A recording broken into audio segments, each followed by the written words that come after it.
Chapter 501 Bait. After sending out the telegram and cleaning up the desk, White Shark Hamilton relaxed completely. He was finally in the mood and had the ability to think about the details of what had happened to him. The first question that popped into his mind was, what about the bouncers outside? He propped himself up with both hands and walked heavily to the door. When he opened it to take a look, he found that several of his men were standing there unsteadily, telling each other jokes involving women. Hamilton's anger rushed to his head, but he soon calmed down. The muscles on his face twitched slightly as he pounded on the open door. Thump! The bouncers were startled and instinctively turned to look at the door. Boss! Boss! Seeing who was making the sound, they hurriedly stood there and stammered. White Shark took a deep breath and asked, "Did you see anyone enter my room?"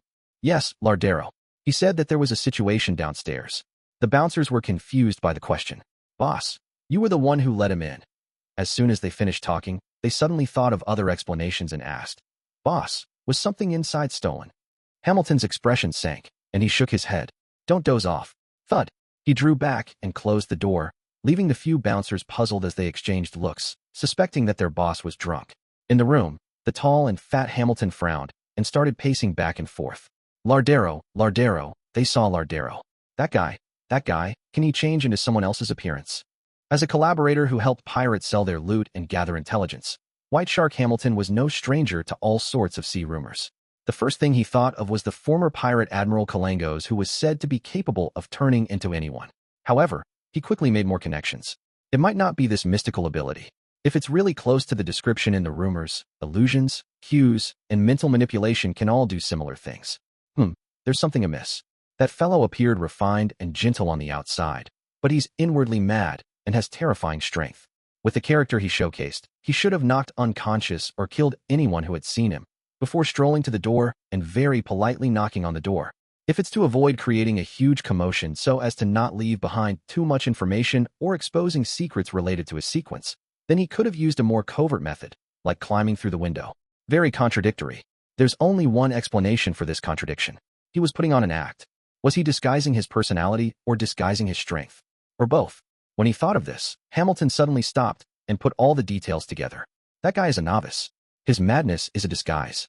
His strength is demonstrated by relying on some mystical item. Yes, that must be it. This can explain the contradictions. He didn't climb up the walls and enter through the window, because he's a low-sequence beyonder, and he isn't good in such aspects. The focus of his mystical item isn't in this domain. In order to successfully enter my room, he was willing to lower his head and address me as boss, because he was purely relying on the mystical item.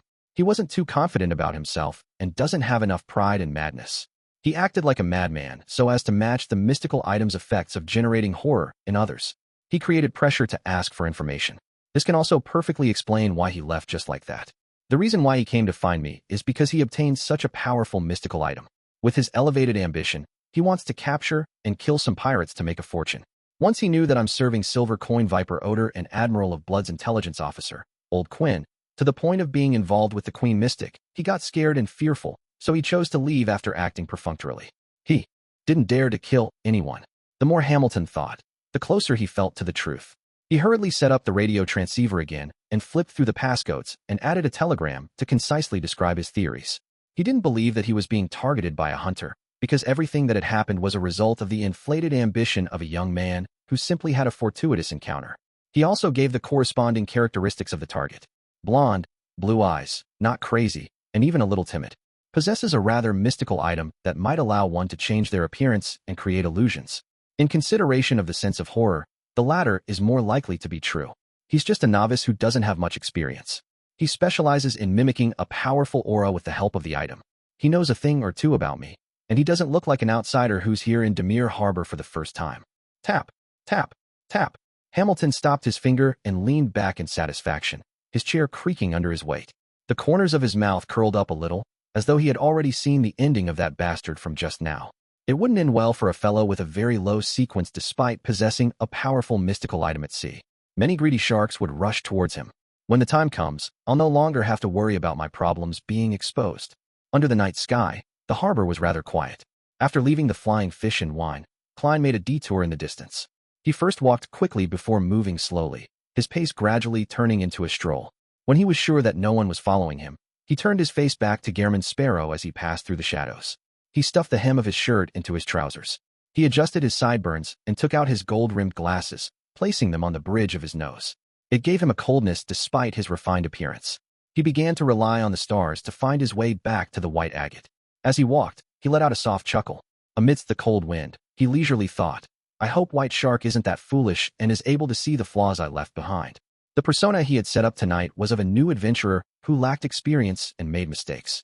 And this person, on the other hand, knew a lot about Demir Harbor and White Shark. He had a tempting mystical item on him which had messed with his mind, making him a little crazy deep down. Klein's initial idea was that pirates would wander around the ocean, and even the Navy would have a hard time finding them. If he could get more accurate information from White Shark, he could of course go straight to them. If that didn't work, his identity could be used as a bait to lure some knowledgeable pirates to a predetermined location to complete the initial hunt. When it was discovered that White Shark could contact Old Quinn, the intelligence officer of Admiral of Blood, Klein's plan was completed. His acquisition of the passcodes and the frequency spectrum had allowed him to monitor the corresponding situation and grasp the target's movement.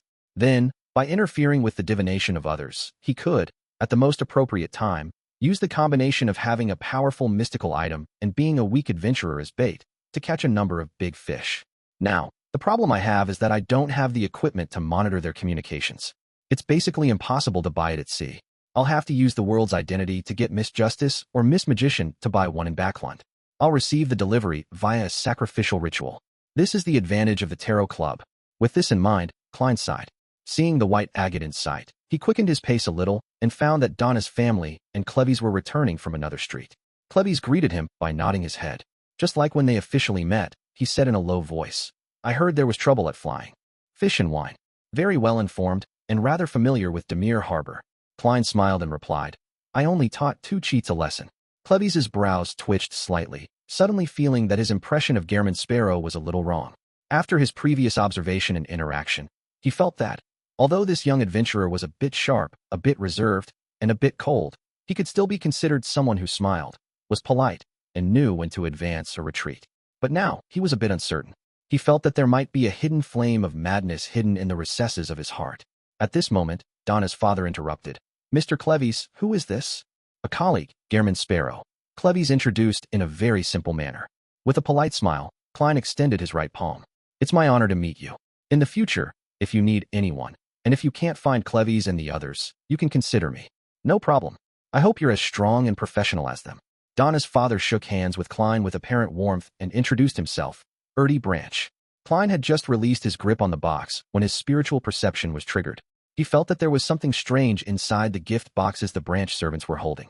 He quietly activated his spirit vision and discovered that the gift box contained strips of cured meat. However, the surface of the cured meat had very rich colors at the red, white, and black spots. They were things from the spirit world. There's the aura of the spirit world, but they're practically harmless. This cured meat is very special. Klein was surprised. Noticing his gaze, Donna's father laughed and said, This is a specialty of Demir Harbor. In the center of the island, there's an extinct volcano. There are a few cracks in the surrounding underground caves where a natural hot wind blows. Curing meat there allows the meat to gain a wonderful and unique flavor. It can be used as gifts for friends. Mr. Sparrow, if you wish to buy some, it's not too late. Unique flavor? The taste of the spirit world? Klein had a rough idea of what was going on. According to theories and mysticism, the spirit world completely overlapped with reality without interfering with it. One had to rely on the strength of a beyonder to open up a gap, but this wasn't an absolute situation. There were places in the world which had the spirit world being strong enough to slightly influence reality. In such regions, it was very easy for the dead to turn into water ghosts, zombies, and the like. There was also a non-trivial possibility that residences in such areas would have paranormal activity. A similar situation should have occurred in the interior of Demir Harbor's underground caves, but it's not serious and doesn't cause any abnormalities, only giving the cured meat a unique flavor. There wouldn't be any problems if one doesn't eat too much of this in one sitting. Klein responded with a smile. I'm not interested in cured meat. Only at this moment did he finally confirm that the cured meat that the bartender had previously served him was ordinary and nothing special. At this moment, the little boy, Denton, pointed at the moon in the sky and said, It's so very red. Yeah. Donna nodded in agreement. Very red? Klein looked up and saw that the red moon was no different than usual. Because a child's spirit is relatively pure, he temporarily possesses certain spirit vision powers after being tainted with the spirit world's aura from eating such cured meat. Would the children on this island be in a similar situation? Haha. This might be the source of Demir Harbor's folklore. Klein observed for a moment and found the answer. The group strolled back to the ship, moving up the gangway and arriving on the deck. Klein bade them farewell and went to the second-class cabin. Suddenly, his mind stirred, and he once again activated his spirit vision. He saw the huge skeleton messenger appear in front of him and drop a letter. Chapter 502, The Scene in Azik's Memories. Huh. Klein stretched out his hand and caught the slightly heavy letter. The large skeleton messenger didn't stay, and it immediately disintegrated into a fountain of bones. One bone after another fell to the deck and disappeared, as though it didn't want to stay a second longer. With the letter firmly in his hand, Klein didn't lower his head to examine it.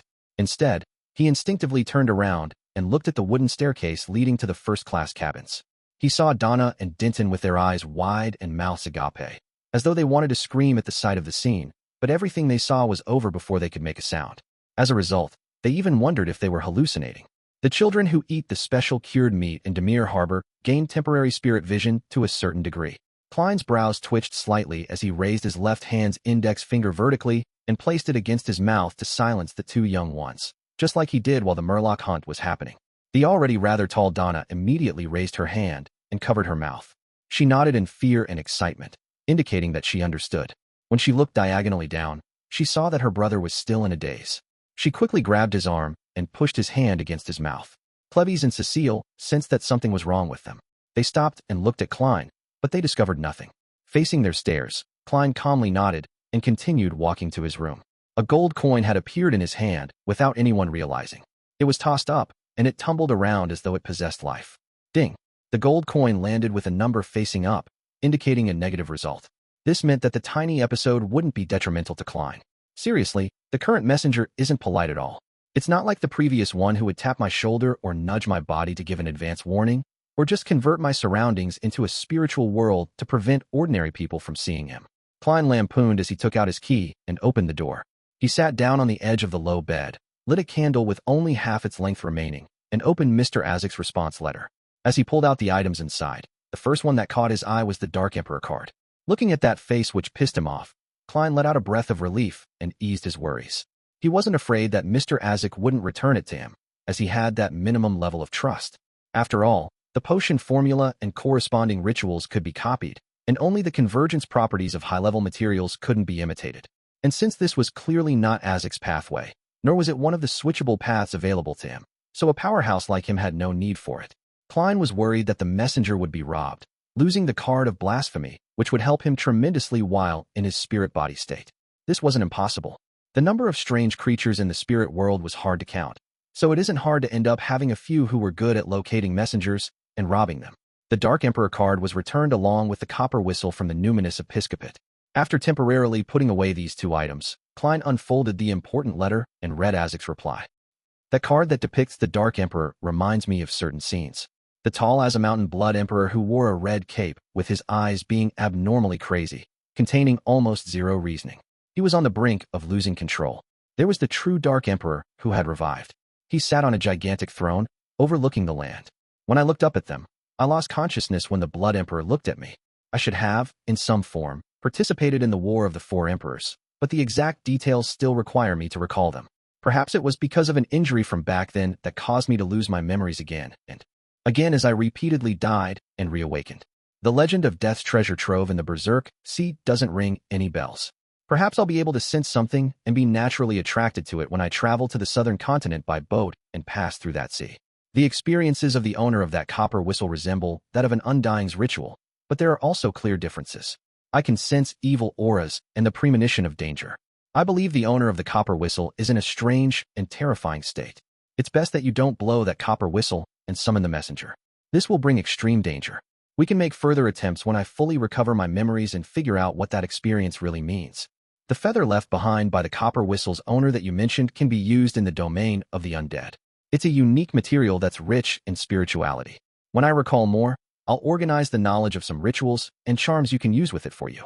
Speaking of this matter, I recall that you'd asked me about the method for ridding the mental corruption of a Beyonder characteristic. This will likely need more time. At the very least, I'm still a blank slate in this aspect. Also, I vaguely remember that in the southern continent, there are strange creatures called feathermen. It's best to seal that card, otherwise, it might attract powerful enemies and many disasters. I can give you some techniques. This isn't too difficult. First, an improved wall of spirituality. As expected, the card of blasphemy has a convergence effect upon activation. It's a good thing that I've left it above the gray fog in the past. According to Mr. Azik's descriptions, he shouldn't be an amnesiac death. Otherwise, he wouldn't have looked up to the Blood Emperor and the Dark Emperor. It's likely that he's a son of death, participating in the War of the Four Emperors by accompanying that deity. Unfortunately, he suffered from severe injuries. As he thought, Klein produced a flame and burned the letter. Then, he tried the sealing technique and practiced what Azik had taught him in the letter. After doing all of this, he held a ritual and brought the Dark Emperor card and the Numinous Episcopate's copper whistle into the mysterious space above the gray fog, eliminating all possibilities of any accidents. There was no doubt that Klein had no wish to suddenly meet the King of the Five Seas, Nast, at sea. Early in the morning, the sun rose above the horizon and died at golden. Klein went to the not-so-well-stocked second-class buffet cafeteria and ate 2 slices of toast with bacon and butter and drank a cup of lemon tea. After filling his stomach, he went to the deck to breathe in the fresh air and enjoy the beautiful early morning scenery. Then, he saw a drunk Captain Eland returning, his straight sword swaying. Thinking back to last night's incident, Klein came over and said without a smile, "Good morning. White Shark didn't cause you any trouble, right? He should be able to determine that I'm a passenger of the White Agate." Dressed in a dark red coat, Eland took off his ship-shaped hat and laughed. "This is his own problem. Actually, he wanted you to pay half the repair fees for the bar counter, but that isn't much. It's just a few soli. I happened to win £6 last night and gave him some extra tips, and that was the end of it." "Captain, are you afraid that a crazy adventurer like me will blow the whole thing up just for the sake of face? So you ended up choosing to bear the compensation?" Klein was silent for a few seconds. "I understand." Then, he turned and walked back to the bow, leaving 2 soft words, "Thank you." When Klein returned to his original position, he felt the sea breeze blowing against his face. He slowly let out a breath, feeling that it was too goddamn hard to force a persona. After enjoying the wind for a while, he was about to return to the cabin, when 2 figures suddenly appeared beside him. They were Donna and Denton. Cecile, who was in charge of protecting them, was a few paces away. Donna had obviously not slept well last night. Her eyes were puffy, and her face was gloomy, but she was in high spirits. She was obviously imitating Klein's taking in of the scenery, but her eyes were darting around nimbly. Just as Denton, who was in a similar state as her, wanted to speak, she spoke first. "Uncle, who was that last night?" As she spoke, she looked ahead without turning her head, but her body was trembling slightly, as though she was recalling the scene she had seen. "It was a messenger. You can think of him as a postman." Klein also didn't look at the 2 little kids, as though he was talking about what he had for breakfast. "Messenger." Denton almost lost control of the volume of his voice. "The world is so huge, so there's bound to be some strange creatures in this world. Trust me, although this creature looks very ferocious and terrifying, it's actually very gentle and professional. It just sent me a letter on behalf of a friend who's far away." Klein explained slightly, trying to describe the 4-meter-tall messenger as pitiful, weak, and helpless. After a night of panic, and because she hadn't been harmed in any way, Donna was much calmer. Her eyes lit up as she said, "Well, that's amazing. It's like listening to a story." "Very cool." Denton also expressed his opinion. Then, he puzzledly asked, "But why didn't anyone else see it?" No one had any response. "That's because your hearts are pure." Klein smiled. This was a white lie. After all, he couldn't just say that it was a problem with the special cured meat. That would only make the 2 curious little fellows fail to resist making attempts. This way, ignoring the fact that ingesting large amounts of it would cause one to fall ill, just randomly having spirit vision activated was a very dangerous matter. Even though Klein could now sustain the consumption of his spirit vision for a long period of time, he ultimately didn't dare keep it open. Sometimes, seeing things he shouldn't have seen could lead to madness or death. "See, can we have a messenger of our own?" Donna asked, curious and excited. "That will depend on luck," Klein answered simply and calmly. He couldn't help but lampoon inwardly. "I don't even have a messenger of my own." In order to obtain a messenger, he had to design an accurate summoning ritual and prepare the corresponding spirit world creature contract. This was a specialized field of knowledge, and randomly doing so could easily summon something bad, so Klein didn't dare to recklessly try it. Yeah, Donna looked forward to it. Then, she said in a tiny voice, "Uncle, we'll keep this a secret for you." Beside her, Denton nodded solemnly. At this moment, a new passenger that intended to board in Demir Harbor carried his suitcase as he walked onto the deck. After sending the telegram, Blazing Danitz considered that the captain might instruct him on certain matters. So he decided to cut the holiday short and await orders at the capital of the Rorstad archipelago. Through his own channels, he had obtained a ticket, put on a wig, blackened his eyebrows, and easily boarded the White Agate. waiting for the liner to blow its whistle. Sigh. As Emperor Roselle said, capable people always have to do a little bit more work. As Danitz walked towards the cabin, he looked around leisurely. Suddenly, he saw a familiar figure. It was a young adventurer in a black coat, gentle in appearance and mad in nature. He was standing at the bow of the ship, beaming at him like a gentleman. The muscles in Danitz's face began to stiffen. Chapter 503, Hostage. Discovering a pirate who was worth 3,000 pounds board the ship in disguise, Klein immediately felt wary. He smiled to Denton and Donna who were beside him and said, "I've got a friend." He calmly walked towards the rear Admiral Iceberg's fourth bosun, locking his eyes on the other party. The smile on blazing Danitz froze when he saw the young adventurer, with crazy blood flowing through his veins, slowly approach. He suddenly had a thought. Run. Run as fast as you can. Do your best to escape. Even if I have to use beyonder powers and expose my identity, I have to flee immediately. In his eyes, the reserved and stern adventurer was a genuine monster draped in human skin. Just as Danitz was about to make his move, he suddenly calmed down because he remembered what happened last night. The adventurer hadn't attacked him and had allowed him to leave. That is to say, he doesn't necessarily have the hostile intention of hunting me down. He can be reasoned with to resolve this crisis. Directly running away would only lead to conflict. Thoughts ran through blazing Danitz's mind. Relying on his rich experience, he forcefully controlled his legs and appeared to wait in place. Klein walked over, one step at a time, and smiled. "Good morning, we meet again." That gentle and courteous smile of his made Danitz shudder for some inexplicable reason. He pursed his lips and said, "Good morning." Klein maintained his persona, his expression turning cold. "What are you doing on the ship?" "Heading to the Rorstad archipelago." Blazing Danitz, who was also considered a famous pirate, answered honestly. "Why are you heading there?" Klein calmly asked. Danitz forced a smile and said, "Waiting for our captain's orders. Perhaps there will be a mission arranged for me.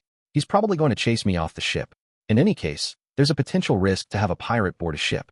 After he finished speaking, Danitz speculated about the possible developments. For him, this was considered a pretty good result. At most, he would waste a ticket. Klein fell silent, so silent that Danitz's hair stood on end. It was a full 5 or 6 seconds before he spoke again. "Which cabin do you live in?" "First class, room 312. Danitz raised the ticket in his hand to eye level. He didn't dare to look down for fear that the enemy would seize the opportunity to launch a surprise attack. Klein nodded indiscernibly. "Is there a servant room?" "Yes," Blazing Danitz subconsciously answered, but his heart was at a loss. He had no idea why the man was posing such a question at him. Then, he heard the man say to him in a flat tone like he was speaking to a subordinate, "You'll sleep there." Where?" "I'll be sleeping in the servant's room." "Aren't you going to chase me off the ship?" Danitz was somewhat stunned as he blurted out, "Why?" Klein glanced at him and said one word in a faint voice, "Hostage." "Hostage?" "He's worried that I'm a planted agent on the ship, making it easier for the pirate fleet to plunder the white agate. So he plans to use me as a hostage? That's reasonable. If it really is as he suspects, then it wouldn't stop the pirate fleet's attack, even if I'm chased off the ship. It's better to hold me hostage to aid in the negotiations. T. I hate this kind of arrogant, cold person who doesn't say much. They always only say a word or two, or even just an utterance, leaving me to guess the rest. If I'm really not his match, then I wouldn't even mix with such company. Why did I previously think that his temper matched my tastes? I must have been mad." Danitz gritted his teeth as he thought. "Fine." He exhaled helplessly. "To your cabin." Klein maintained the perfect Gehrman Sparrow persona. "Phew." Blazing Danitz carried his suitcase, reluctantly leading the monster draped in human skin to the cabin. They went to the upper deck and arrived at room 312. After opening the door, Klein took a quick look and found the place several times better than second class. The living room was about 30 square meters and was connected to a master bedroom and 3 servant rooms. It had a separate bathroom, a standard wardrobe, and a mahogany desk. Danitz put down his suitcase and glanced at the servant rooms. He suddenly thought of an important question. Is the master bedroom going to be left empty just like that? The moment he finished speaking, he already knew the answer. "It's mine." Klein smiled in a gentlemanlike fashion. "As expected, to watch over me." Danitz felt depressed. Klein paced on the carpet in the room and said while pointing to the door, "Come with me downstairs." All right. Danitz was a little lost, unsure what the man was up to. The adventurer and famous pirate duo soon arrived at the second-class cabins and found Klein's original room. After opening the door, Klein didn't enter. He pointed inside and said to Danitz, "Tidy the things on the desk and put them in the suitcase." "What? Tidy things? You want me to help tidy things up?" Danitz was almost stunned. In a blink of an eye, he felt a surge of anger rush to the top of his head. "How can I?" Blazing Danitz, Rear Admiral Iceberg's fourth bosun, a famous pirate with a bounty of 3,000 pounds, be driven like a servant? My dignity and my reputation won't allow me to accept such humiliation. Klein gave him a cold look when he saw that Blazing Danitz was standing motionless like a petrified statue. Danitz's body suddenly trembled. He took a deep breath and replied with a smile which looked worse than crying. All right. Aggrieved, he bent over and entered the cabin that didn't have a very high ceiling, swiftly putting the items that were scattered outside into the suitcase. Without needing Klein to remind him, he placed the things in order, even more carefully than how he dealt with his own luggage. After doing all this, he carried the suitcase and followed Klein upstairs. Along the way, he always had the impulse to sneak attack the man's back, but in the end, he held back. After returning to room 312, Danitz clenched his teeth, swallowed his saliva, and said, "How should I address you?" "Gehrman Sparrow," Klein responded succinctly. "Gehrman Sparrow." Danitz ruminated over the name inwardly, swearing that he would definitely not forget what had happened today. He vowed to let the man before him have a taste of something similar in the future. "Captain will definitely help me," he thought with anticipation. For the sake of his persona, Klein didn't choose the reclining chair.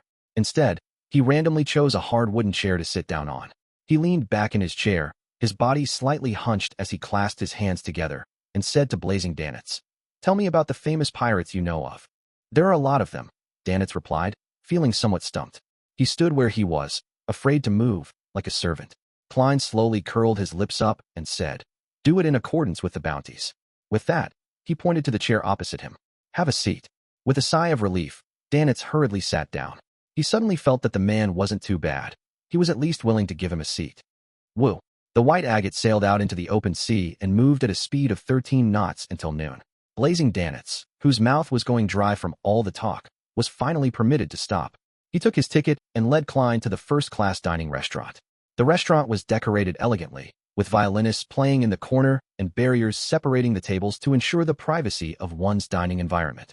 After walking a few steps, Klein met Donna's family and Clevy's. They occupied a large table and were waiting for the waiter to serve the dishes. Uncle Sparrow. Because of their shared secret, the little boy, Denton, had changed the way he addressed him. Donna blinked, fully expressing her doubts. She clearly remembered that Uncle Sparrow lived in a second-class cabin and wasn't supposed to be in this restaurant. Klein waved his hand with a smile as a greeting. Then he pointed at Danitz and said, "He's treating." "Is that so?" Donna sized up Danitz curiously, and they felt that the gentleman looked odd, especially his eyebrows, which looked extremely unnatural. Clevy's put down his fork and knife, and, after 2 seconds of silence, he asked, "Your friend?" Klein chuckled and turned his head to Danitz. "What do you think the answer should be?" Danitz gritted his teeth, then he forced a smile. "Gehrman once saved me." "Yes, that's right. Otherwise, I might have already been killed by him for the sake of claiming the bounty." Danitz consoled himself. Clevy's looked Danitz up and down a few times and said nothing more. Passing the Donna family, Klein found a table by the window. The waiter came with great enthusiasm and handed over the menu. Charcoal steak, red wine foie gras, vegetable salad. Danitz scanned the menu and couldn't help but sigh. Ships that dock for resupplying every 2 to 3 days are better. There's plenty of fresh food. When you encounter a ship that floats on the sea for 1 to 2 weeks, you can only cycle between beer, cured meat, and various canned goods. It's so monotonous that it drives you crazy. However, the sea itself will also provide fresh food. Haha, but this requires one to have sufficient judgment. We had a sailor on our ship who once had a beautiful lobster, only to suffer diarrhea until his ass nearly. As a pirate, he had the habit of using vulgar language for descriptions, but after he looked at Gehrman Sparrow's expression, he changed his vocabulary. Suffer diarrhea until his ass nearly fell off. I have reason to suspect that there were other factors. Although your captain is a woman, there should be very few women in the crew. Furthermore, with the sailors unable to get ashore for a long period of time, they must be thirsty. Klein silently lampooned, took the menu, and drew a line according to the price. All of these. All right. The waiter's expression didn't change at all. At that moment, Klein saw Captain Eland enter the dining room and pass by, so he simply greeted him. When he looked back, he saw that Blazing Danitz was already looking out the window, as if he was watching the scenery. "The captain knows you?" Klein asked in a tone close to a statement. Danitz let out a hollow chuckle. "We fought his crew back when he was the bosun of the Wilhelm V. Besides, I'm also considered quite a famous pirate." At this point, Danitz recalled his current situation and suddenly became depressed. Hence, he changed the topic. "I've always wondered why just Eland would suddenly quit the Navy. By then, he was already an arbiter." Chapter 504, Red Skull Pirate Crew. A Beyonder was allowed to leave the fleet? Without Danitz's deliberate explanation, Klein easily understood why he found it strange. In a Nighthawks team, even the civilian staff would experience strict restrictions. Even a normal resignation would require them to sign a lifelong confidentiality agreement. They weren't allowed to leave the Nighthawks team's area that they originally belonged to, and once they were approved to move to another city, they had to immediately register at the local Evernight church. From such rules, it could be seen how the officials treated Beyonders' powers and related matters. A Beyonder who had drunk a potion wouldn't be able to leave their organization so easily. Klein clearly remembered that Miss Justice initially had the means and channels to become a Beyonder, but she didn't attempt them. The reason given was that she didn't want to lose her freedom. Similar thoughts ran through his mind, but they didn't become words, because the polite but cold Gehrman Sparrow wouldn't be interested in such rumors. So what? Klein looked at the tableware on the table and calmly asked, "Do you know how to make conversation?" Blazing Danitz secretly drew a breath and squeezed out a smile. Haha, I just found it strange. We all suspected that he had joined MI9, and that he was using his identity as a captain to monitor the sea routes. It's possible. Klein picked up a glass of water and took a sip. The dishes he ordered were served one by one according to their type. The restaurant even gave him 2 complimentary cups of sweet, bubbling, and light gold pre-meal wine. Klein stopped talking and concentrated on enjoying the food, feeling that it was indeed much better than the second-class dining room. The melodious tunes of a violin resonated amidst the sounds produced from the slight contact between the cutlery and plates. The blue and open sea outside the window rippled quietly, and everything seemed perfect. As Klein was about to be served dessert, a crewman came stomping in and ran to the table where Eland was sitting. "Captain, there's a pirate ship." He didn't suppress his voice. Most of the passengers were shocked and stopped eating. Klein looked up, looking across him at Danitz with his eyes dark and cold. Blazing Danitz stiffened for a second, then he smiled bitterly. He lowered his voice and said, "If I were to say that this has nothing to do with me, will you believe me?" Klein's eyelids twitched as he slowly smiled. Guess. You son of a B***TCH. Danitz was so furious that he almost cursed. He maintained his smile and said, "Your wisdom is enough to judge everything." At that moment, Eland quickly asked about the situation. He stood up and said to the panicking first-class passengers, "There's only one pirate ship. We have enough power to deal with it. Ladies and gentlemen, please return to your rooms in an orderly manner and await the arrival of good news. Believe me, the damage caused by chaos far exceeds whatever damage those pirates can do. I don't wish to hear rumors in the future that although we, the White Agate, had succeeded in repelling the pirates, a handful of passengers had fallen and injured themselves." Under his arrangements, and with the support of the crew, Donna and the others left the dining room and returned to their own cabins, which included Klein and Blazing Danitz. "I thought you were going to temporarily take over the White Agate and try to keep it safe from harm," Danitz commented inside room 312 as he closed the door, as though he was watching a play. To be able to immediately throw out an olive branch and talk about creeds and remuneration after finding a suitable candidate showed that he was an extroverted bosun who liked to talk with others. Klein glanced at him, then went to the window and looked out. He saw a large ship with a Red Skull flag fluttering as it cruised towards them. There were chimneys and sails. Know them. Klein held his hands in his pocket and stood behind a thick glass window. Danitz walked to a spot diagonally behind him. After looking into the distance for 2 seconds, he said, "Red Skull. A small medium band of pirates. The captain is C. Wolf Johnson with a bounty of 900 pounds. The first mate is One-Eyed Anderson with a bounty of 500 pounds. In the pirate world, a bounty was an important reference point that determined one's status and standing. Considering that he didn't have the ability to move underwater adeptly, it would be easy to have innocents die if he allowed the pirates to board the ship." Klein was silent for a few seconds before asking, "Do they know you?" "Of course." Danitz instantly straightened his back. "They're qualified to participate in distinguished gatherings between pirates. I once kicked them in the ass. As expected of a famous pirate worth 3,000 pounds. Klein's asked without a change in expression, "Do they have binoculars?" That's an essential item. Even if a ship is placed under control, there will be sailors standing on the observation deck, using binoculars to observe the surroundings to prevent any surprise attacks. Danitz replied scornfully. He could finally tell that this dangerous fellow was a new adventurer, and it was very likely that this was his first time at sea. Was he a famous bounty hunter? A member of a secret organization? Danitz subconsciously guessed Gehrman Sparrow's past. During such times, will the captain and the first mate use their binoculars to observe us? Klein originally wanted to address them as 900 pounds and 500 pounds, but he found it a bit impolite. Definitely, they have to keep track of their target, Danitz replied, slightly puzzled. He didn't understand Gehrman Sparrow's goal for asking such questions. From his point of view, if he had his powerful strength, he definitely would have allowed the Red Skull pirates to approach, find an opportunity to board their ship, and then eliminate everyone. Klein tilted his head and looked at Danitz before revealing a gentlemanly and warm smile. "That's good. What do you want to do? Don't smile like that. Danitz suddenly panicked and summoned the courage to fight back. "Take off your wig," Klein calmly ordered. Danitz was puzzled as he slowly removed the wig from his head. Klein took out a special bottle of extract from his secret pocket and handed it over. "Wipe your eyebrows and face clean." This was a mystical makeup removal extract he had prepared before advancing to faceless. He had used it when attacking the Wraith from the Rose School of Thought. Although Klein no longer needed it anymore, he had been reluctant to throw it away. Danitz was even more confused. However, he was unwilling to throw himself into an irreversible situation unless he was really attacked, physically. He had no choice but to do as he was told, removing the disguise on his face and restoring his original appearance. Putting away the small metal bottle, Klein opened the window and let the sea breeze pour in. "Stand here and look outside." He pointed directly behind the window and said to blazing Danitz. Danitz warily walked over in a daze and stood firmly behind the window. Klein observed for a few seconds. Then he calmly said, "You have two choices. 1. Crawl out and hang there in an eye-catching manner. 2. You get held by the collar by me and hung there in an eye-catching manner. What do you want to do?" Danitz blurted out. Klein revealed his amiable smile again. "Show you to the pirates. I believe Rear Admiral Iceberg's 4th bosun holds sufficient weight to persuade them to retreat." "No, don't do that." Danitz subconsciously rejected the notion. He could imagine what the people from the Red Skull pirate crew would think when they discovered him. Either Blazing Danitz had been captured, and there was a very terrifying powerhouse on the ship, or the ship was already being targeted by Rear Admiral Iceberg, and that other pirates were to immediately keep their distance. "And the way I'm hung up decides which thought they would have." Danitz thought sadly. Klein smiled even more genially. "I'm a very easy person to get along with. Really, as long as you do as I tell you." At this moment, Danitz once again felt the indescribable sense of hunger. He felt as if his flesh and soul could be torn from his body at any moment.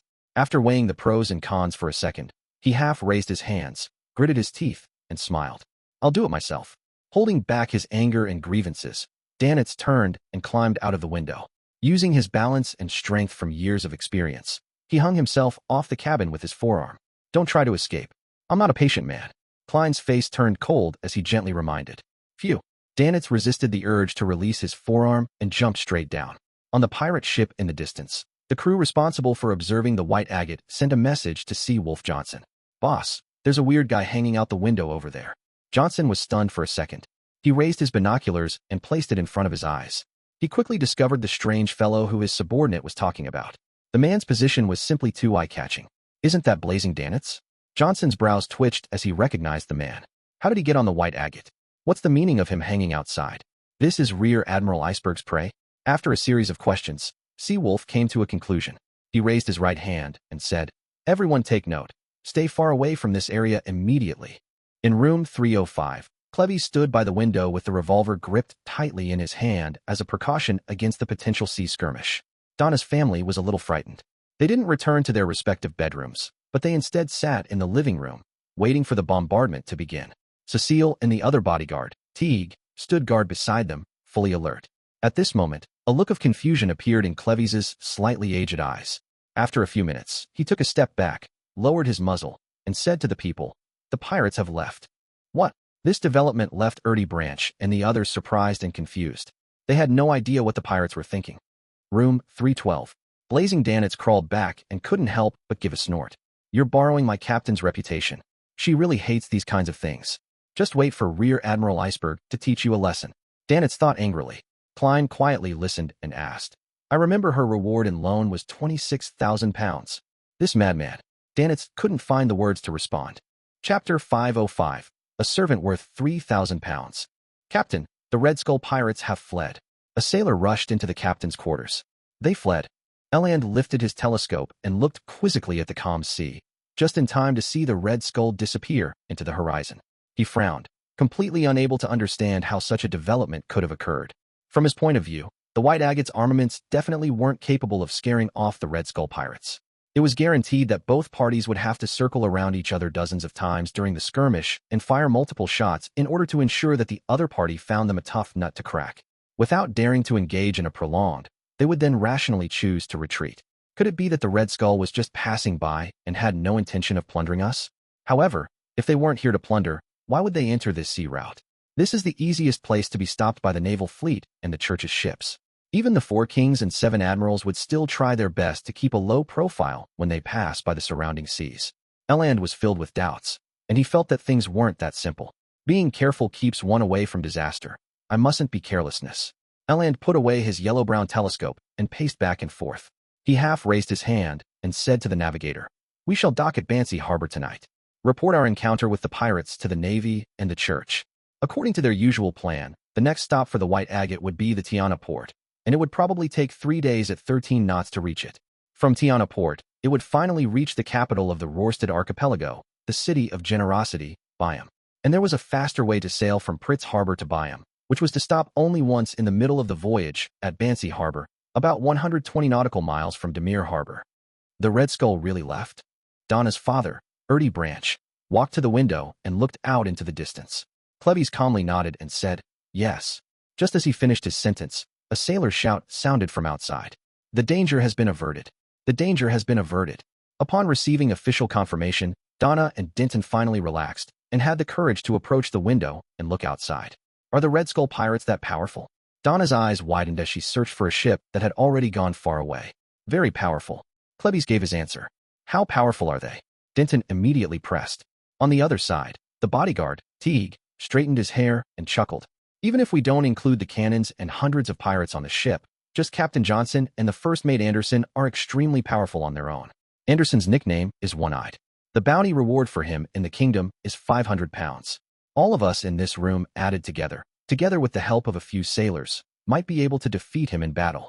As for Johnson, who's nicknamed Sea Wolf, he can easily finish such an opponent. If he were to board the ship, no one would be able to stop him. His bounty is worth 900 pounds, nearly 1,000 pounds. Is that a lot?" Donna was surprised at the potency of Sea Wolf and One-Eyed, as well as their bounty. In her memory, her father earned a total of 1,500 a year. A lot. This is a reward that they or their heads could directly be exchanged for. The items they have on them and the things they've plundered will also belong to you. The kingdom will buy it at the market price, and you will still have the chance to obtain the bounties from other countries, Cecile explained. On the sea, pirates with a bounty of more than 300 pounds are rather powerful. For those who are close to or above 1,000 pounds, they'll be rather famous in the sea they plow. And I mean vast sea expanses like the Sonia Sea or the Fog Sea. Therefore, the 4 kings and 7 admirals are considered famous. Throughout the 5 seas? Donna innocently asked. Klebbies replied seriously, "Yes." "In that case, are the Red Skull pirates very famous in the entire Sonia Sea?" Donna asked with concise logic. "Yes." Teague nodded. "But why did they flee?" Donna blinked. It might not have been them fleeing. Cecile didn't know the reason either. Klebbies looked out the window again as he knitted his brows. "Maybe there's another reason. Maybe they had no plans to plunder us at all. They just came across us." "Other reasons?" Donna suddenly had a guess. Could it be Uncle Sparrow's tall as a house, gentle messenger that scared them away? "Yeah, it's really scary." Donna's mind bubbled like boiling water. She turned her head excitedly and looked down to realize her brother's eyes were shining as well. The two of them pursed their lips and immediately realized that their thoughts were the same. "Let's go out and get some air on this level." Donna found a reason to drag her brother out of room 305. Outside, Denton said in a suppressed voice, "Are we going to find Uncle Sparrow?" "Exactly." Donna smiled with a spirited look. "I saw him enter room 312. Inside room 312, Blazing Danitz, who no longer mentioned Rear Admiral Iceberg, looked at the Red Skull which had turned its bow around and scared with laughter. They must have been frightened by the declaration of the Navy's cannons and the news that a pirate crew had been destroyed recently. They actually took the risk of raiding this sea route in order to earn enough money before leaving the sea. Yeah, so what if there are giant ship cannons? The Navy and the Church have a lot of powerful things, and they've always existed. But never have they made it impossible for us to continue being pirates. We can't beat them head on, but we can always escape, right? They can't possibly stay with the merchant ships forever, can they? I know, the ironclad warship is getting bigger and bigger, and the steam engine installed in it will also become stronger. One day, the speed will break through 18 knots, 20 knots, and once they're on your tail, one can only wait to be caught. However, the sea is so vast. Tens of thousands of ships can't even fill a corner even if they were all thrown there. There are also a lot of unexplored areas at sea. One can hide in those places after doing something. Although it's dangerous, there are still opportunities. This fellow is indeed the talkative type. Don't you think that a crazy adventurer wouldn't care about these things? Klein looked away and scanned the room. His gaze finally fell on his leather suitcase. He then raised his chin and said, "Wash the dirty clothes inside." The expression on the garrulous Danitz's face froze. He yearned to burn the entire ship down. He felt that his anger was like gushing steam that had lifted the gate of reason. Danitz opened his mouth and took a breath before repeating it again. His flushed face softened as he asked without a smile on his face, "Is that all?" "Only the dirty ones. The coat just needs to be brushed." Klein was almost amused by the man's show of anger, and he felt that this was what Danitz deserved from robbing the innocent. The clothes in his suitcase were the ones he changed out of last night after a shower. As he felt a little lazy, he had only washed his underwear. "Calm down, don't lose control. Calm down, don't lose control." After admonishing himself several times, Danitz walked over to Gehrman Sparrow's suitcase, opened it, and took out the clothes that needed cleaning. Just as he was getting busy in the bathroom, he heard the doorbell jingle. Klein opened the door to find Donna and Denton. "Uncle Sparrow, I hope I didn't disturb you?" Donna's eyes darted left and right. "No," Klein stepped aside.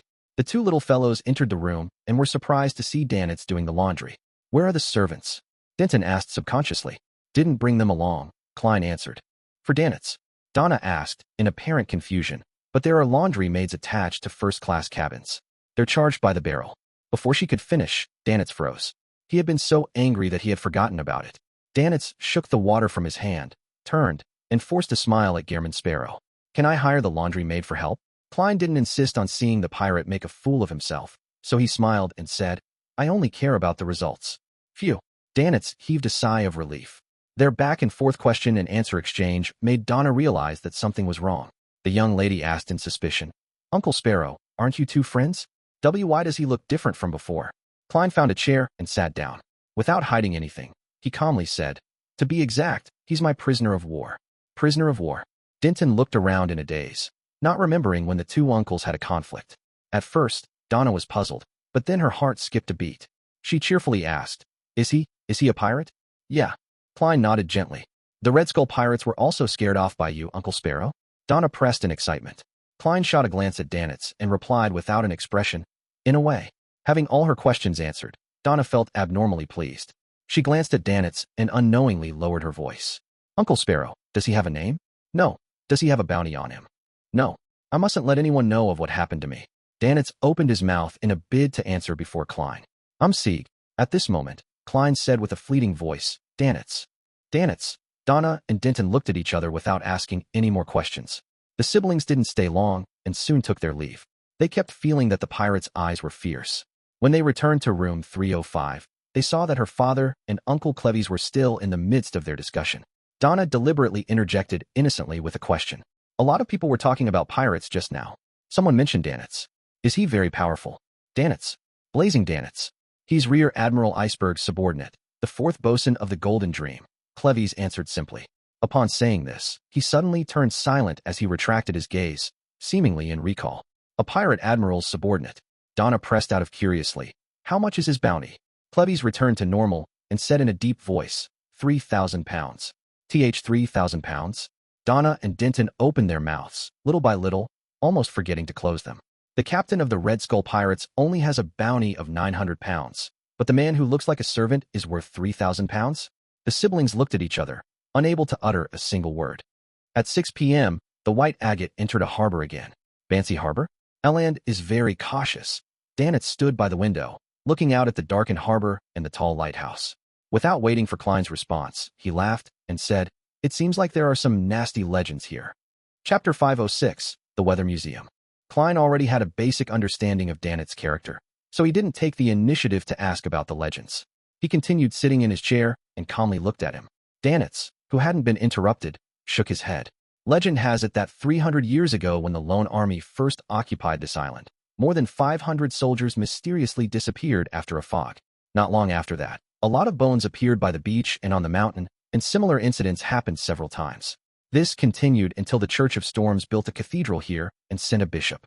Although historians accredited the official start of the colonial era to when Roselle sent a fleet to find a safe route to the southern continent, in reality, for a long period of time before that, the countries of the northern continent had explored the surrounding seas and gradually colonized a few islands. The only difference was that these operations weren't systematic or wide-scale enough. Disappearing mysterious in the fog, bones appearing by the beach and on the mountains. Klein thought of the forsaken land of the gods for some baffling reason. According to Little Sun's description, there was no sun there, with only lightning in the night. Furthermore, when humans were surrounded by darkness without a sliver of light, they would encounter strange or terrifying events. Looking at the lighthouse that stood out in the setting sun, Danitz continued, and according to the tombs and murals excavated on the island, The natives here seem to have a tradition of cannibalism. This island experiences intense weather changes, making it often encounter earthquakes, storms, and heavy fog. Thus, the natives experience disasters time and time again. In order to survive, they began worshipping a god of weather they created for themselves. Every year, they would hold 4 rituals. The rituals involve killing chosen worshippers as they shared in the blood and flesh before burying the worshippers' heads in the sacrificial altar. However, a similar tradition has long since been replaced by the storm's sacrificial ritual, and the original language of the natives has also disappeared. God of Weather, a conquered island that had once retained the tradition of live sacrifices. Klein made his preliminary judgment. Danitz retracted his gaze and casually said, "Because of these legends, there are 2 unique customs in Bansy Harbor. One is to close the door tightly on nights with heavy fog or huge changes in weather. They don't head out or respond to any knocking. The other is that they love the blood of all kinds of animals and have learned from migrating elves to add salt, solidifying the blood into strange lumps which are tender and fragrant when matched with the acrid condiments native to this land." Isn't that blood cake? Klein was stunned for a second, his eyebrows furrowing in puzzlement. Elves. According to the stereotypes he had formed in his previous life, elves were supposed to be elegant vegetarians. How could they research the correct method for eating blood, as well as the 100 methods involved in making blood cakes? That's right. Rumor has it that many elves like solidified blood. Danitz spread out his hands in response. Unfortunately, it's already very difficult to find such creatures who have good culinary skills. Little Sun previously mentioned that the ancient god of the elves, Elf King, Saniathrim, wielded the authority of the storm. In that case, the elves should be a race equivalent to Beyonders of the Sailor Pathway. So it's not inconceivable that elves enjoy blood-related food. Perhaps they even possess the attribute of being irritable as well. That's quite a scene to behold. Klein's thoughts raced, and he gradually turned his attention to blood cakes. It's been a while since I ate that. He suddenly had the urge to alight from the ship and taste the delicacy. At this moment, Danitz took the initiative to suggest, "There's a green lemon restaurant here that's very famous. Pig blood is especially delicious. Do you want to try it out?" He kept having the feeling that being alone in the same room with Gehrman Sparrow was very dangerous. He was worried that this monster in human skin would suddenly go crazy. He should be more restrained in places with more people. Holy Lord of Storms, I hope this trip comes to an end as soon as possible. Danitz prayed without confidence. As a pirate, he also believed in the Lord of Storms, but he didn't have enough respect for the church. After hearing Blazing's suggestion, Klein, who already had such intentions, was immediately moved. However, the legends and customs Danitz had told him of made him feel a little uncomfortable. Thus, he took out a gold coin and performed a divination right in front of Danitz. The result was that there were no dormant dangers in Bansy Harbor for him. Klein looked at the gold coin in his hand without moving his eyes away for a few seconds. He still felt uneasy. As Danitz watched this scene, he suddenly understood that this monster in front of him was skilled in divination. Even if I were to secretly flee, it would still be very easy for him to find me. Blazing felt a wave of depression as a faint sadness welled up in his heart. He had just recovered from his disconsolate mood when Klein suddenly stood up and walked over to the washroom. Before closing the door, Klein expressionlessly turned his head around and said, "You can use this opportunity to escape." With that, Klein slammed the washroom's door. Danitz spread his hands open and clenched them tightly, took 2 steps towards the door before coming to a halt. The unknown was the scariest. He didn't dare take the risk of creating conflict before he had any clear understanding of Gehrman Sparrow's Beyonder powers. At least he's kind enough to me and hasn't actually hurt me. He'll likely let me go when we get to Byam. Danitz's hopes of him getting lucky had taken hold of his mind. In the washroom, Klein pulled out a paper figurine, disguised it, and took 4 steps counterclockwise to head above the gray fog. He sat down at the end of the long bronze table, removed the pendulum from his left wrist, and wrote the corresponding divination statement. There is danger dormant in Bansy Harbor. He hung his spirit pendulum and adjusted his posture. After muttering a few times, Klein opened his eyes and saw the topaz pendant rotating clockwise. Furthermore, it was with a high amplitude and frequency. This meant that for Klein, there was a great danger lurking in Bansy Harbor. How could this be? This place was colonized by the kingdom for more than 300 years, and it has become an important port on the main trading route for over 100 years. There have never been any rumors of danger being spread. Could it be that several powerful pirates are cooperating to sack this port? No, those cannons defending the port aren't for show. Klein frowned, performing another divination on whether he would encounter any pirate-related mishaps, but the answer was no. He fell silent for a few seconds. Then he allowed his spirituality to envelop his body before plummeting through the gray fog. Returning to the real world, Klein pressed the mechanical button on the toilet, put away the paper figurine double, and went to the nearby washing basin to wet his hands with water. In this short period of time, he quickly sorted out his thoughts and decided to do his best to hide. His priority was to stay safe. Pulling out a tissue and wiping his hands, Klein opened the door and saw that Danitz was still standing in the middle of the living room. A pirate who's cautious to the point of being a little cowardly. In a sense, Rear Admiral Iceberg's subordinates are all adventurers who are part-time pirates. Klein looked at him and calmly said, "To the first-class dining room." All right. Danitz didn't understand why Gehrman Sparrow had suddenly changed his mind, but in the end, he chose to not raise any disputes. Walking down the gangway, Clevis suddenly said to Donna and the others, "Head to the Green Lemon restaurant first. I have some matters to do with Captain Eland. I'll join you soon." All right. Although Erty Branch was surprised, he wasn't too puzzled. Clevis was halfway aboard the ship when he met Eland with his straight sword at his waist. "I'm going to visit Gehrman Sparrow." Clevis turned around for the first-class cabins after saying that. Eland was momentarily dazed, unable to understand his out-of-the-blue intentions. "There's no need to inform me that you're visiting Gehrman Sparrow." Eland was startled for 2 seconds before he vaguely grasped the true meaning behind Clevis's words. He's telling me so that if anything happens to him, it would be because of his visit to Gehrman Sparrow. But if nothing happens to him, it means that his suspicions were incorrect, and there's no need to further disturb Gehrman Sparrow any further. Eland stopped in his footsteps and said to the first mate beside him, "Wait 15 minutes. Thump, thump, thump. Klein and Danitz, who were on their way out, heard a rhythmic knock on the door. Danitz, who received a signal, hurried over and opened the door. It was Clevis outside. He looked at Danitz, who had disguised himself again, before turning to Klein and said, "Blazing Danitz?" At lunchtime, he had found Gehrman Sparrow's friend somewhat odd and familiar, but he hadn't connected the face to the picture on the bounty notice. It was only when Donna mentioned Danitz that the inspiration struck him, making him realize that the two were very similar. As expected, Klein was about to nod and answer when Danitz said with a laugh, "My friend, you have the wrong person. Although I look like the famous pirate who's worth 3,000 pounds, I'm really not him. People have always had misunderstandings, bringing me a great deal of trouble." Klein raised his hand and covered his mouth. He almost laughed out loud and destroyed his persona. He restrained his expression and calmly replied, "Yes.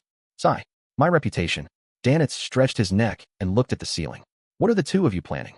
Clevis drew in a silent breath and asked directly. Klein jerked his chin towards Danitz. "Watching over him." "Watching over?" Clevis couldn't understand Gehrman Sparrow's words. "Sir, you must learn to make associations by yourself. Learn to infer on your own. You can't have me explain in detail. That doesn't match my persona." Confronted with the doubtful look in Clevis's eyes, Klein casually said, "He boarded at Demir Harbor and I recognized him, so I decided to watch over him to prevent any accidents." After looking at Klein for a few seconds, Clevis nodded his head and said, "Will you be fine? Do you need any help?" "No," Klein replied quietly. Clevis glanced at the depressed Danitz and took a step back. "Then, I'll take my leave." Just as he was about to leave, he was suddenly stopped by Gehrman Sparrow. He heard the mysterious young adventurer say, with some solemnity, "Return to the ship as soon as possible. There is danger dormant in Bansy Harbor." In the Green Lemon restaurant, Donna had just laid out her napkin when she saw through the window that Uncle Clevis had arrived hurriedly downstairs. At this moment, the weather in the port suddenly changed. Strong gales rose up from all directions, causing the trees to sway back and forth. As expected of Bansy Harbor, the Weather Museum, Donna studied the outside scenery with interest. She saw a man in a black cloak trudging through the wind with a lantern in his hand. Seemingly sensing that he was being watched, that person turned his body sideways and looked up at the second floor of the restaurant. Then, Donna discerned his appearance and saw that the area where the person's head was supposed to be was empty inside the black cloak. There was only a bare neck with bright red blood spewing out of it. The person slunk his body back down, pulled at his cloak before continuing forward. Chapter 507, Bansy Harbor in the Wind. Donna jerked back, her pupils constricting, her mouth half open as her scream reached her lips. If she hadn't seen the messenger before, then she would have long lost control of herself and staggered to her feet in terror, unconcerned whether she would flip over the tables or chairs. Fortunately, she was no longer the young lady who was completely ignorant of the matters of the sea when she first boarded the White Agate. Her voice had only become slightly sharper as she pointed outside the window and stammered, "Tish, there's a zombie. A headless zombie." She used the most commonly seen zombie in folklore to describe the terrifying thing she had just seen. Cecile shot to her feet and rushed to Donna's side. She looked curiously out of the window where the raging wind was blowing and observed for a few seconds. "There's nothing," she said truthfully. Donna shrank back, mustered her courage, and cautiously leaned forward only to see the trees outside swaying, with random clutter flying everywhere. There wasn't a single pedestrian. There really was someone there. He was wearing a black cloak, and he had no head. His neck was bleeding, Donna said while gesturing in an attempt to convince the adults in the room. Her father, Branch, propped himself up from the table, went to the window, and looked out for a moment. Donna, you aren't allowed to read that Font's horror stories anthology anymore tonight. But Donna felt aggrieved and wanted to defend herself. At this moment, Klebbies came up to the second floor and approached, asking, what happened? Donna said she saw a zombie, a headless zombie. The other bodyguard, Teague, explained with a chuckle. Klebbies was silent for 2 seconds, then he nodded at Donna. It's okay, this shall pass. The wind outside is very strong and dangerous. We'll leave when things calm down. In the eyes of Donna, Uncle Klebbies' words indicated that he believed her and had chosen the safest solution. But in the eyes of Teague, and the others, this was merely a clumsy tactic to comfort a child. Seeing that Donna was still a little nervous and that his real employer wasn't too satisfied, Klebbies pulled out a chair and sat down as he calmly said, there's a strange tradition in Bansy Harbor. They don't leave the buildings or respond to any knocks on the door when the weather turns stormy at night. If you open the door, will you be taken away by the zombie? Denton suddenly asked in enlightenment, having seen the messenger with his sister. You can think of it that way. Klebbies picked up a glass of water and took a sip. So that's how it is. Donna calmed down, believing that she wouldn't encounter that horrible zombie as long as she didn't leave the restaurant. It was only then that she noticed that the surrounding customers had all cast their gazes over due to the commotion. Being stared at by so many people, Donna felt uncomfortable from head to toe. She instinctively wanted to lower her head to avoid everything. I didn't do anything wrong. I really saw it. Donna obstinately straightened her neck and looked around. She saw the gentlemen in tailcoats and the ladies in their beautiful dresses retract their gazes. She saw them lower their heads, pick up their spoons, and scoop the dark red blood blocks in their bowls to stuff into their mouths.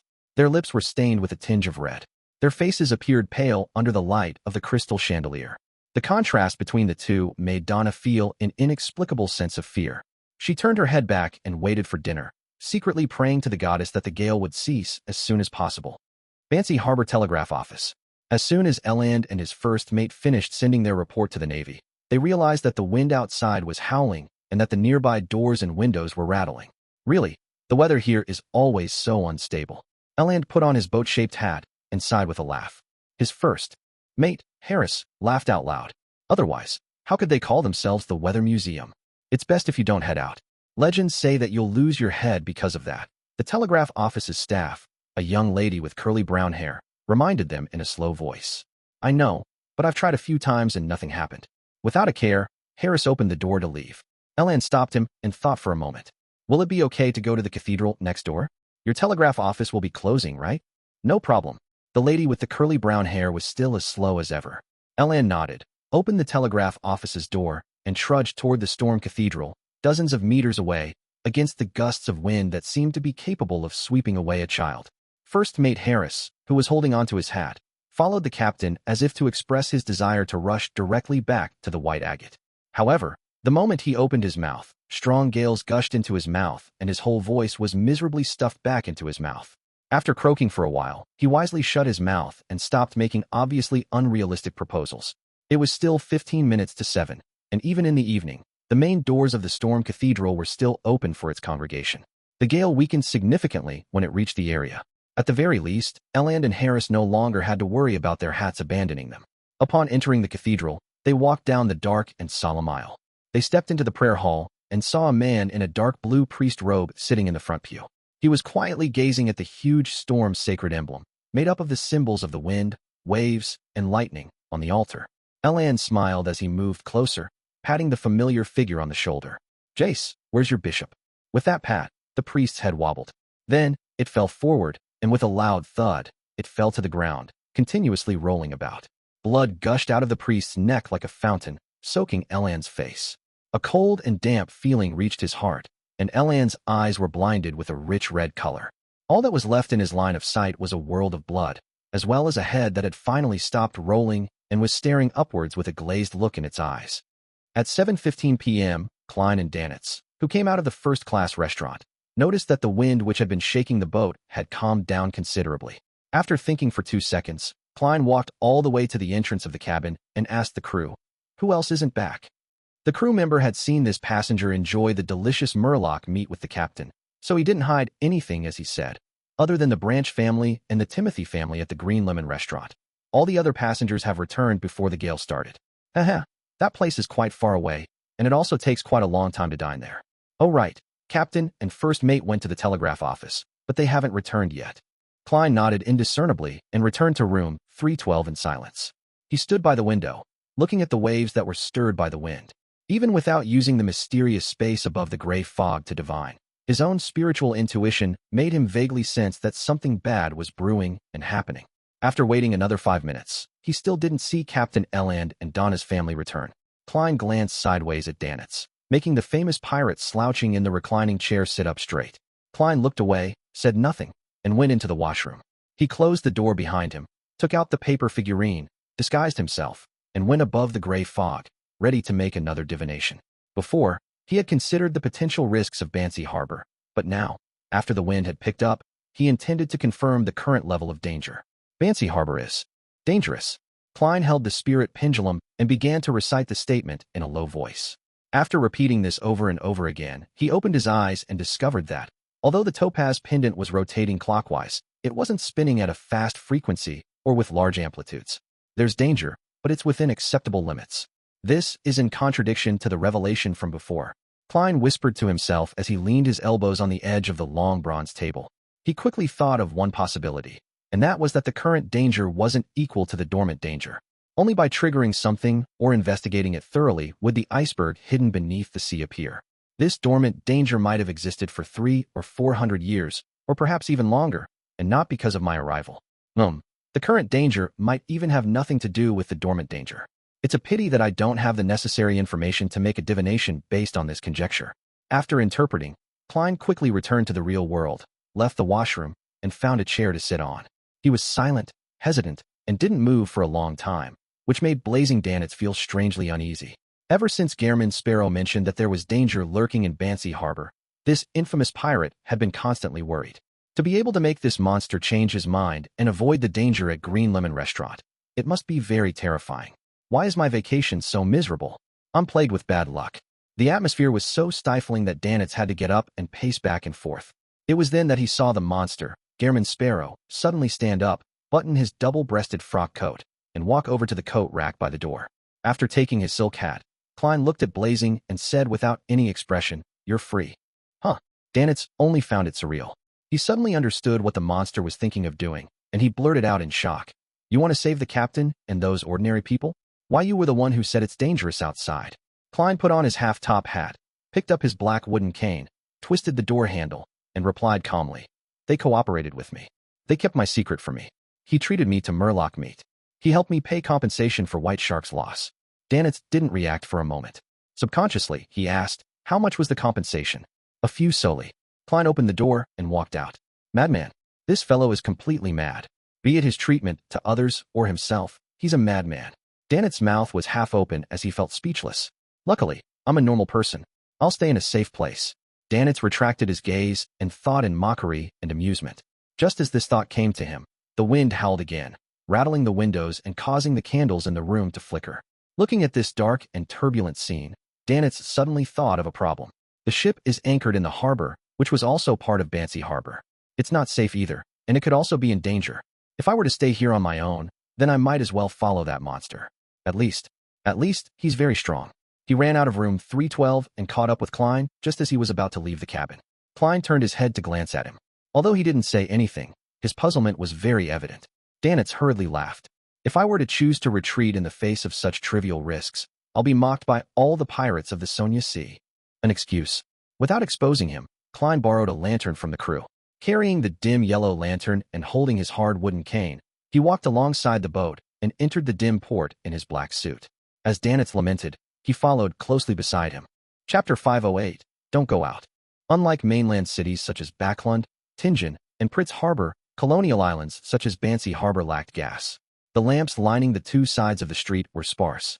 They had candles caged in glass, waiting to be lit. Unfortunately, the wind had picked up early, so no one went out in the evening. The candles didn't shine at the predetermined time, and the road was pitch black. The faint outline of the crimson moon shone through the clouds. Compared to before, the wind was much calmer. At the very least, Klein didn't need to be distracted keeping his hat on. The thin fog gradually pervaded the air, and the doors and windows of the mainly two-story houses were shut tight. It was pitch black and devoid of any light, as though no one had lived in the area for a long time. With a yellow lantern in one hand and a hard wooden cane in the other, Klein walked quickly down the quiet street in the direction of the Green Lemon restaurant, which Blazing Danitz had pointed out. Whoosh! Amidst the fog, the wind began to swirl as Klein felt a baffling chill down his neck. He lifted his right hand, which held the cane, and propped up the collar of his double-breasted frock coat, completely covering his neck. It was at this moment that a scene suddenly appeared in his mind. In the scene, a black shadow the size of a watermelon appeared from the fog and lunged for his ear. Without thinking, Klein swung his arm and forearm and struck out with his cane. Bam! Just as the black shadow came close, it was struck head-on and sent flying a long distance away. With the help of the lantern's light, Klein finally recognized the thing that had attacked him. It was a head. It was a head that had lost its body, a head that had its esophagus hanging down. The head floated in midair, its face resembling dried cheese with mildew all over it. There was a yellowish-green liquid flowing down its skin as it outlined the face's contours. There were only 2 black holes left where its nose was supposed to be. Its bulging eyes were mostly white without much black. Its lips were mostly rotten, revealing sharpened teeth mixed with blood. T. Blazing Danitz silently cursed when he saw this scene, his heart trembling. Even though he had embarked on many treasure hunts and had fought many monsters, such a disgusting and horrifying thing was still rare. At some point in time, a classic revolver had appeared in his hand, and he was about to fire it with his elbow held down. At this moment, he saw a pure ray of light descend from the sky, landing on the somewhat stiff head. A blood-curdling screech rang out, and the shriveled and hideous head was quickly vaporized before dissolving into ashes. It didn't leave a single trace behind. How weak, Danitz subconsciously commented. Is this monster, Gehrman Sparrow, from the Sun Pathway? Doesn't look like it. He likely relied on what should be some sort of mystical item. I didn't even realize it just now, but Gehrman Sparrow had already discovered the enemy and attacked. He really is very strong. Danitz quickly turned his attention to something else. Just as his thoughts were settling down, he saw a similar head fly out from the fog to his side from the corner of his eye. It was trying to bite his neck. Bang! Danitz calmly pulled the trigger. The brass bullet accurately hit the head covered in mold, shattering the head's glabella as it fell backwards and stopped in midair. Soon after, a crimson ball quickly expanded above Danitz's empty left palm, and a fiery light began to swirl. He leaned forward and dragged his arm before throwing the fireball, causing it to crash into the stiff head. Flames soared up as the head burned red. The skin on the head quickly charred, emitting a sizzling sound. However, it lunged forward with its mouth wide open, ready to bite Danitz's neck as though it wasn't affected. This turn of events was somewhat out of Danitz's expectations. He nearly failed to dodge in time, and he hurriedly rolled forward, barely dodging fatal damage. A bright scarlet color appeared on his left palm once again, but the flame didn't expand this time. Instead, it shrunk, layer by layer. Within a second, Danitz threw out the orange fireball, which was only the size of an eye, while dodging. The fireball was controlled by his spirituality. It drew an arc in the air and accurately flew into the mouth of the shriveled head. Boom! The fiery light flashed, and the explosion splintered the flying head from the inside out. Countless pieces of it, along with its blood, splashed everywhere. I've finally finished it. Danitz rolled to his feet and breathed a sigh of relief. Only then did he realize that this monster which only had a head wasn't easy to deal with. Yet, Gehrman Sparrow had killed one with ease. It's mainly because the beyonder powers in the sun domain restrained such things. Danitz added scornfully in his heart. As he thought of this, he turned his head to the side and realized that Gehrman Sparrow hadn't waited for him. With his cane and lantern, he was jogging into the distance, his black coat fluttering behind him slightly. T. Wait for me. Wait for me. Danitz's pupils contracted as he widened his pace to chase after the man. He didn't dare to stay on his own in the thin fog and dim surroundings. Inside the Green Lemon restaurant, Donna looked at the white porcelain bowl in front of her and the dark red blood cakes in it. She thought of the strange horror she felt when seeing the customers eating just now, as well as the blood oozing out of the headless, cloaked man's neck. Her throat moved, and she almost vomited. Donna decided to give up the delicacy, even though the fragrance had already seeped into her nose. She ate some salad and mashed potatoes without much thought and waited for the wind outside to die down. She felt the clock on the wall moving ever so slowly.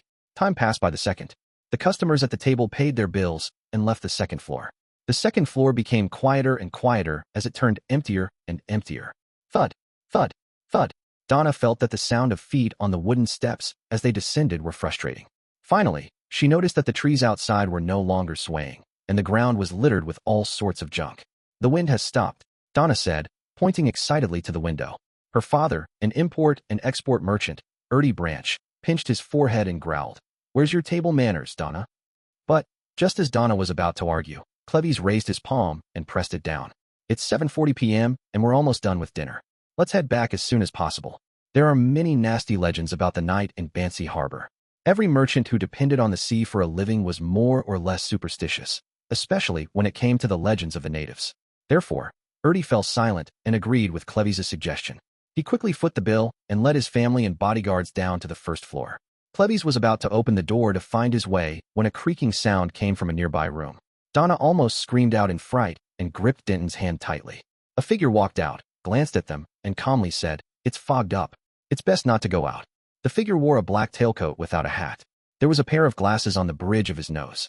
His face was fleshy and almost circular. "What are you trying to convey, Mr. Fox?" Cleves recognized him to be the owner of the Green Lemon restaurant. Fox said without much of an expression, "In Bansy, during the nights when the fog and weather drastically changes, it's best not to go out or respond to any knockings. Otherwise, one might encounter bad things." The more Donna listened, the more scared she became. She loudly emphasized, "People have already left ahead of us." Fox pointed to the rooms on the first floor. They chose to stay. Creak. Thud. As soon as Fox's voice fell, the doors to the various rooms opened either softly or heavily. The gentlemen and ladies from before came to the doors and quietly watched Donna and her family, who were considering to leave. "Perhaps we should respect the customs here," Erty Branch said in deliberation. "Staying a night here won't affect our boarding of the ship." According to the experience Cleves was equipped with, he should have followed Fox's advice and stayed at the Green Lemon restaurant. But he remembered Gehrman Sparrow's reminder. It was a reminder of a powerful adventurer who was watching blazing dannets. There is danger dormant in Bansy Harbor. It doesn't refer to it being indoors or outdoors. Cleves quickly made his decision and said to Erty, "Mr. Branch, please trust in my profession." "Yeah, I've seen a lot of folklore, but none of them are pragmatic," another bodyguard agreed. Before he finished his sentence, knocking sounds came from the restaurant's door and a series of screams could be heard from afar. "Look, there are knocking sounds." "Don't respond," Fox said slowly. Erty's heart palpitated as he was about to choose to stay the night. Donna looked at the gentlemen and ladies standing at their doorways, and she felt that their gazes looked abnormally weird. "No, we have to return," the young lady stressed, almost screaming.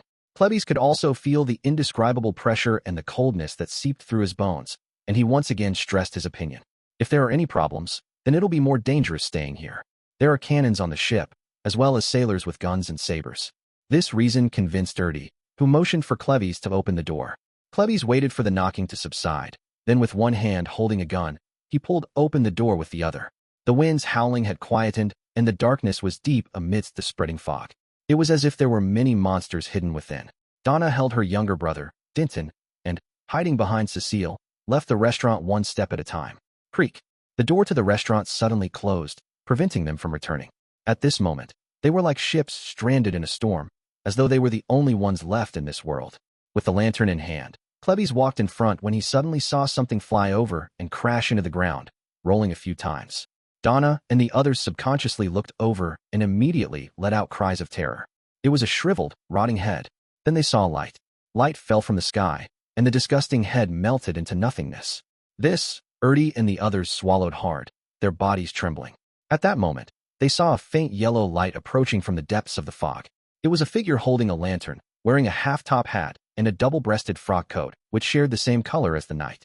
The lines of his face were distinct, and there was an obvious sharpness in the coldness. "Uncle Sparrow!" Donna and Denton cried out. They felt their hearts settle down.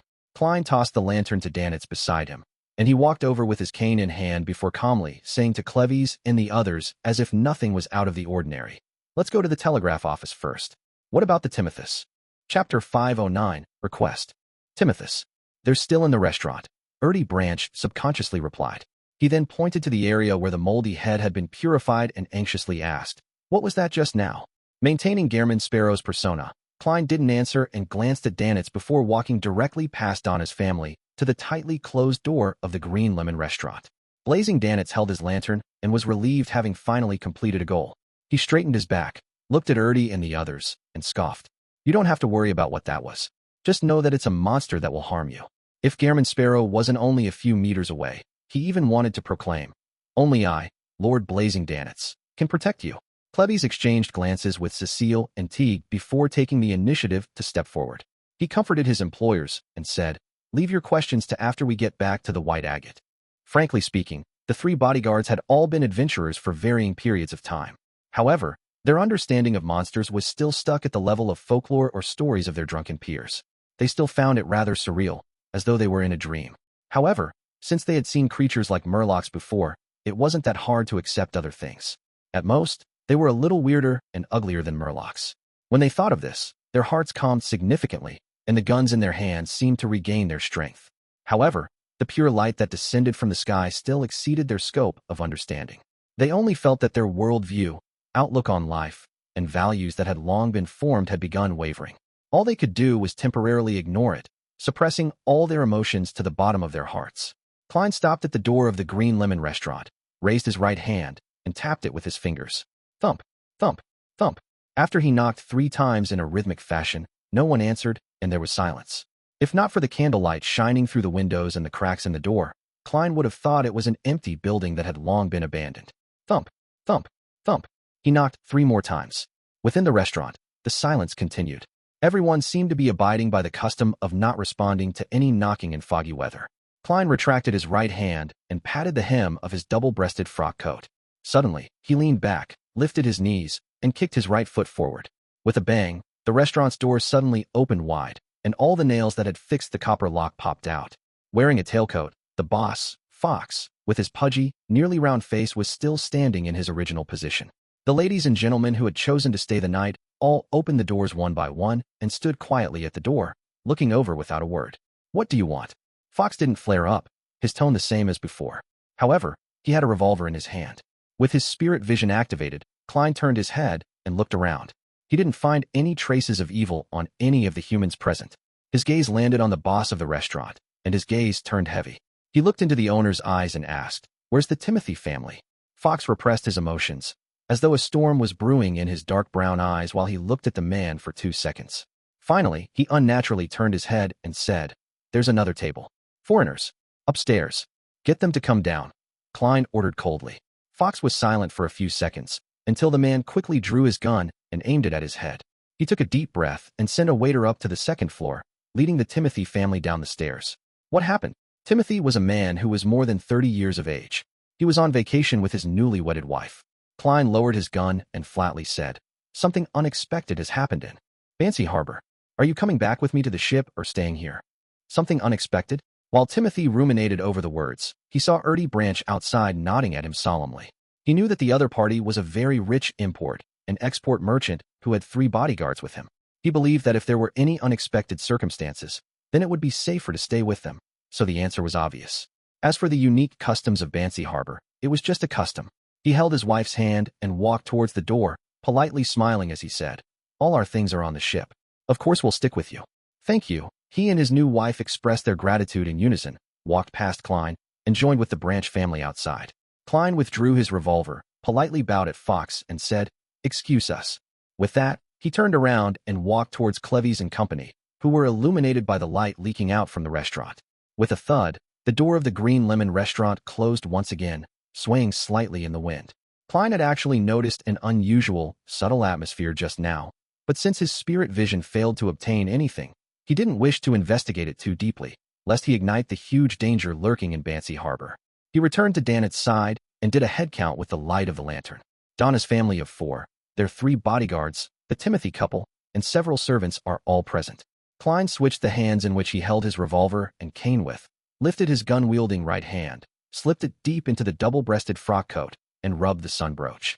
With a flash of dark golden light, an invisible force quickly spread outwards, flooding everyone present like a wave. Instantly, Donna and the others felt as if they had arrived in the south, like they were bathing in warm sunlight that dispersed the cold chill within their bodies. They were no longer as nervous and worried, as if they had found their courage again.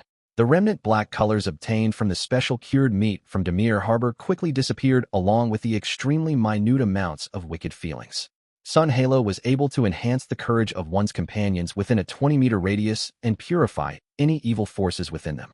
With the help of the brooch, and while under the control of Klein's spirituality and psyche, he could use the power of the sun to bypass any targets he didn't wish to help. "Let's head to the telegraph office first," Klein repeated himself as he held his cane in his left hand and his revolver in his right. After getting his bearings, he proceeded forward. Danitz followed his directions and walked diagonally to the side. Cleves, Cecile, and Teague very professionally took charge of security for the other two flanks.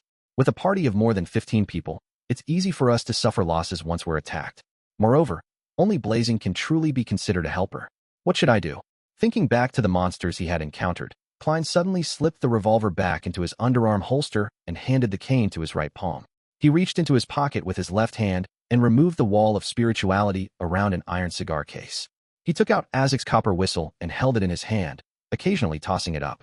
He believed that such an action would divert the attention of the undead monsters, which only had one head left from the others, leaving the brass, ancient whistle as the only thing in their eyes. This way, I don't have to worry about not being able to rescue them in time. That's the effect of an MT1. Klein sighed and quickened his pace. At this moment, 3 shriveled heads covered in mold flew out from the thin fog in front of him. They charged towards Klein from different directions like arrows, completely ignoring the existence of the other delicious meat. 3. Danitz's pupils contracted, a little worried that Gehrman Sparrow would end up. Flustered, but he also looked forward to seeing his true strength. 3. Klein calmly shook his left hand and threw Azik's whistle into the air. The heads with esophaguses hanging down from them immediately drew an arc and headed for their primary target. Klein took a step back and, without any expression, raised his hand and squeezed the sun brooch. All of a sudden, dense golden flames were produced where the copper whistle was as a holy aura was emanated. Fire of light. The 3 skinny heads let out miserable shrieks at the same time, turning into dust under the golden light. Klein took 2 steps forward and reached out to catch Azik's copper whistle. That can actually work? Another mystical item? Danitz froze for 2 seconds, flabbergasted at how easily the assault had been resolved. At that moment, Timothy and his wife also clearly saw what the things which were attacking them looked like. One of them turned pale from fright while the other asked, flustered, What was that? Donna immediately turned around and nodded seriously. Leave your questions to after we get back to the white agate. With that said, she put her finger to her lips, mimicking Uncle Sparrow's meaning of silence. Remembering the holy aura displayed by the young man in front of him, Timothy swallowed hard and pulled at his wife's hand. He fell silent while remaining alert, and his servants had no choice but to obey upon seeing this. The group continued on through the moonlit streets. The lights of the houses on either side of the streets were extinguished, leaving only darkness behind the oriel windows. Donna felt as if pairs of eyes were following her and the others, but for some reason no one showed up. They must all be afraid of Uncle Sparrow. She held her brother's hand tight and walked amidst the protective circle of her parents. Suddenly, a figure appeared at the side of the street. He wore a black cloak and leaned forward, revealing a neck that was still bleeding. There was nothing above the neck, with the interior of the cloak reflecting the moonlight. Gasp! The headless figure let out a beast-like growl that sounded like gasping as it rushed towards Klein, stomping on the street to the point that the ground slightly shook. A spot it passed by just happened to be in Danitz's path. This infamous pirate cursed and flung an orange-yellow fireball, which had been repeatedly compressed from his hand. Boom! The fireball exploded, causing the headless man to retreat several steps. His clothes were tattered, and his skin quickly charred while his cloak was set on fire. However, to the monsters that had already lost their lives, this wasn't a serious injury. And in that instant, with a crisp crack, the scarlet flame on the black cloak suddenly soared into the air, as if it were blooming. Klein, in his coat, jumped out of the flames, borrowing the momentum from his fall and his own strength in order to stab the cane he held in both hands directly into the headless man's neck. Splat! The cane sank into the headless man's body and emerged from his crotch. Bam! Klein's back muscles bulged, forcefully throwing the headless monster to the ground. Taking advantage of this opportunity, he stood behind the monster and continued to grip the cane tightly while he poured his spirituality into the sun brooch. He had already used his spirit vision to determine that holy light summoning, cleave of purification, and fire of light were all unable to deal with this blackish-green monster in a short amount of time, so he could only use another method. 5 seconds, 4 seconds, 3 seconds. The headless man struggled with all his might, but like a snake, he fell to his knees and was firmly nailed to the ground by the cane. 2 seconds, 1 second. Klein opened his mouth and spat out a word in ancient Hermes. Sun. Specks of radiance appeared and turned into water droplets that sprinkled over the headless man's body. Sizzle. When the blackish-green gas was emitted, Klein let go of his cane and took 2 steps to the side. Within the sparse rain, the headless man continuously twitched before finally calming down, eventually melting into a pool of blood. No beyonder characteristics. This means it's not the real enemy. At most, it can be considered as a created servant. Klein withdrew his cane, turned, and walked back to the group. So cool. Denton let out a belated cheer. Donna's eyes sparkled. He was still borrowing the powers of a mystical item. However, his phasing away during the flames has indicated his true strength.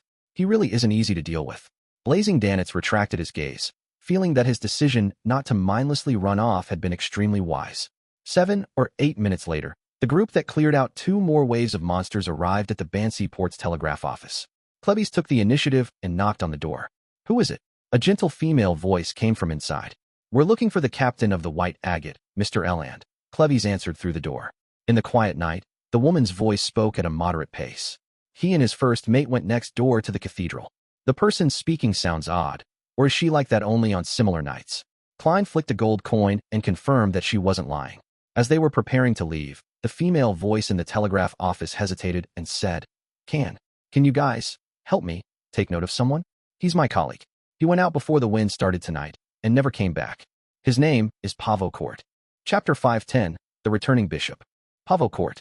Klebbies didn't directly answer the woman behind the telegraph office's door. He turned to glance at Gehrman Sparrow, waiting for his decision. In the eyes of this former adventurer, it was a difficult task for 15 people to get back to the White Agate safely. They couldn't and shouldn't be distracted by helping her search for someone. However, he was well aware that the current pillar of support was Gehrman Sparrow and Blazing Danitz. They were the only ones who had the right to decide on the matter. Klein remained silent for 2 seconds. Then he spoke in a measured voice. What does he look like? He believed that having more information would help him escape this strange, foggy city, so he casually asked in passing. As for whether he would help take note of the person's whereabouts, it all depended on what happened next. While inquiring, Klein also warned himself not to pursue the matter too deeply, or else it might risk triggering the danger dormant in Bansy Harbor. Between understanding the situation and avoiding the risks, he had to engage in a balancing act. No more, no less, without leaning too far left or right. This might be an easy or difficult feat, because no one knew what would happen once he took the step. He could only judge based on his experience and intuition, and he could fall into a pit at any time. This left Klein highly stressed as his mind whirled at an unprecedented speed. In the dense darkness and thin fog, the telegraph office's door remained tightly shut. The woman inside paused and said, He's a very handsome man. He has 2 eyes, 2 ears, a nose, and a mouth. Why does this answer sound so scary? Is there something wrong with this woman? According to the customs of Bansy Harbor, she shouldn't have even responded. Blazing Danitz had the urge to kick open the door, rush into the telegraph office, and check the situation inside. It was at this moment that he saw Gehrman Sparrow put his hand on his hat and turn to the side. Storm Cathedral. Klein briefly stated their destination. He didn't bother with whether there was anything wrong with the woman at the telegraph office. It was just like how he didn't delve into the secrets of the owner of the Green Lemon restaurant or the customers who had chosen to stay the night.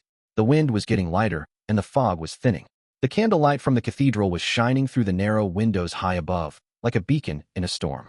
After Klein used Sun Halo again, Donna and the others regained some of their courage, like people who had fallen into the water and desperately grabbed onto the last straw. They hurriedly walked on the empty streets in silence. Soon they arrived outside the Storm Cathedral, but the doors were shut tight. Glancing at the storm's sacred emblem on the door, Klein raised his hand and knocked 3 times. Thump, thump, thump. A vigilant male voice immediately came from behind the door. Who is it? Gehrman Sparrow, Klein replied straight away. He could already tell that it was Captain Eland. Why are you here? Eland asked again without opening the door. Klein raised his cane and calmly said, You help me pay White Shark's compensation.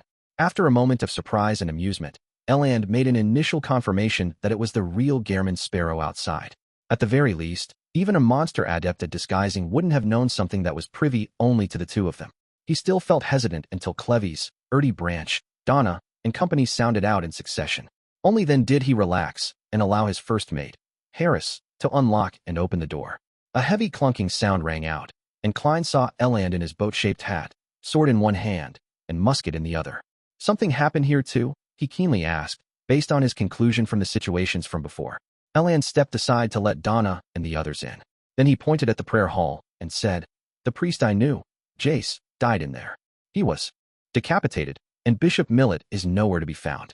Same for the other priests. Also, the servants in the church are all gone. A dead priest with a missing bishop? The whole cathedral is devoid of the living? This is a little problematic. Klein gripped the cold Azik's copper whistle, his heart sinking. Of course, he was very clear that the priest and the bishop weren't the main force of the Church of Storm that managed Beyonder matters in Bansy Harbor. Underneath this cathedral, there was definitely a mandated Punisher team formed out of 6 to 8 Beyonders, as well as an indefinite number of sealed artifacts. Even high-sequence Beyonders wouldn't be able to wipe out this force in a short span of time without causing a stir. As long as they're alive and able to use sealed artifacts, the problem shouldn't be too terrible. So, at this point in time, what is the mandated Punisher team doing? Based on his previous experience as a Nighthawk, Klein made a guess of the standard operating procedures. In the process, he followed Elan to the prayer hall and examined the body of the deceased priest. Jace died a tragic death, as if his head had been decapitated while he was still alive. Unlike the monsters outside, his esophagus and head were separated. With Klein's spirit vision, this priest no longer had any remnant spirit. It would be very difficult to have a successful spirit channeling ritual. Is it due to a unique killing technique, or has it been dealt with accordingly? It's different from the monsters outside. Was it because the operation happened in a rush? Combining all that he knew, Klein concluded his previous speculation. He felt that there were 2 possibilities. 1, there was something of local origins, perhaps a living sealed artifact or a mid-sequence Beyonder, who had lost control underground. It escaped the cathedral and killed Jace while fleeing, causing the abnormal changes in Bansy Harbor. The bishop, priests, and mandated punishers were in desperate pursuit, attempting to form a seal again or get rid of the perpetrator. The servants had been led underground and were under the protection of the remaining mandated punishers. But this didn't explain the strange behavior of the residents of Bansy Harbor. The second possibility was that the primitive sacrifice ritual to the god of weather had been resurrected in a number of people in Bansy Harbor, and that the flying heads and headless monsters were in adherence with the descriptions of flesh and blood consumption in the sacrificial rituals and the burying of heads in the altar. And due to some unknown reason, this group of people had raided the cathedral and killed Reverend Jess. The rest of the population had more or less understood the situation, but they had opted for silence. They might have already assaulted the area underground and are currently engaged in an intense battle with the mandated punishers, priests, and the bishop, who are aided by sealed artifacts. They might have transformed all the servants into monsters or thrown them out. It can also be that they're under pursuit from the Beyonders of the Church of Storms, and the servants have been sent underground to receive protection to prevent any accidents. From the fact that Jace's corpse hasn't been used, there's a possibility that it's the latter development. If I were to head underground to confirm the situation, I'll definitely be attacked since we're unfamiliar Beyonders. Besides, the remnant strength might not be sufficient. Klein looked at the priest on the ground and realized that his Beyonder characteristic had condensed into a blue sapphire by his neck. He retracted his gaze and didn't pick up the item. He didn't want to attract the violent retaliation from the short-tempered Church of Storms, so he turned to Eland and Harris. Let's return to the ship first. He casually tossed the gold coin and confirmed that there was no battle currently going on underground. In any case, regardless of whether there were any mandated punishers present, the cathedral grounds were no longer suitable for prolonged stays. After all, Klein wasn't sure if his guess was right, and he could only make the safest choice. All right, Eland had no desire to stay here either, being in a situation where he waited nervously for any changes to befall him. As long as he returned to the White Agate, he would have many cannons and many sailors that could withstand accidents to a certain extent. After a short rest, the group left the cathedral. With the addition of Eland and Harris, the team's defense clearly became much tighter. Klein no longer needed to toss the copper whistle to attract the monsters, so he stuffed it back into his pocket. Shall we send a telegram to the Church of Storms headquarters to report on Bansy Harbor? After a few steps, Eland made a cautious suggestion. This way, even if there were major unforeseen events, as long as they held on, they would eventually be saved. Klein didn't object. Walking through the thin fog ahead of him, he calmly said, "We'll pass by the telegraph office." Phew. Blazing Danitz breathed a sigh of relief. Then his heart skipped a beat. He was afraid that the Church of Storms would perform investigations and discover that an infamous pirate had played an important role in this matter, and by then, he would probably still be trapped on the White Agate. Although I save people, the mandated punishers aren't friendly to those who don't belong to them, especially when I'm a pirate. Stumped for a moment, Danitz decided to get over the immediate danger before considering other matters. After walking for a while, they saw the telegraph office in sight. A faint yellow light suddenly emerged from the side street and approached them from the depths of the fog. It was a middle-aged man carrying a lantern. It was a middle-aged man carrying a hurricane lamp. He wore a dark blue bishop robe embroidered with the symbol of the storm. His head was bowed and his face was pale. He was wheezing as he staggered while walking. Eland focused and blurted out, "Bishop Millet?" The middle-aged man looked up, raised his hurricane lamp, and said, "Eland, is it?" At this moment, Klein took a step back, letting Eland stand out. He didn't wish for the bishop of the Church of Storms to pay notice to him. Danitz even shrunk his neck back, using Ertie's plump body to block himself. Yes, Your Excellency. Jace is dead. What happened? Eland wasn't a novice, so he didn't directly step forward. Bishop Millet coughed and said, an old custom has been revived, and a group of heathens with dirty blood running through their veins are beginning to offer live sacrifices and are consuming their flesh and blood. Jace noticed that they were problematic and ended up being killed by them. The matter can no longer be covered up. They used the sacrificial ritual to change the weather and tried to attack the cathedral. They were defeated by the mandated Punisher and fled to the mountain. They escaped to the cave where the altar is. I was injured in combat. Without being able to hold out much longer, all I could do was slowly make my way back. Just as he finished speaking, a bright ball of light burst out of the distant fog, as if countless bolts of lightning were striking down. With the help of this light, Klein and the others could see the fog-covered mountain range by the shore, as well as the peak which was connected to thunderstorms. To a certain extent, this confirmed Bishop Millet's claim. Eland was about to step forward to support the storm bishop when he saw Gehrman Sparrow take out a gold coin and mutter in a low voice, "He has ill intentions." Ding! The gold coin flew up and then tumbled in the air before landing in Klein's palm, heads facing up. It meant a positive result. Bishop Millet stared straight at this scene, his light brown eyes suddenly flashing with a dark red light. Chapter 511, Snitch Halo. Whoosh! A strong gale blew out from Bishop Millet's body, lifting up his dark blue bishop robes. Crack! Crack! Crack! Crack! Crack! The branches of the nearby trees snapped as they flew into the air. Donna's body involuntarily rose a few meters into the air before being thrown out several meters. Her body ached all over when she fell to the ground. It wasn't just her. Cecile, Denton, Timothy, Harris, and the others were all blown up by the wind and landed in different spots. Only Cleves, Teague, and Ertie, either because of their training or abnormally heavy weight, staggered to the ground and tumbled a few times. Eland, who was facing Bishop Millet directly, did a series of retreating and backward somersaulting actions, dodging the incoming blow from the wind. Klein and Danitz didn't attempt to resist it head-on. Instead, they flew backward like kites.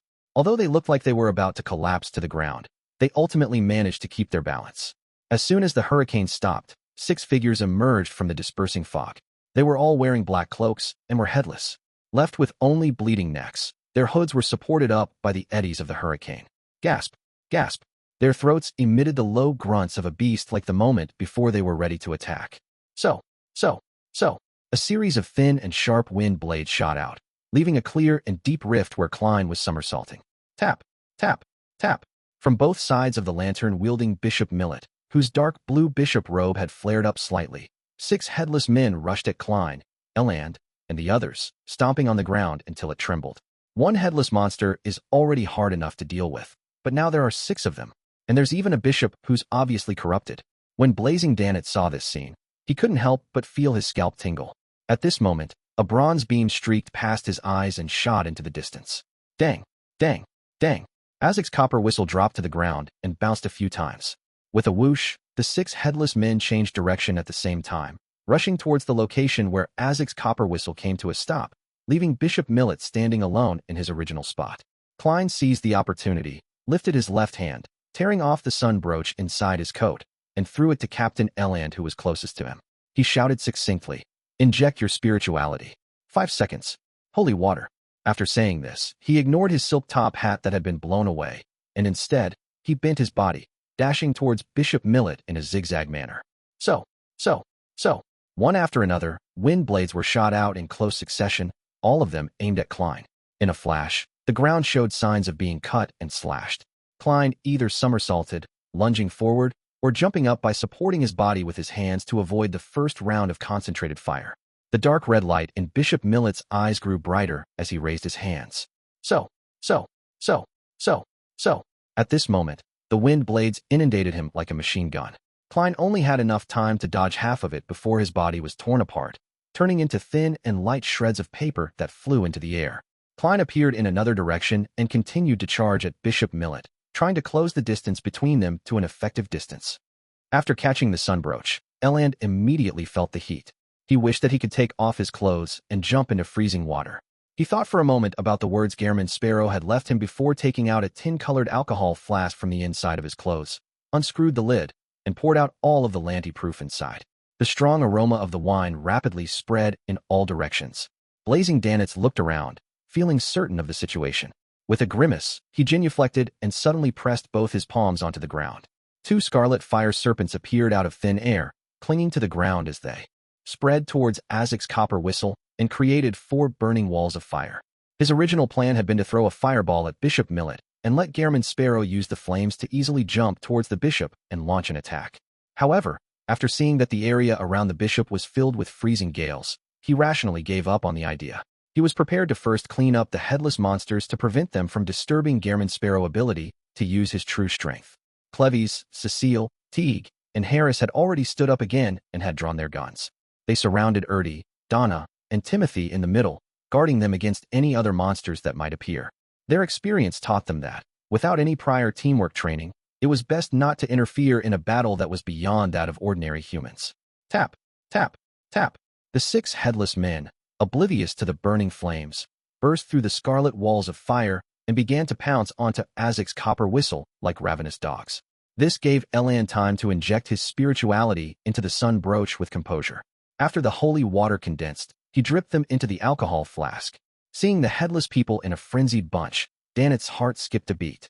He bent down halfway and, with a flushed face, condensed a scorching white flaming spear in his right palm. Taking a step forward, he twisted his waist and swung his arm, throwing out the flaming spear. It whistled as it hit a headless man and nailed it to the ground. A blazing white light soared, and the headless man's body was reduced to ashes. The remaining half of his body was also burning, continuously releasing blackish-green gases. Seeing that his attack had succeeded, Danitz was about to continue this attack method when he suddenly sensed a particular kind of crazy, terrifying hunger. At this moment, he felt as though he had arrived in front of a deep abyss, just one step short from falling in. He knew that Gairman Sparrow was no longer suppressing the crazy soul inside him. After using paper figurine substitutes 3 times, Klein finally entered a predetermined distance. The glove on his left palm suddenly exploded with a hunger that had been suppressed for a long time, and dark golden scales began sprouting from it as it squirmed. Klein's pupils faded away, as if they had turned vertical. Immediately after, his pupils reflected Bishop Millet's fluttering dark blue robes. Without a sound, the middle-aged man who was about to produce a large number of wind blades suddenly tilted his head backwards, and his body froze for a second. His eyes, which were glowing with a dark red light, lost their rationality as they were filled with a sense of madness. His skin became smooth and colorful, like the skin of some aquatic creatures. He let out a panting sound, as though it had come from the depths of the ocean, as slippery, disgusting tentacles suddenly drilled out from under his dark blue robe. Psychiatrist's frenzy. Klein originally only wanted to use this to interrupt the enemy's attack in order to create an opportunity for him later, but after going berserk, Bishop Millet immediately lost control. The moment the fallen or corrupted man lost his final shackles of reasoning, he immediately stepped into the abyss of losing control. Klein's pupils shrank as he saw the situation. He no longer hesitated, and he switched the soul he was driving. In the midst of his frenzy, the glove on his left palm became stained with a gold color. His expression became dignified as his gaze once again locked onto Bishop Millet. In an instant, his eyes lit up like 2 bolts of lightning. All of a sudden, Bishop Millet let out a blood-curdling screech. His palms and tentacles retracted as he covered his head. His psyche had been penetrated, causing him indescribable pain. Interrogator. Klein pushed himself up with his right hand, and his left hand lit up with a resplendent brilliance. Right on the heels of that, he leaned back and opened his arms as if to embrace the sun. A thick, pure, and blazing brilliance descended from the sky, landing on Bishop Millet and enveloping him within it. The surroundings changed as though it was daytime. The strong gales came to an abrupt halt. Sequence 5 Priest of Light. Bishop Millet's body began to evaporate, first his skin, then his tentacles, and finally his flesh.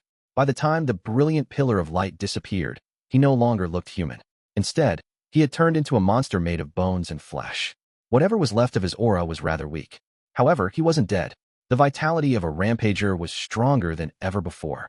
Klein's expression didn't change. He took a few steps forward and rushed to the battered body of Bishop Millet. He genuflected, leaned forward, and pressed his left palm against the flesh. He stopped using the power of the Priest of Light because he wanted to leave some food for creeping hunger. A small crack silently appeared in the palm region of the glove as 2 rows of illusory, white, and eerie teeth grew out from it, as it madly devoured any flesh, bones, and spirituality. However, Bishop Millet continued struggling. He steadied his flesh and grew new tentacles, trying to entangle Klein and pull him into his embrace. Klein threw his cane, pulled out his revolver, and fired 5 shots in quick succession at the monster. Bang, bang, bang, bang, bang. Bullets ranging from pale gold, brass, and silver colors struck Bishop Millet, igniting patches of different colored flames. Bishop Millet let out a blood-curdling screech once more, one that came from his soul. He finally wasn't able to resist creeping hunger. Even his flesh and soul were transformed into a torrent that poured into the insatiable mouth. In just 2 or 3 seconds, all that was left on the ground were clothes, money, and specks of dark blue and green light blobs. This was the difference between devouring and grazing. Klein wanted the latter more, but there was no other food around.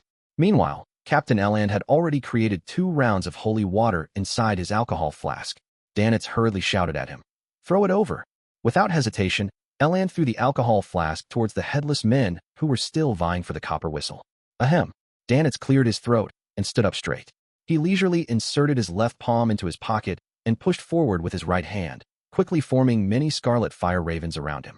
These half-illusionary fire ravens flapped their wings and flew out, following different trajectories of attack.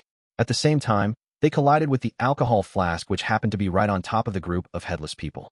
Rumble. The alcohol flask shattered as sun-holy water splattered everywhere. Sizzle. The remaining headless people were all drenched as they screamed and twitched in pain before falling to the ground. They melted away quickly into blood as Azik's copper whistle lay still in the middle of the purified area.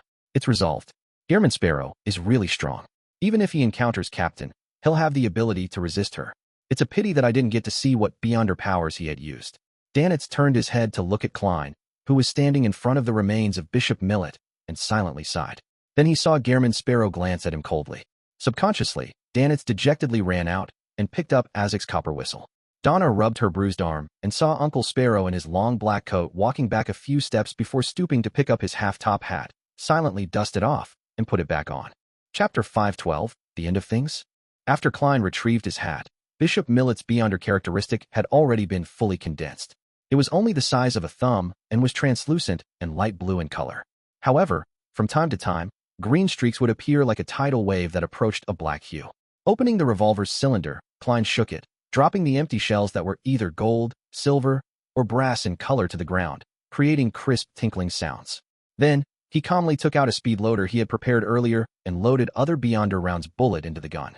After doing all this, he put away the revolver, bent over to pick up Bishop Millet's Beyonder characteristic, and stuffed it into his pocket without paying too much attention to it. Klein picked up his cane and turned back to the group after taking a few steps. He pulled out a paper figurine and flicked it like he was lashing a whip. Ha! The paper figurine was quickly ignited. It flew out of his hand and turned into specks of scarlet light that fell to the ground, extinguishing into dust. How cool! Denton forgot the pain from his fall and stared intently. It's like Uncle Sparrow is setting off fireworks. Donna nodded in agreement with her brother's words. After using paper figurine substitutes to interfere with the information and traces in the area, Klein looked in the direction of the way back and said calmly and concisely, "Leave this area." With that, he turned around and walked away at a leisurely pace. He took the sun brooch and Azik's copper whistle from Eland and Danitz respectively. Erdy and the others didn't make useless comments, nor did they cry out in pain. They followed quietly behind. In the battle just now, they had fully witnessed the uniqueness of Beyonders, especially Danitz's flaming powers. It was the most eye-catching and obvious. It left them a deep impression, making them fully realize that this wasn't something ordinary people could intervene in. All they could do was abide by the instructions and follow closely behind. Only by doing so could they guarantee their survival. Compared to Danitz, the battle between Klein and Bishop Millet mainly involved invisible wind blades and the truly intangible psyche domain. Other than the holy light that seemed to descend from the gods and the frightening sight of Bishop Millet's loss of control, the entire battle seemed completely calm, so it didn't deliver a shock to the onlookers. As they passed by the area they had just been in, Cleves, Cecile, and the others suddenly stopped in their tracks. They saw the ground covered with dense cracks everywhere. They instantly understood one thing, and that was that Gearman Sparrow's battle with the fallen bishop was many times more harrowing than the other performance. A sense of horror and security arose at the same time as all of them quickened their pace. 20 or 30 seconds later, Klein stopped on the street outside the telegraph office. He said to Captain Eland in a deadpan manner, "Do you want to send a telegram?" After saying that, he couldn't help but remind him, "Do not force your way in." All right. On this strange night, Eland was just as cautious. He took a few brisk steps to the telegraph office and knocked on the door 3 times. Thump, thump, thump. Amidst a slightly muffled sound, someone from inside asked, "Who is it?" Klein, who was already on guard, suddenly frowned, because the one who spoke was a man. Eland was also puzzled. I want to send a telegram. Who are you? I remember the person on duty was a lady before. The man inside replied calmly. Pavo Court, Melanie's colleague. She's right next to me. She's fine. Just as Pavo Court finished speaking, the female voice from before immediately followed up. Yes. I'm doing very well. You don't need to take note anymore. Pavo Court is back. Pal, doesn't your folklore say not to answer or open the door? How did Pavo Court get in? Klein resisted the urge to question her. Eland took a step back and cleared his throat. I'd like to send a telegram to the headquarters of the Church of Storms. I'm sorry, but we can't open the door. Pavo Court replied without emotion. Eland also felt the strangeness of the matter and didn't dare to force it. Instead, he proposed an alternative plan. Can you send it for me and pass the draft to me through the crack in the door? The content is about the abnormal changes in Bansy Harbor and the death of Bishop Millet and Priest Jace. It shall be signed off with Eland. All right. Melanie's voice trailed off, as if she'd returned to the telegraph machine. After waiting for a while, he heard tapping sounds, and before long, a copy of the telegram draft was extended out from the gap under the door. Eland bent down to pick it up, resisting the urge to peek through the cracks. He looked at the telegram draft, and his nose suddenly twitched. He smelled a faint scent of blood on the paper. He tilted his head and looked at Gehrman Sparrow, using his eyes to inform him that there was a problem with the telegraph office. However, he was met with a deep and unperturbed gaze, as well as words that were said in a calm and indifferent tone. Return to the ship. After throwing this sentence out, Klein turned around immediately and walked towards the end of the street, his figure gradually blending into the thin fog. Carrying a broken lantern, Danitz immediately followed after him. Without any hesitation, Donna and the others did the same. After pondering in silence for 2 seconds, Eland took the telegram draft and ran after the group. No other sounds came out from the telegraph office anymore. It was unusually quiet. Perhaps due to the extermination of the fallen Bishop Millet, Klein and the others didn't meet any more headless people in black cloaks on their way back. Moldy heads were only seen twice, and they were easily dealt with. After walking for an unknown length of time, they finally saw the dock and the white agate which had candlelight seeping out. This sight made Erdy and the others regain their strength. They transitioned from a brisk walk to a jog, all the way until they reached the bottom of the gangway. Klein stood guard below them with his blood-stained cane until everyone was on board. Then with a tug, he jumped and arrived on the deck with just a few steps. At that moment, Eland had already begun to gather his first mate, second mate, bosun, gunner commander, and other subordinates. He got them to gather the sailors, adjust the cannons, and prepare to depart at any moment. Although leaving the port at night had non-trivial security risks, it would be the best way to avoid danger if the situation worsened. Uncle Sparrow, Donna held her brother by the hand and trotted to Klein's side, plagued by a bellyful of questions. Klein nodded, pointed to the cabin, and said, "Go back to your room first. We'll talk about it tomorrow. The danger hasn't been averted." Donna nodded obediently. Together with Denton, she put her index finger to her lips. Shoo. After the Branch family and the Timothy family entered the cabin, Klein walked over to Eland, took out Bishop Millet's Beyonder characteristic, and threw it to him. If there are still mandated punishers alive, return this to them. The Beyonder characteristic left behind by a bishop who might have been a Sequence 6 would definitely be pursued by the Church of Storms, and everyone on the White Agate would be a target of suspicion. Klein didn't want to be wanted by the #1 power at sea as soon as he set sail. If none of the mandated punishers in Bansy Harbor survived, and if reinforcements from headquarters would take a while to arrive, leaving Klein plenty of time to deal with the matter and leave, then he would surely be reluctant to return it and would find a reason to get it back. Eland caught the thumb-sized object, glancing at it doubtfully. He didn't ask what it could be used for, and he chuckled. Don't worry about the Church of Storms investigation. I'll hint to them that you're with me. So, I'll be considered a member of MI9 by the Church of Storms? Klein nodded without saying anything else. Eland looked at Danitz and probingly asked, Blazing? Haha. Danitz chuckled dryly and took a leaf out of someone's book. Guess. I don't think so then. Eland replied with tacit understanding. With the simple matters dealt with, Klein returned to the side of the ship and looked at the fog-shrouded Bansy Harbor, prepared against any hidden dangers. Time ticked by, and the peak of the mountain next to the shore lit up once again with the lights of a thunderstorm. Streaks of silver and violent bolts of lightning swept the area without restraint before they gradually calmed down. The fog in Bansy Harbor began to dissipate, and the light of the crimson moon became clearer. It's over? Even after seeing this, Klein still didn't dare to completely relax. Half an hour later, 3 men who claimed to be mandated punishers came to the dock to see Captain Eland. After Gehrman Sparrow confirmed it with a divination and a round of questioning, Eland allowed the sailors to lower the gangway. The three mandated punishers motioned for the surrounding crew to leave. Then they lowered their voices and informed the captain of the situation. Klein didn't move closer to listen, but instead he waited patiently for the matter to end.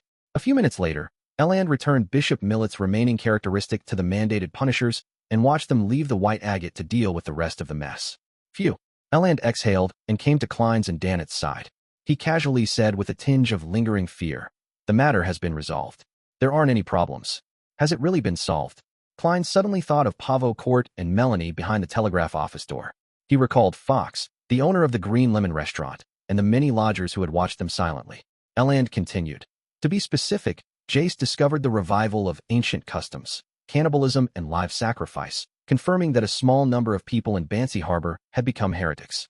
He hurried back to the church and reported this to Bishop Millet, but unbeknownst to him, the person before him was the leader of the heretics, a true fallen one. He had his neck cut off by Millet's wind blade and died in the Cathedral of the Lord. Millet was about to dispose of the body, but he was discovered by the servants. Hence, things spiraled out of control. Some of the servants were turned into monsters, while some were led by the priests to hide underground. Without any means to hide himself, Millet quickly left the cathedral, gathered the heretics, and headed for the altar at the mountaintop. The weather changed as a result. After the mandated punishers retrieved 3 sealed artifacts, they rushed over and engaged in an intense battle. In the process, Millet was injured and escaped, while the rest of the heretics remained to defend the altar, which was eventually overrun. The church's headquarters has already replied, and they'll be sending people to investigate the cause of Bishop Millet's fall. I told them that we were only able to kill Bishop Millet by joining forces because he was heavily injured. By the way, the mandated punishers have gotten me to get the Branch and Timothy families to sign a confidential agreement. After giving a general account of the situation, Eland let out a long sigh of relief and busied himself with the remaining matters. Klein didn't dare to completely relax. He stayed on deck until the clouds appeared to burn when the sun slowly rose, illuminating the entire port. He saw the residents leave their houses one by one, basking in the golden sunlight, chatting and laughing as they headed for their respective jobs. Bansy Harbor finally had the breath of human life again. It's really over. Klein turned around, slightly puzzled. He had planned to catch up on his sleep, but only after the ship had departed. As for Dannett's, although he had long been yawning, he remained motionless when he saw Gehrman Sparrow being motionless.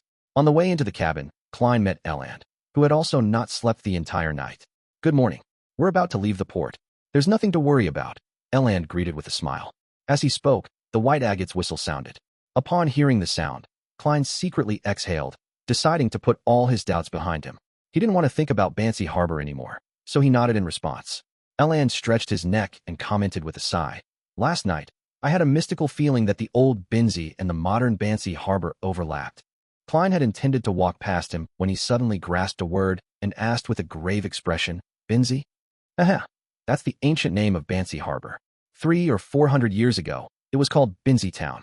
Later, due to its pronunciation and other factors, it gradually evolved into Bansy," Eland introduced in passing. Klein's pupils shrank when he heard the answer. He remembered very clearly that the evil spirit in Backlund's underground relic had once mentioned that if one wanted to find one of the founders of Rose Redemption, the former king of angels, Medici, and his descendants, one could go to Bansy Town to try their luck. Bansy. Klein's heart seemed to freeze over, inch by inch. A chill radiated from the depths of his bone marrow.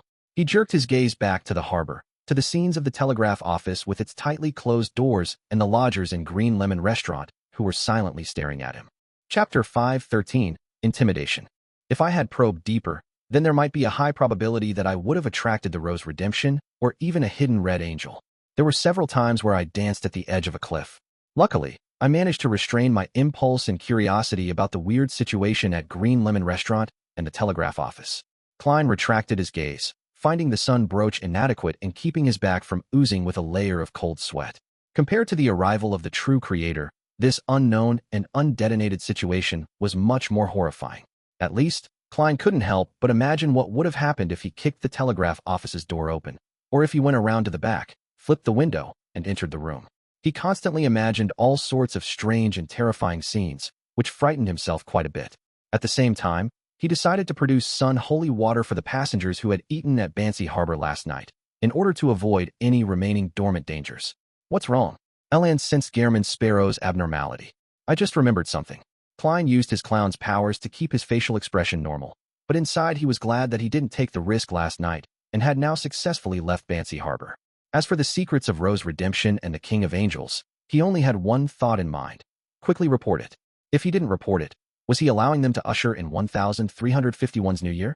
If he chose to hide the truth and wait until he had a sufficiently high sequence or enough strength to explore and reap the corresponding benefits, then Klein felt that he would feel very guilty and end up carrying a heavy burden if something happened during that time, causing the danger to be triggered prematurely, or if the remnant heretics would cause the death of one innocent passenger after another. That would only push him closer to losing control. Of course, reporting the matter needed to be done in a correct and astute manner. Klein wasn't foolish enough to tell Elan directly or write an anonymous letter to the Church of Storms, which would then lead to a lot of trouble. First, the authorities would definitely investigate Gehrman Sparrow's background, and things could be easily exposed if thorough investigations were made. Secondly, this identity might be exposed to the Rose redemption, which might attract a King of Angels' pursuit. What Klein intended to do was to use the world to mention the anomaly in Bansy Harbor when the tarot gathering was held in 2 days. He would then have the fool to lightly allude to Rose's redemption and a King of Angels. As a member of the Church of Storms, the Hanged Man would naturally know what to do next. This would be a chance for him to perform a deed of merit. As for the blood of the direct descendants of the Medici family, Klein didn't even consider it, because neither he nor Miss Sharon had the intention of rescuing the evil spirit in the underground relic. Noticing that Gehrman Sparrow obviously didn't want to mention his past, Elan chuckled, took out a small black wooden box, and tossed it over. Klein reached out and caught it, using his eyes to express his puzzlement. The bladder of the murloc. It can be used to make items. It's very useful at sea. The beyonder ingredient of a murloc. Worth more than 150 pounds. The captain sure is generous. Klein had almost forgotten how Gehrman Sparrow should react. Fortunately, he had a lot of experience in acting. He immediately sank his face and said, "I didn't save you for a reward."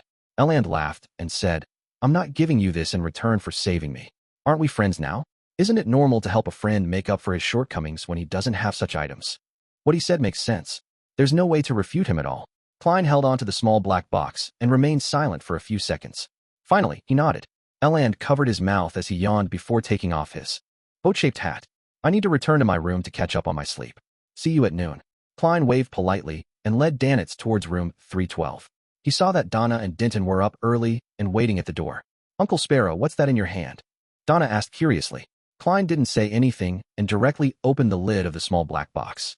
The interior was lined with a layer of black velvet, and sitting in the middle was a round, gem-like, transparent object.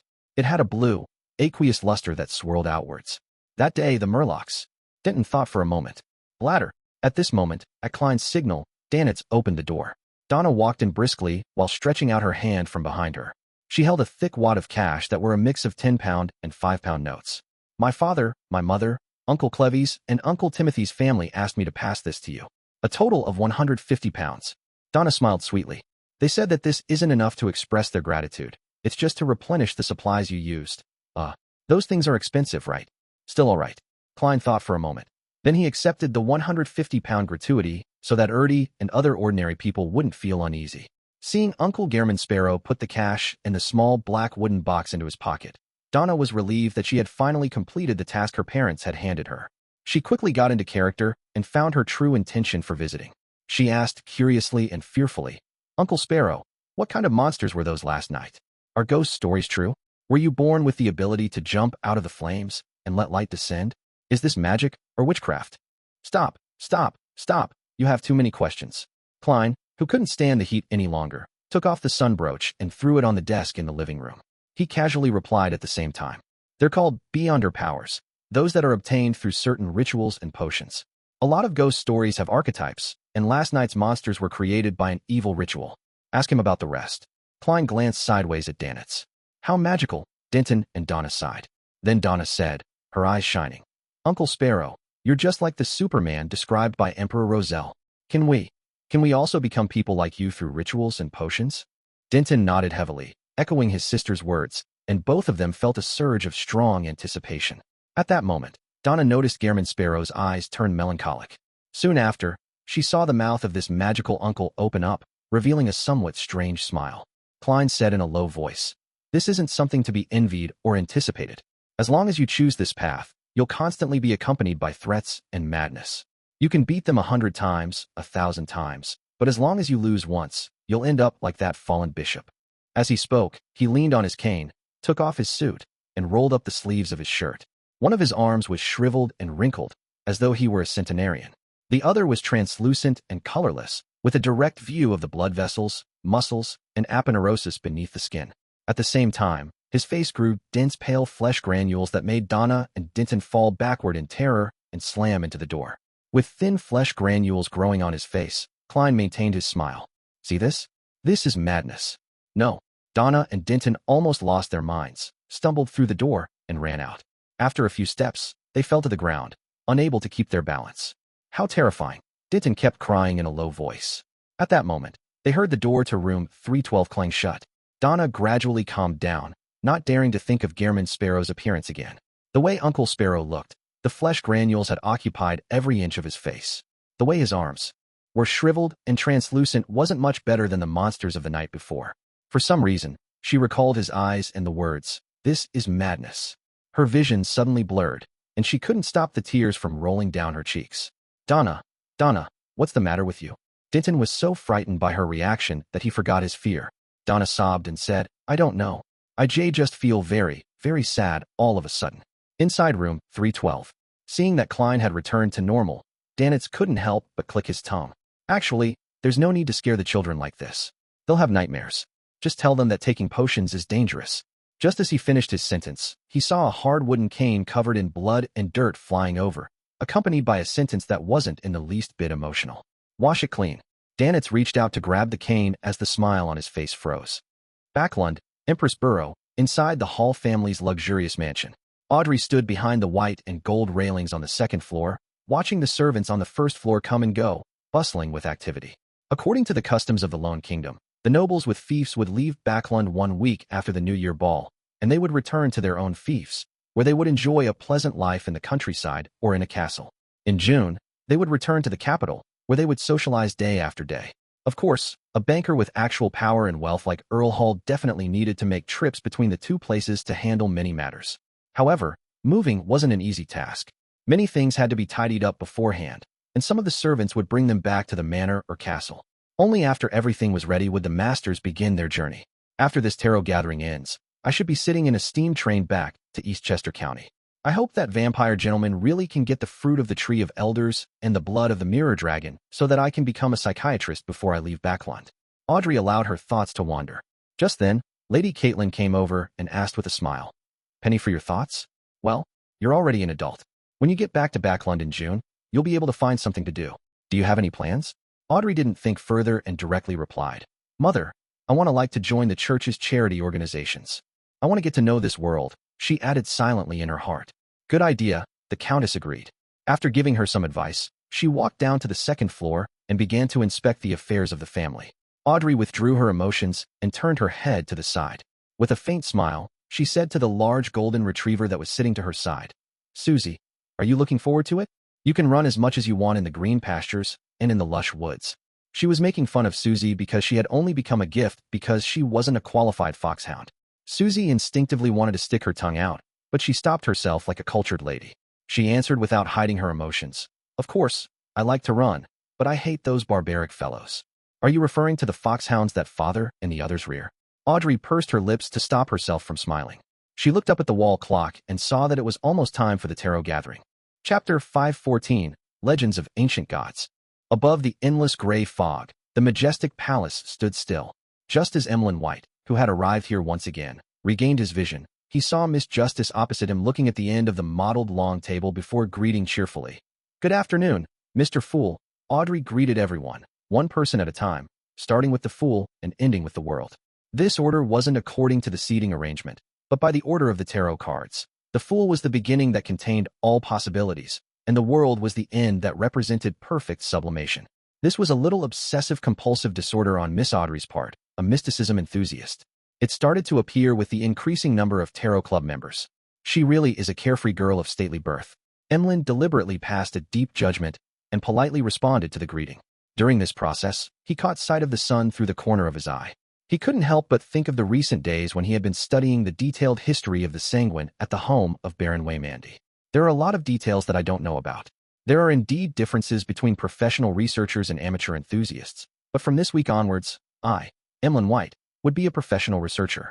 Baron Waymandy has never mentioned anything related to the City of Silver, so I can't ask him directly.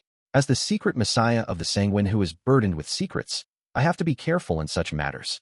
Attending class for half a day and going to the cathedral for half a day before accompanying the dolls at night seems to be a pretty good life.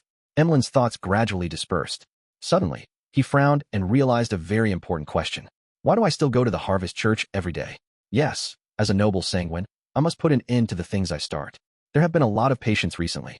Sigh, having your reputation spread isn't a good thing. Emlyn's brow gradually relaxed into a softer frown. He saw that Miss Justice had completed her greetings. He raised his hand to knock on the table and looked at her. The things you need. Audrey pressed her right hand down and made a gesture to stop him before saying with a faint smile, "We'll talk about this during the transaction period. This is Mr. Fool's reading time."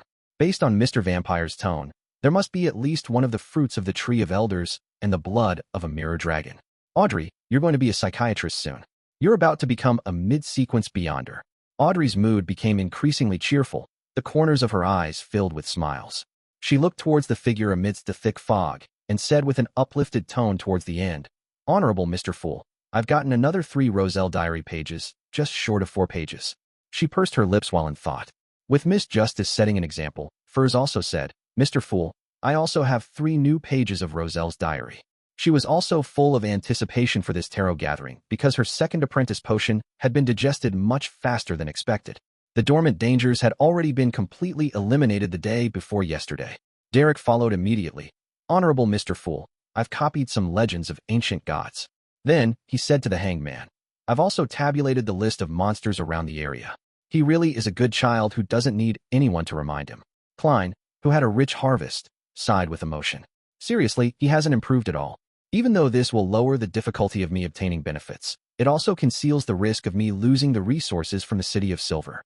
Exposure is a problem that requires constant vigilance. Alger shook his head indiscernibly. Roselle's diary and the legend of the ancient gods soon appeared in the palm of Klein's hand. He skimmed through it quickly and found that 2 of the 6 pages in the diary were repetitions of the past. For example, one of Miss Justice's contributed pages matched a page which the hanged man had handed over last year. That's inevitable unless I can really teach them simplified Chinese.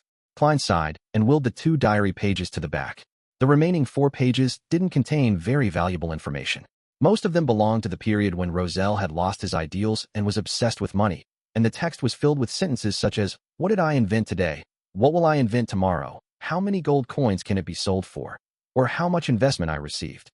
It nearly made Klein lose control of his expression, wishing to smack these diary pages in Roselle's face.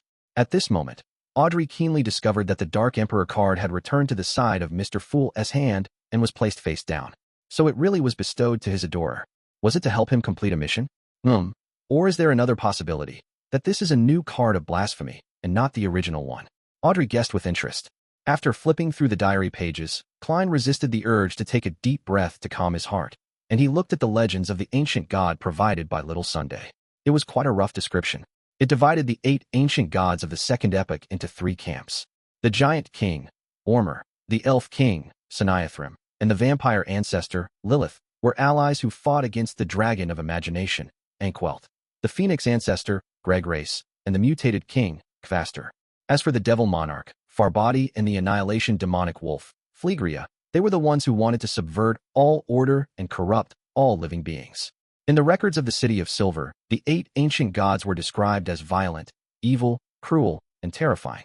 Even the ancestor vampire, Lilith, who superficially looked the most normal and was described as the embodiment of beauty, had a disgusting and ferocious side. For instance, she would manifest into a mountain range of flesh. On top of it grew all kinds of reproductive organs as they spewed out thick black fog, while constantly producing all sorts of strange creatures. All powerhouses who approached her would be overwhelmed by the desire to mate and reproduce, becoming a walking organ. And all living beings who saw this scene, other than the other ancient gods, would lose their minds without exception or mutate on the spot, while others became crazy. The records of the City of Silver originated from the ancient texts of the Giant King's court. Of course, that was what they claimed. I cannot eliminate the possibility that this is to discredit an ally. This aspect is rather similar to the loss of control of the primordial moon who the Sanguine pray to. Is this one of the traits when one follows the moon pathway to the end? At this thought, Klein almost raised his head to sweep his glance at Emlyn White. In the legends of the City of Silver, the vampire ancestor, Lilith, really did control the Crimson Moon.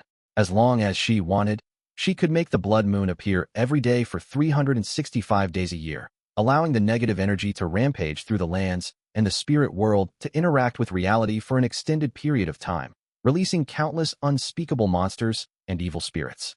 This is the power of a deity. I wonder what the difference is between the ancient gods and the current true gods. Why do all of them look like evil gods? In the legends of the Sanguine, Lilith isn't like that. One of them is lying between the two of them? Or could it be that there was a change midway from the one recorded in the City of Silver to the one depicted in the legends of the Sanguine? Klein looked away and took note of the details. He made the paper in his hands vanish and leaned back slightly. You may begin. With her bright eyes, Audrey looked at Emlyn White and immediately said, Mr. Moon, do you have news of the fruit of the tree of elders and the blood of a mirror dragon?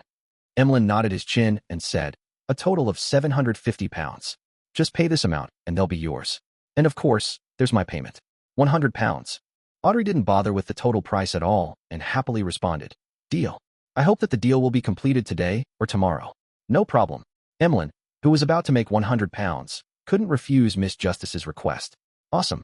Audrey lowered her right hand, clenched it into a fist, and lightly pumped it twice. At that moment, Alger turned his head to look at Mr. Vampire. Do you still want the inheritance of that Sanguine Baron? For 1,500 pounds, that's the best price I managed to get for you. In fact, the pirate was willing to give it up for 3,200 pounds. Emlyn's expression twisted. If it's only 1,000 pounds, then I'll definitely take it. But, he replied inwardly. Although their family members were pretty good apothecaries and doctors, with a modest annual income and long lives that allowed them to save a fortune, Emlyn had been unable to save any money since he became infatuated with dolls. From time to time, he would order some custom dolls. Even if the 100 pounds which he hadn't received yet was counted, his personal savings didn't even reach 500 pounds, of which 150 pounds had been contributed by Detective Sherlock Moriarty. I'll think about it again, Emlyn said with difficulty, suddenly feeling that he had to find some way to quickly save up money. This fellow, Emlyn, just made the sound of poverty. Upon seeing this scene, Klein happily quipped inwardly. Being friends with Mr. Vampire in reality, Klein had heard him mention that over the years, he had spent more than 7,000 pounds on dolls, which made Klein marvel at the price of puppets and how extravagant Emlyn was. No problem. The hanged man didn't press further. He turned to Audrey. My fair lady, the artisan has completed the work and has obtained a rather mystical item. It allows you to truly change your appearance while also providing you with 3 Beyonder powers: flame controlling, damage transfer, and danger intuition. It improves your balance and agility. It's a silver mask, but it can also be a hat or an earring. It can change its appearance, and you can name it. Of course, it also has its own minor flaws. When you wear it, your emotions will be amplified, and you must learn how to control yourself. It costs 5,500 pounds. At this point, the hanged man chuckled and said to the world, the Beyonder characteristic you provided earns you 4,500 pounds, and the artisan's workmanship is worth 1,000 pounds. 4,500 pounds, much better than I had expected. Even though there's a 15% commission, that is to say, 675 pounds for Mr. Hangman. Klein immediately controlled the world and nodded in agreement. That wouldn't be an issue. Emotions would be amplified? According to Miss Escalante, I'll have the ability to influence the moods and mental states of other people when I advance to psychiatrist. I should be able to do the same for myself. Yes, that flaw isn't a problem. Audrey nodded lightly. I will pay within 2 days of receiving the mystical item. In order to not reveal the secret of the Tarot Club, she had to wait until she had received the item before she could claim reimbursement from her father. Sure, the hanged man wasn't the least bit worried about Miss Justice's credibility. So rich. Both Emlyn and Furs felt agitated at the same time. Phew. Klein breathed a quiet sigh of relief. This meant that more than 3,000 pounds of his would be available soon. Thank you, Miss Justice. He silently drew a crimson moon inwardly. Chapter 5:15, Harvests for Everyone.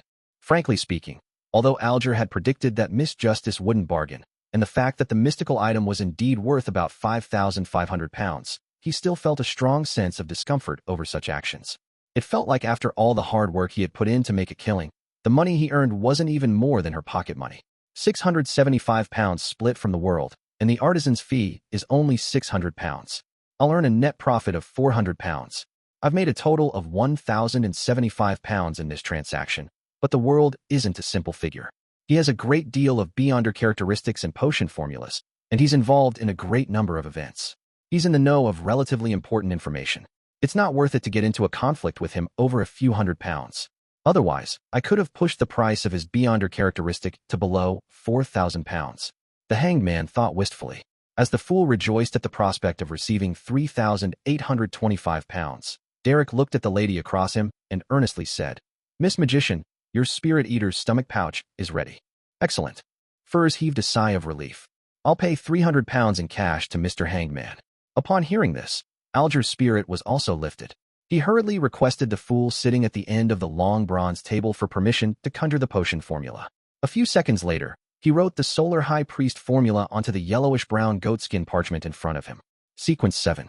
Solar High Priest. Main ingredients: 1 comb of a dawn rooster, 1 fruit of a radiant spirit-packed tree. Supplementary ingredients: 100 milliliters of a dawn rooster, 10 drops of sun essential oil, 8 grams of fingered citron powder, and 5 grams of solidified lava. Although Klein didn't deliberately pry into this potion formula, the content which was conjured thanks to him was still reflected in his mind. As long as he was willing to use dream divination to recall, he would immediately get the corresponding knowledge. He couldn't help but exclaim, "Indeed, being a platform is most profitable." Derek received the piece of parchment expectantly, glancing at it with relief and excitement. Then, he conjured the list of monsters which were found in the area surrounding the City of Silver, letting the hanged man pick out the beyonder ingredients that would be used to level the difference in prices. Alger calmly and carefully checked the list, gaining a precise understanding of the situation around the City of Silver. After that, he selected 3 ingredients that he knew had buyers and prices. "After that, I'll be able to sell them within 2 days, earning me about £1,000. Counting the £300 from Miss Magician and the previous £1,075, I'll finally have enough money for the dragon-eyed sea condor's eyeballs." Feeling exhausted, Alger turned his head to the side and said to Furs, "Miss Magician, you can prepare the transaction for the dragon-eyed sea condor eyeballs." The hanged man had less than £20 on him at present, and even the artisan fees he had paid in advance was borrowed thanks to his wide network of contacts. However, by the end of the transaction, his cash assets would reach £2,375, sufficient enough to cover the £2,000 required for the main ingredient. Furs thought of the loss she had suffered last week at the hands of Mr. Hanged Man and responded, feeling slight grievance, "All right." For her, how much this deal would eventually earn her would depend on her teacher, Dorian Gray. She wouldn't earn anything extra beyond what he was willing to share with her. At the end of the transaction segment, Klein manipulated the world to seek to purchase the remnant spirituality of ancient wraiths and a pair of eyes from a 6-winged gargoyle. As for the sale or process of making the Murloc bladder into a mystical item, he temporarily didn't intend to do it through the Tarot Club. He wished to use it as a catalyst to expand his social connections and resource channels at sea. After today's tarot gathering, Miss Justice will finish gathering her psychiatrist potion's ingredients, and the same is true for Miss Magician's Trickmaster potion. Now that little son has the formula, he can finally work towards Sequence 7. He's one step closer to providing me with a way to remove the mental corruption inside a beyonder characteristic. Mr. Hanged Man is about to receive one of the main ingredients of Wind Blessed, so there's only one last obstacle in his way before reaching Sequence 6. Only Emlyn hasn't yet made up his mind or found a solution. There's no hope of him advancing in the near future. Klein looked around and said with a chuckle, "Continue your free exchange." Audrey was about to say something out of habit, but when she thought about it carefully, she felt that there was no news to share this week. Apart from the numerous balls I've attended and the 2 psychology classes, there are only matters regarding my return to East Chester County that can be talked about, but there's no need to. She pursed her lips and remained silent. Furs, who was still in her languid state from the New Year's holidays, continued having a blank mind. She commented, feeling rather guiltily, "Backlund is still under the same kind of high pressure as before. Don't take any risks unless you're an official beyonder." "Is that so?" Emlyn, who had been behaving well during this time, frowned doubtfully. A vampire like him who led a routine lifestyle couldn't experience the pain of having all the beyonder gatherings stopped. The hanged man nodded and thought for a while. Then, he said to the son, "Don't be careless.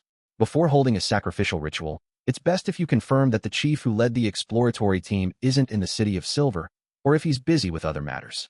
"Mr. Hanged Man, do you mean that the chief could have noticed the repeated cycle of fate?" Derek asked in astonishment. The hanged man replied solemnly, "That possibility can't be ruled out. However, I can't be sure since I don't know enough about your City of Silver."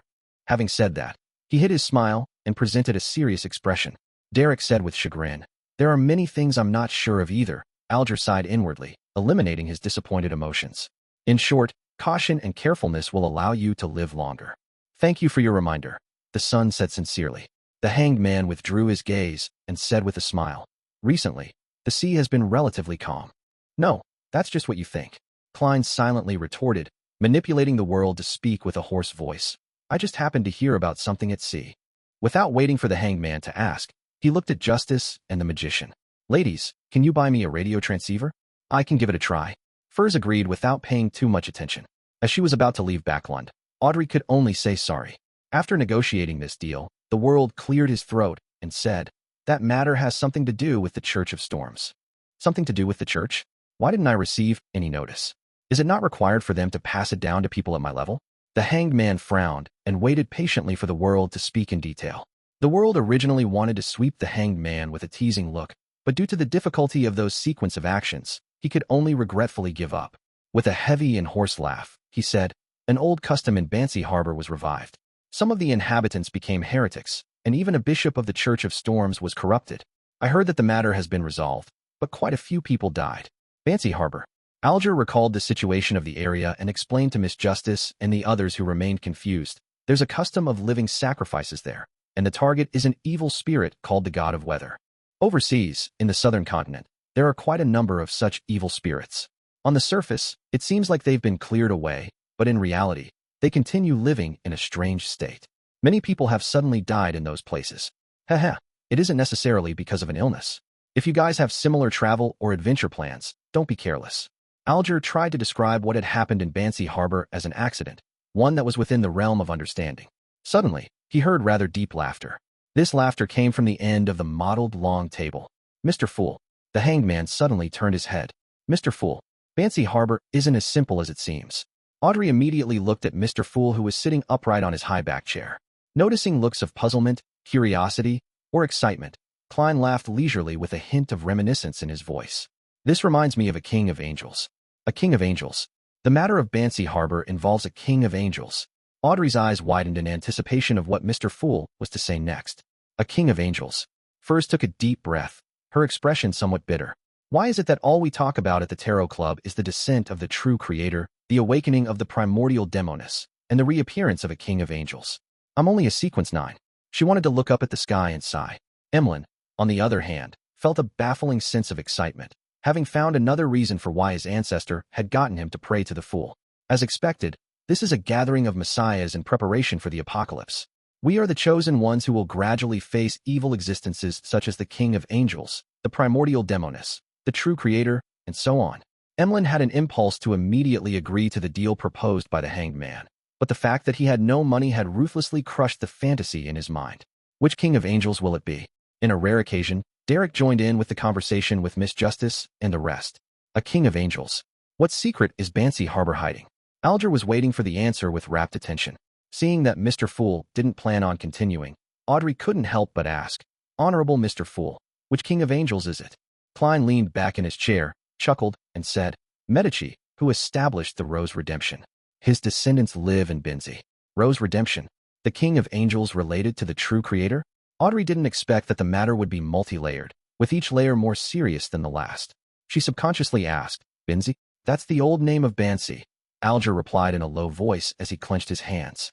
He could no longer imagine the truth behind this matter. He only knew that the unforeseen event in Bansy Harbor might not be over yet. The danger that could devour people remained lurking in the shadows. He didn't know much about the phrase Rose Redemption, only knowing that it had something to do with the temple of the true creator and the angel of fate, Ouroboros, but was unable to confirm exactly what it represented. In short, the level of this matter is beyond my imagination. Alger looked at the end of the long, mottled table, and suddenly the thought flashed through his mind that Mr. Fool really did know the 8 kings of angels, and that he knew many secrets. At that moment, he thought of something. Just last week at the gathering, Miss Justice had inquired about the other kings of angels, and Mr. Fool's answer was that we will come into contact with them in the future. And just a week later, we really have come into contact with a new king of angels. Mr. Fool had foreseen this. Alger's pupils shrank as he lowered his gaze in fear. Chapter 516, The Hangman's Guess. Amidst his shock, another doubt surfaced in Alger's mind. If Mr. Fool had foreseen this, why did he mention that Bansy Harbor's matter is related to Rose Redemption and the King of Angels, Medici? Did he tell us on purpose? He hopes to spread this matter through us. The target is the King of Angels, Medici? No, it's more likely to be the true creator.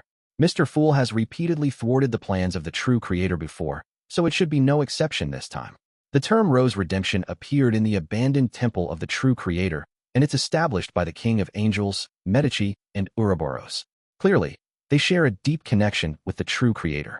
Bansy Harbor only has our Church of Storms, so the person Mr. Fool is really informing is actually me? Alger vaguely understood something. Then, he became acutely aware of another problem. The last time the world mentioned that something major was about to happen in Backland, it was immediately confirmed by Mr. Fool, and it later involved the awakening of the primordial demoness and the descent of the true creator.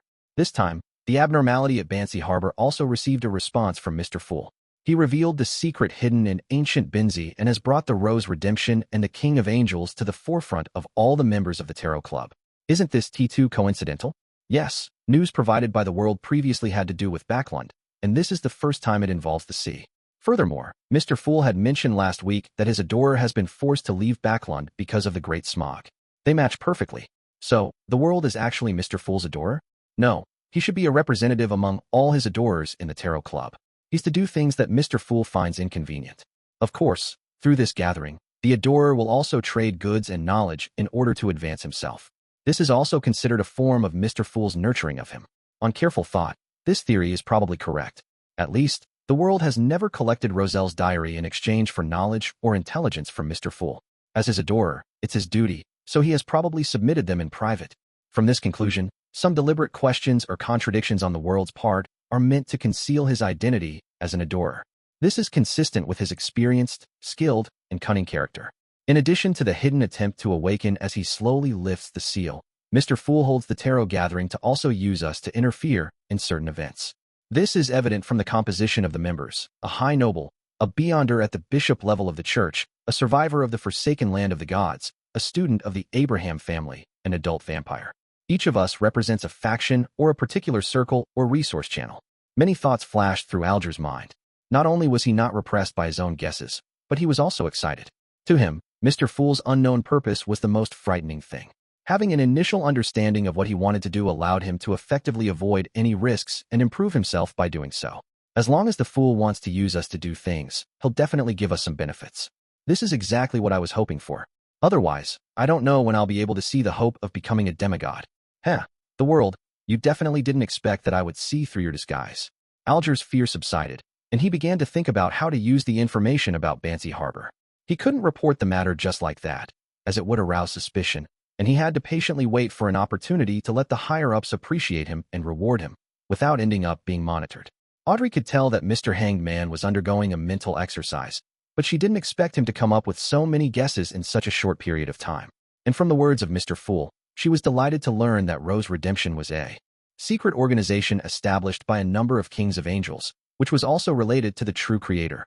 At the same time, she vaguely sensed the strangeness of the world. She realized that this member of the organization, who was the most difficult to read, was always involved in important matters and could always obtain important information. Furthermore, he constantly produced formulas, ingredients, and beyonder characteristics, as if he could successfully hunt down a beyonder within 1 to 2 weeks. He left Backland and went to sea?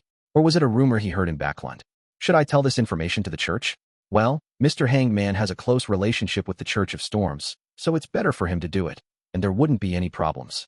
Audrey suppressed the thought of probing and only curiously asked, "Honorable Mr. Fool, what's the title of the King of Angels, Medici? Or should I say, what is his pathway?" Klein leaned back into his chair and said with a deep chuckle, "Red Priest." Red Priest? Which pathway is that? It sounds very similar to the Dark Emperor. Could it be that it's another Sequence Zero title? Audrey thought with excitement and joy. Red Priest.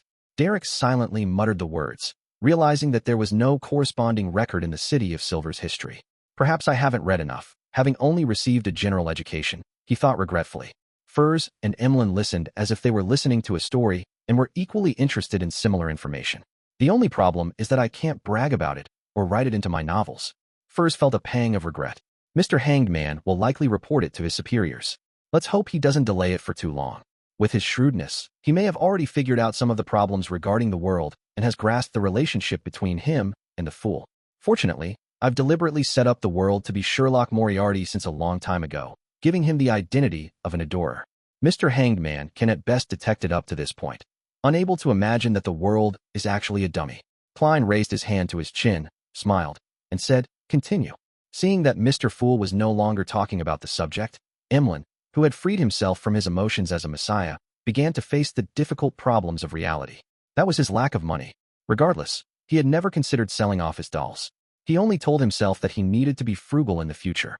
Only after half a year, or even a year, could he get himself a new doll, or he could buy a new set of clothes for the dolls he already had.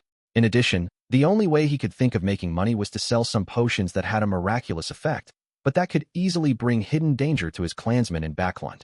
This is an arrangement by the ancestor.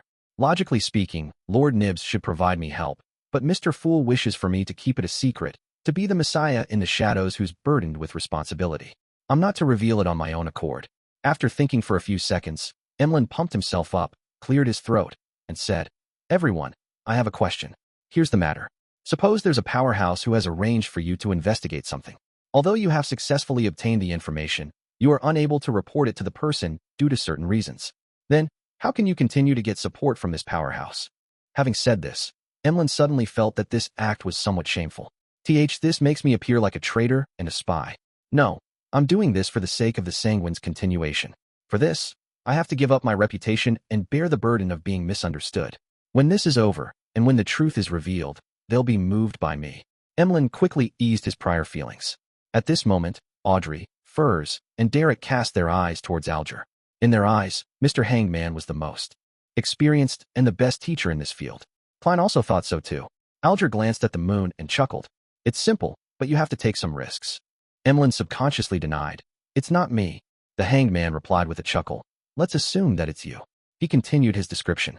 "You will slowly display a certain level of abnormalities in your daily life, allowing that powerhouse to see that you have a problem.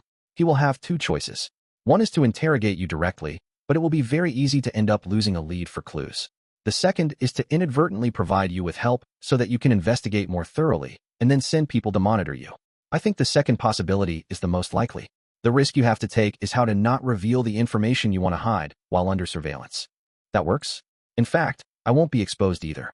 Every tarot gathering, I'll be resting in the Harvest Church, looking normal on the outside.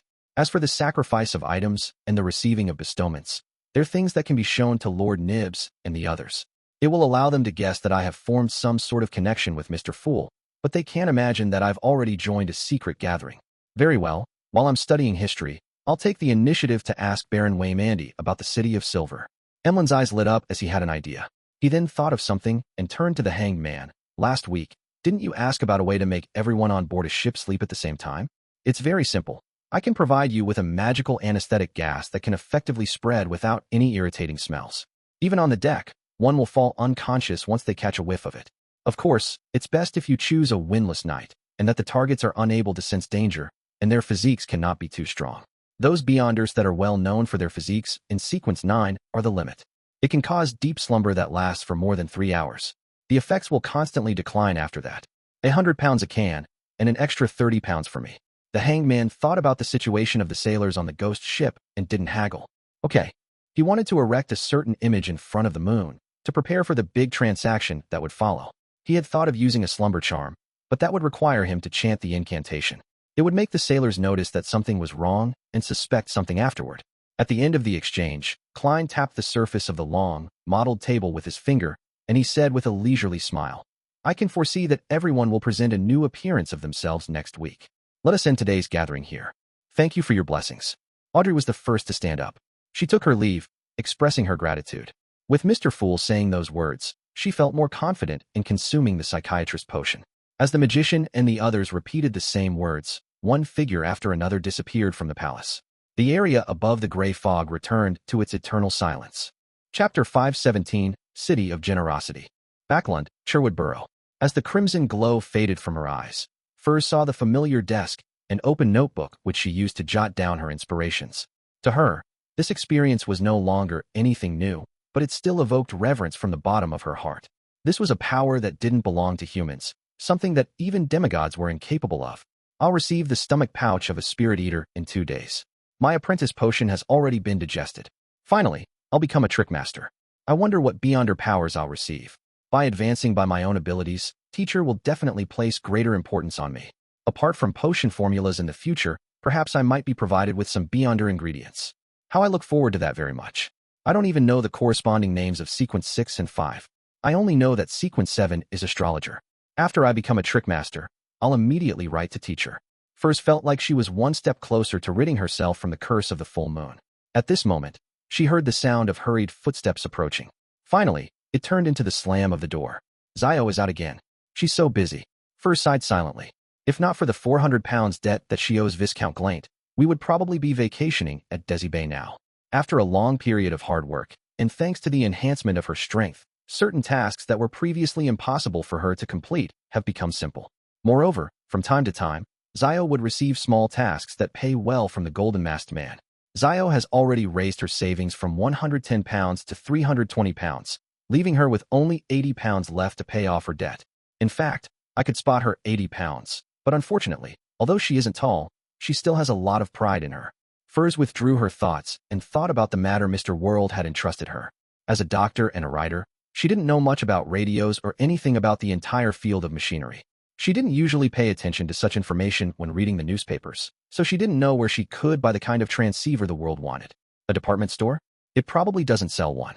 Alright, Avil writes science fiction, so he should know a lot about such matters. Furs quickly found the right person to consult. However, she immediately had a new problem. Was she to visit him directly, or was she to write him a letter of inquiry? Glancing at the chair covered in a thick, soft blanket, and smelling the fragrance of coffee and tobacco emanating the room, she felt a warmth slowly creeping through her body. Bit by bit, her motivation to leave the house crumbled. I'm not familiar with him, so I shouldn't rashly pay him a visit. She sat down with a grunt and unfolded a piece of paper. In the Berg household in the City of Silver, Derek opened his eyes and woke up from feigning sleep. According to his original plan, he would have immediately held a sacrificial ritual to send out the stomach pouch of the Spirit Eater. However, the words of the hanged man reminded him to be more cautious and make more observations. I'll gather the ingredients Mr. Hanged Man require first, and then I'll do the sacrificial ritual all at once. Derek remained silent for a few seconds, then he attached his axe of hurricane to his body and headed for the steeple. He first checked the items available for exchanging using merit points, but he wasn't in a hurry to complete the transaction. He planned to go to the underground market to take a look once the lightning in the sky subsided. Derek went up to the third floor and headed straight for the library section that dealt with mythology and ancient classics, hungering for valuable information he hadn't learned yet. Suddenly, he saw a hard and yellowed book with a cover. Giant King's Court, Book of Blackrock, hand-copied edition. It's a record passed down from the Giant King's Court? I wonder if there's anything related to the Kings of Angels. Derek reached for the book, pulled it out, and saw that it was bound in a brown monster hide. At that moment, on the upper level of the library, Colin Iliad was wearing a flaxen-colored linen shirt and a brown coat, and standing there quietly, looking down. His unkempt, grizzled hair flailed in the breeze from the window, and his pale blue eyes were deep and reserved. Wednesday, January 12th, 5:40 p.m. The sky was dark and cloudy, with deep blue waves undulating across the sea. The white agate bobbed up and down in this storm, like a toy in the palm of a giant. This is the sea. No matter how powerful one is, one will appear insignificant in front of it. Danet stood by the window and enjoyed the scenery outside. Fortunately, we're almost at the City of Generosity. From the moment they left Bansy Harbor, the white agate's journey had been smooth sailing. With the help of the wind, it reached a stable speed of 15 knots. Hence, even though they arrived at Tiana Port a little later than scheduled, they completed the entire journey half a day earlier. That is to say, the white agate, which was scheduled to arrive at the City of Generosity on the morning of the 13th, arrived on the evening of the 12th. Hearing Danet's reflections, Klein just glanced up at him, then looked away and continued his contemplation. The more he played the part of Gehrman Sparrow, and the more he had to force himself to behave in accordance with his persona, the more deeply he realized what kind of person he was. When faced with different situations, he realized that the choices he really wanted to make were different from Gehrman Sparrow's. For example, he would have responded to Danitz by idly chatting with him about the weather at sea and the disasters caused by those terrible storms, but Gehrman Sparrow wouldn't. He had to be cold and reserved. The more there are such differences, the more I recognize myself. Klein sighed inwardly. This was something he hadn't experienced when he moved about with his identity as the private detective, Sherlock Moriarty. Back then, he didn't have to disguise his personality and had just been himself. I feel like I've digested my potion a little. However, Gehrman Sparrow has traits that are similar to myself. At the very least, when choosing to disembark and entering Bansy Harbor to save the others, I overlapped with this identity of mine, and there was no difference. Of course, it could also be said that I was adding a certain kind of persona into the mix. Beneath Gehrman Sparrow's gentleness and madness, he has a kind, brave, and compassionate heart that values relationships. Haha, I can't boast about myself. If I had known earlier that Bansy was Bansy, I would have most likely been terrified. Not necessarily. At the very least, the danger which was divined was within an acceptable range, Klein thought, summing things up as he engaged in self-deprecation. This made him more aware of a problem. Although playing the role of a purely fictional person could help him digest the potion, he needed to replace an existing identity to speed up and improve his progress. He needed to gain the affirmation of people from the other person's interpersonal relationships, feel the corresponding emotions of joy, anger, sadness, and immersing himself in them, but not getting obsessed. Become anyone, but ultimately become yourself in the end, and get feedback from the people involved? Klein looked at the pale yellow carpet, his mind racing. Seeing Gehrman Sparrow without a response, Danitz spread his hands helplessly, feeling bored out of his mind. This crazy guy is good in every way other than making me do what servants do. There's only one thing. He doesn't like to talk. There's a communication barrier with him. If this goes on, I'll definitely go crazy. Fortunately, I'm finally at Byam. I can finally be free. Danitz felt that he would sooner or later develop a habit of talking to himself when faced with a similar silence. After a while he saw Gehrman Sparrow look up, smile, and say, "You can tell me about the pirate point of contacts in Byam." Dog's it. It's better if you don't say anything. Danitz's expression twisted. Whoosh. At 6:15 p.m., just before the storm arrived, the white agate docked smoothly and arrived at the capital of the Rorstad Archipelago, Byam, the city of generosity. It was also known as the Spice Archipelago, and it was home to a variety of exotic spices, with the plantations of these produce being mainstays of the economy. The Blue Mountain Island, where Byam was located, occupied more than half of the archipelago, which was mostly covered in forest. It had gold, silver, copper, coal, iron, and other minerals, as well as a plentiful variety of fruits due to the particularly fertile land. For these reasons, the first batch of colonists named the seaside city they built the City of Generosity. They believed it was a land of treasure promised by the gods, where it flowed with milk and honey. Klein picked up his suitcase which Danitz packed, and he left room 312, entering the corridor that led to the deck. Without any surprises, he met Donna's family, Cleves, and others. The two siblings were still a little afraid of Klein after the fright he gave them. They hid behind their parents and bodyguards and didn't dare to speak, appearing like deflated balloons. Klein nodded slightly as a form of greeting. At this moment, Ertie Branch hesitated for a second and then took a half step forward. "Mr. Sparrow, will you be staying in Byam? If I wish to hire." "No. Request for your help. How can I contact you?" He's indeed a businessman with a spirit of adventure. Even if he's afraid, he still wishes to befriend someone with beyonder powers. Klein thought for a moment. What newspapers are in circulation over here? The Sonia Morning Post and the News Report are popular in the archipelago, Ertie said without any thought. Put an advertisement in the Sonia Morning Post for 3 days in a row asking to buy Demir's special cured meat, and leave an address. I'll go look for you, and if I don't show up 3 days later, it means I'm at sea again. Klein was careful to give a one-way method of contact. All right. Ertie exhaled and smiled. Cleves and the others expressed their gratitude once again and left the cabin in an orderly manner. Noticing the gangway in sight, Donna suddenly slowed her pace and stepped back next to Klein, raised her face, and bit her lip. "Uncle Sparrow, since that kind of power definitely brings about threats and madness, why did you choose to have it?" She had thought about this question for a long time before finally mustering the courage to ask. Klein was startled, and he instinctively formed a smile. "For my dream." Then he lowered his voice and said 2 words, "And protect." "Protect." Donna mumbled the word in a slightly lost voice, picked up her pace, and caught up with her parents. After watching the Branch family leave the white agate, Klein retracted his gaze and said to Danitz, "You're free." For a moment, Danitz wasn't used to it. Chapter 518, On the Brink of Death. Without another word or care for Danitz, Klein pressed his top hat and carried his suitcase down the gangway. "Are you really going to let me go?" Blazing Danitz stood on the deck, his face filled with suspicion. Although he had expected such an outcome, with Gehrman Sparrow directly letting him go while in Demir Harbor, making him capable of imagining today's scene, he still couldn't believe it. He felt that everything that befell him came too simply and easily. "Regardless, I'm worth 3,000 pounds. No, this is the bounty offered only by loan." Isn't this madman, Gehrman Sparrow, an adventurer? How can he let go of a huge amount of wealth in front of him? It's incomprehensible. It's true that normal people can't understand the mindset of lunatics. Danitz gradually snapped back to his senses. With his luggage in hand, he carefully descended the gangway and stepped onto the concrete ground of the dock. He straightened his back, lifted his head, and gave Gehrman Sparrow's back a glance. He realized that he really wasn't turning back and was following the path straight for Coastal Street. Danitz didn't dare delay a second longer. He immediately turned around and left through another path, occasionally changing directions and using obstacles to look back, in order to ensure that he wasn't followed. Soon, he arrived at a row of houses near the warehouse at the dock. Gearman Sparrow really didn't use me as bait. After triple-checking, Danitz finally relaxed completely. At this moment, he finally felt like he was liberated. A dignified bosun of a pirate admiral like him no longer had to be bullied and be ordered around like a servant. I can already foresee that tomorrow will be incomparably beautiful. There will be a group of people vying to flatter me, wanting to become my servants. Danitz knocked happily on the door, 3 long and 3 short, rhythmically. Hee. Gearman Sparrow asked me to give him the pirate point of contacts and buy him.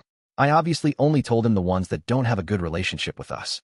There's no way he could guess that our golden dream point of contact is right at the dock. Danitz picked at his nose and breathed in the fresh sea breeze before a looming rain. Byam was a pivotal location of the Lone Kingdom's Sonia Sea colonies. It was one of the largest cities in the region. There were many powerful official beyonders, and no matter how rampant the pirates were, they didn't dare to openly show their faces here. Most of the time, they had to rely on the local gangs or people with backgrounds to handle the loot and purchase any necessities. Of course, this didn't mean that they wouldn't come to Byam. The Red Theater here was the most famous brothel in the surrounding seas, and countless pirates came to patronize this famous place.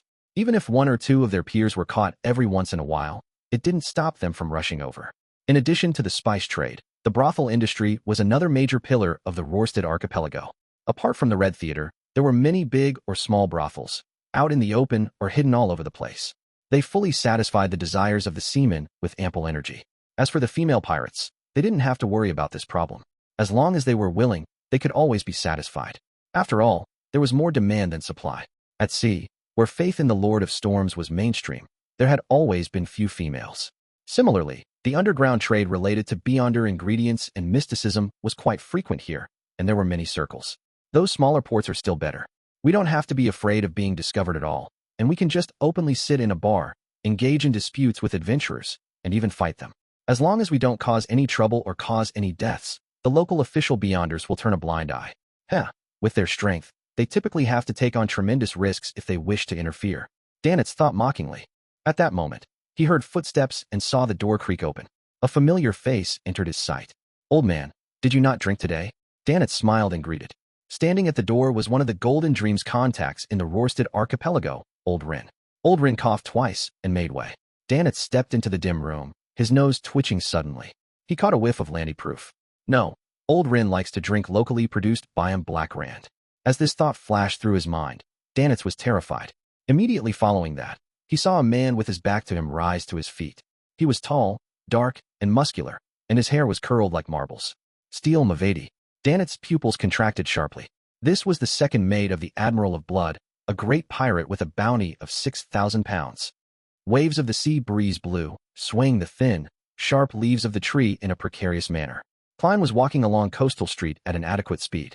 In contrast, the people around him were hurrying and walking quickly. His spiritual intuition told him that it would take some time before the storm would arrive, and that he had plenty of time to find a hotel. Whoosh! The sound of the wind grew louder and louder. Tree branches fell to the ground, and there weren't many people left on the street. Klein was about to turn into another alley when he heard the sound of hasty but disorderly running. Tap, tap, tap. Danitz was running with all his might, but the scene in front of him began to rock. He felt an abnormal pain from his wound as he felt his vitality rapidly sapping away. His spirit body had partially left his body, approaching the legendary underworld. As for the surrounding sounds, he could only vaguely hear them, and everything in his line of sight looked like it wasn't real. If it wasn't for having Shadow Cloak, the ambush would have killed him. But even so, he was still severely injured and could die on the streets at any moment. He was forced to run towards Coastal Street because of his will to warn the captain that their point of contact had been compromised by the Admiral of Blood, as well as the glimmer of hope brought by that crazy but powerful figure. If it's him, then he would definitely be able to escape from the hands of Steel Mavedi's henchmen. Danitz began to stagger, and his body gradually grew cold. Just as he was about to collapse, he saw Gearman Sparrow standing by a street corner. His refined face that hid madness appeared so genial at that moment. Plop! Danitz fell on his back, his hands hanging limply over his chest, revealing a hideous, exaggerated wound that was inflicted to his organs. Tell Captain that Old Rin has been discovered.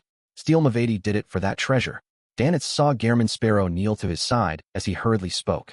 Klein recalled the bounty offered for Steel Mavedi and asked in return, "Admiral of Blood?" Yes, tell Captain. Tell Captain. Danitz gasped as he said. After saying all that, he revealed a mournful smile. Don't worry about me. I'm about to die soon. Tell the captain that all the money I've saved up has been turned into real estate. Units 12 to 16 on Byam's Amiris Avenue. The title deeds are hidden in the wall of Unit 13's basement. Help me sell them. Take the money to South Intices, Elama Town. Give the money to my parents. Say that I've really made a fortune. Danitz paused. Then he said with great difficulty. Say that I've become an outstanding adventurer. Also, help me say I'm sorry. His eyes suddenly became moist, as if he was recalling that rebellious youth from back then. I'm sorry, old man, mother. I'm unable to return home. Danitz's vision darkened, and he felt that his life was coming to an end. It was at this moment that he saw Gehrman Sparrow reach out and press his hand to his wound and then swipe it. Danitz's sorrow came to a sudden halt as he felt the already numb pain in his chest and abdomen suddenly disappear as his left hand seemed to suffer a fracture. He looked at Klein blankly, and Klein looked back at him quietly. None of them spoke for 2 seconds. Finally, he looked down in astonishment and discovered that his lethal wound had strangely healed. His left arm was badly mutilated, and even his bones protruded out. I am fine now. Danitz blinked, still immersed in the sadness and frustration of his brush with death. Why didn't you treat me first? He asked blankly. Klein looked back at the empty area on the other side of Coastal Street and said in a calm tone, waiting for you to finish. That's basic courtesy. Courtesy, you son of a B***tch. I was really saying my last words. With a sudden jerk of his back, Danitz rolled to his feet. He warily looked towards the dock, where a thick cloud of smoke was rising. It was none other than the result of the battle he had just been engaged in. Because the house was set on fire by me, Steel Mavati was afraid that it would catch the attention of the official Beyonders. As he was confused by that shadow, he didn't chase after me. Danitz instantly understood the sequence of events. Let's find a place to stay first. Klein spread his hands and caught a drop of rain. Not knowing whether or not he had completely escaped danger, Danitz immediately nodded. Okay, I can tell that this madman, Gehrman Sparrow, isn't afraid of Steel Mavati at all. He's not even afraid of Admiral of Blood. At such times, I especially admire his craziness. Damn, I exposed my wealth to him. Danitz had just exhaled when his body froze. Klein walked silently ahead with his suitcase and Kane with only one thought echoing in his head. God *mit. A pirate is richer than I am. Empress Burrow. Audrey, who was about to leave Backlund, hid in her chemistry laboratory and concocted the psychiatrist potion with the ingredients she received from Mr. Vampire. The fruit of the Tree of Elders, the blood of a mirror dragon, and the other ingredients she had collected previously. This time, she didn't get Susie to guard the door. Instead, she was to sit inside and observe the whole process from the sidelines. Earl Hall had already instructed everyone to not approach the young lady during her experiments, but they had to pay attention to any unusual changes. Phew! Audrey let out a small sigh of relief, pouring the completed potion into a prepared glass bottle. The slightly golden liquid rippled like a deformed, gigantic pupil. Its gaze seemed to shine right into the eyes of anyone's heart. Susie, did you remember the process? You are a mature Beyonder. In the future, you'll have to learn how to concoct your own potion. No, it's not that I'm not helping you. It's just that I'm pointing out a possibility. Sometimes, I might not be by your side, and you just happen to need a potion bottle, Audrey said happily to the huge golden retriever. Susie was so confused by what she was taught, and she could only open her mouth to reply with a single word, woof. Converging her emotions, Audrey raised her head and downed the psychiatrist potion bottle. Chapter 519, Naming. The golden liquid was cool and refreshing, making Audrey feel as if she was enjoying a delicious ice cream. She then took a sip of champagne. Tiny bubbles of air continuously rose, silently bursting as they brought a tingling sensation with them. Suddenly, her sense of hearing reached out, and she could hear the conversation of the two maids at the end of the corridor as they lamented at how they had no chance of going to the Hall family's castle and manor in Eastchester County. At this moment, Audrey felt as if she had dissolved into an illusory gas and was rapidly expanding. It filled the entire room, overlapping with a sea formed from everyone's sea of consciousness. Her vision also changed. Everything she saw was abnormally smooth, turning into a mirror that reflected her current appearance. Possessing a beauty described by pure, exquisite, grand, and witty, golden scales that were slowly growing out of her exposed skin, her emerald green irises contracted and were dyed in a faint golden color, as if they had turned vertical. Audrey suddenly felt fear from the bottom of her heart when she saw herself like this. She didn't want or wish to become an inhuman monster. With a hum, her mind began to turn into a blur, as if something was slowly and painfully drilling out from the surface of her body. Just then, she heard the gentle voice of her huge golden retriever, Susie. Don't be afraid, calm down. Don't be afraid, calm down. Audrey recovered her thoughts and tried to get herself into a spectator state. Her undulating emotions quickly calmed down, and her spirit seemed to leave her body. She then looked down at herself like a spectator. Audrey saw the golden scales on the surface of her body visibly recede, and her emerald-like eyes return to normal. It didn't take her long to regain control of her body and understand what beyond her powers were available to a psychiatrist and how they were used. It was so dangerous just now. Audrey raised her hand in fear. Her skin was fair and delicate, completely unlike the abnormal condition she had been in a moment ago. After this incident, she truly understood how terrifying the danger of losing control, which Mr. Fool would occasionally bring up, was. She gained a deep understanding of how difficult it was to go down the beyonder path. Even with the acting method, it was impossible to completely remove the latent risks. At one gathering, Mr. World said that beyonders are a bunch of miserable wretches that are constantly fighting against threats and madness. Previously, I could only understand it literally. Now, I can finally feel the weight behind this sentence.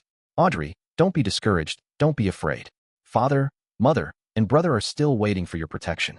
With this experience, you won't be frightened by yourself in the future or so easily lose control. You can do it. Audrey clenched her fists and encouraged herself. She calmed down for 2 seconds, walked up to Susie, squatted down, and hugged the golden retriever. As she combed its fur, she put her head against the side of the dog's face and muttered in its warmth, "Thank you. Thank you." Susie rubbed against her twice and asked seriously, "Audrey, is this how a psychiatrist feels like?" "I like it very much." Audrey was suddenly at a loss on whether to laugh or cry. She immediately pursed her lips and promised, "Susie, we'll treat each other in the future." "Yes, psychological problems." "Okay, woof," Susie answered happily. It was only now, with Audrey truly recovering, that she was in the mood to examine her own advancement. "My body seems to have become healthier. Although I don't have any obvious muscles, my strength and speed have become much stronger than before. My eyesight has also improved. I can even clearly see items hidden in the dark. My sense of smell is able to distinguish even more subtle smells, and thus being able to grasp a target's truest emotions and thoughts. I finally have beyonder powers in the truest sense of the word. Yes, there's also awe. I can target a single person or apply it to a group of people within a certain range. They'll instantly panic and turn chaotic as though they're facing a dragon. Another is frenzy. It will trigger the emotions and mental state of a target, throwing the target into a frenzy. They'll suffer intense psychological damage and might even cause direct loss of control at times. Another is psychological cue. Through specific methods, words, and a medium, I can cue a target, letting them abide by my arrangements without them realizing it. Or they might strongly abide by a particular promise from the bottom of their hearts. Another is placate, also known as psychoanalysis. I can help beyonders on the brink of losing control to regain their reason and escape danger. There's a certain chance of failure. The higher my sequence, the more easily it will succeed. It can calm down various psychological instabilities and allow for communication. Another is telepathy. Through mediums like candlelight and extracts, it will put the target in a partially hypnotic state. I'll then be able to directly communicate with their body of heart and mind, just like what Hilbert Alucard did to me. If not for the protection provided by Mr. Fool's angel, then I wouldn't have the means to lie under such situations. Yes, I have to be on guard against such techniques. I can't be fooled by a target, and there should be quite a number of means to achieve this effect. With placate and telepathy, together with certain psychology knowledge, I'll be able to act as a true psychiatrist, the kind that can open a clinic. Audrey's mood rapidly improved. She finally had the feeling that she had matured and become a qualified beyonder. I'm a mid-sequence beyonder. There really is a qualitative change. She stood up, lifted her skirt, and walked briskly around in a circle. She quickly discovered that she was still lacking in direct offensive abilities as a psychiatrist. Fortunately, I have this. Audrey stopped in front of the experiment table and opened a plain brown box. Inside the box was a silver mask that could only cover half a face. It was the mystical item that the hanged man had sold her. Audrey picked it up, placed it in her palm, and observed it for a few seconds. Then, she extended her spirituality and projected her thoughts just like how she did above the gray fog. She saw the silver mask begin to warp inwards, turning into a hollow, finely patterned, slightly large earring. "It might be better to turn it into a necklace," Audrey whispered. Afterward, she tried out the various abilities of this magical item. She was most satisfied with her ability to fine-tune her appearance. It's a pity that other than flame controlling, it doesn't have any other more direct offensive powers. Perhaps I'll need to prepare a revolver, one that has beyonder effects. Audrey thought with some regret. She quickly collected her emotions and said to the mystical item in her hand with an uplifted tone towards the end, "From today, your name is Lie." The Most Beautiful Lie. City of Generosity, Biome. 48, Acid Lemon Street, Wind of Azure Inn. It was raining heavily outside and the wind was raging, but inside the luxurious suite, the fireplace was warm and the environment peaceful. Klein sat in his chair and watched silently as blazing Danitz dealt with the severe fracture on his left arm. He waited until Danitz was finished binding up his arm with shredded, old clothes before asking bluntly, "What treasure?" According to Danitz, it was because of some treasure that Admiral of Blood Sr. wanted to deal with Vice Admiral Edwina Edwards. The sound of wind and rain came through the window. Danitz took a sip of the Landy proof on the table and then gave a bitter, angry laugh. Those *** holes who had their brains eaten by zombies. On our last expedition, we found a sunken ship. Although we didn't find anything of great value, we discovered a gigantic black iron key that doesn't look like the kind used by humans. Can you imagine? After being submerged under the sea for so many years, it hasn't rusted at all. Yes, Klein replied in a concise manner. In a world where extraordinariness and mystery intertwined, what wasn't possible? There were people who could be resurrected from the dead, not to mention others. Danitz choked and paused for 7 or 8 seconds before he knew what to say next. Perhaps there's a traitor among us, and the news has spread. Countless pirates believe that this is Death's key, a key that can open the treasure trove Death left behind. I thought that this problem would be cleared up very quickly and happily applied for a vacation. In the end, the matter became more complicated. Even Admiral of Blood has joined the ranks of these mad pirates. I'm even beginning to suspect that it's Death's key, a key that can turn one into a true god. Foolish. Klein calmly gave his evaluation. Whether it was in the divination domain or dealing with deities, he could be considered experienced. Thus, he had his own understanding and confidence in the interpretation of Death's key. He believed that the key was a form of revelation, a symbol. The thing that opened Death's treasure trove was probably not in the shape of a key, but some kind of characteristic, bloodline, or even certain, specified people and their descendants. Danitz was startled for 2 seconds, and then he exclaimed, "Your words are exactly the same as Captain's previous comments, and even your expressions are very similar." She suspects that the key belongs to an older era, an era not of humans. Before the cataclysm, this world was still full of giants, dragons, elves, and demonic wolves. The shape of the key indirectly points to one of them. Demonic wolves. Klein suddenly recalled the ravings he often heard during his past advancements. In it, the Phlegria he heard referred to the ancient god, Annihilation demonic wolf. A treasure that involves the second epic? He held back his curiosity and switched to calmly saying, "Write down everything that Admiral of Blood has done, including Steel Mavedi and his men." He remembered that Admiral of Blood and his pirate crew were the most notorious groups on the ocean. Their hands were stained with blood as they committed heinous sins. How can I remember? They aren't beauties like Captain. Danitz threw up his hands. I can only list the most important things and some of the details that have left an impression on me. Wait, what do you want to do? Bit by bit, Klein revealed a smile, one that gave Danitz a fright. He said in a deep voice, "If it's appropriate, I want to hunt them." Chapter 520, Admiral of Blood. Hunt them? Danitz asked subconsciously. When he truly understood the meaning behind Gehrman Sparrow's words, he instantly became excited. He changed his seating posture and suppressed his voice. "Is there anything I can help you with?"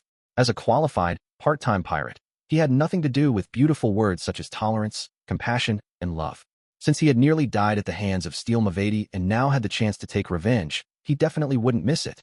He believed that he could survive in the pirate industry by relying on an accurate grasp of the situation, knowing when to resist, when to fight for his life, when to feign ignorance when seeing his enemies, and when to settle old scores. And now, this was an opportunity. Danitz still couldn't make an accurate judgment on how powerful Gehrman Sparrow was, but judging from how he had taken care of the fallen Bishop Millet within 10 seconds, it was unlikely that it would be too difficult for him to deal with Steel Mavedi. Even if he encountered the Admiral of Blood, Senor, it wasn't impossible for him to win. Of course, this is in a one-on-one situation, and pirates never talk about chivalry.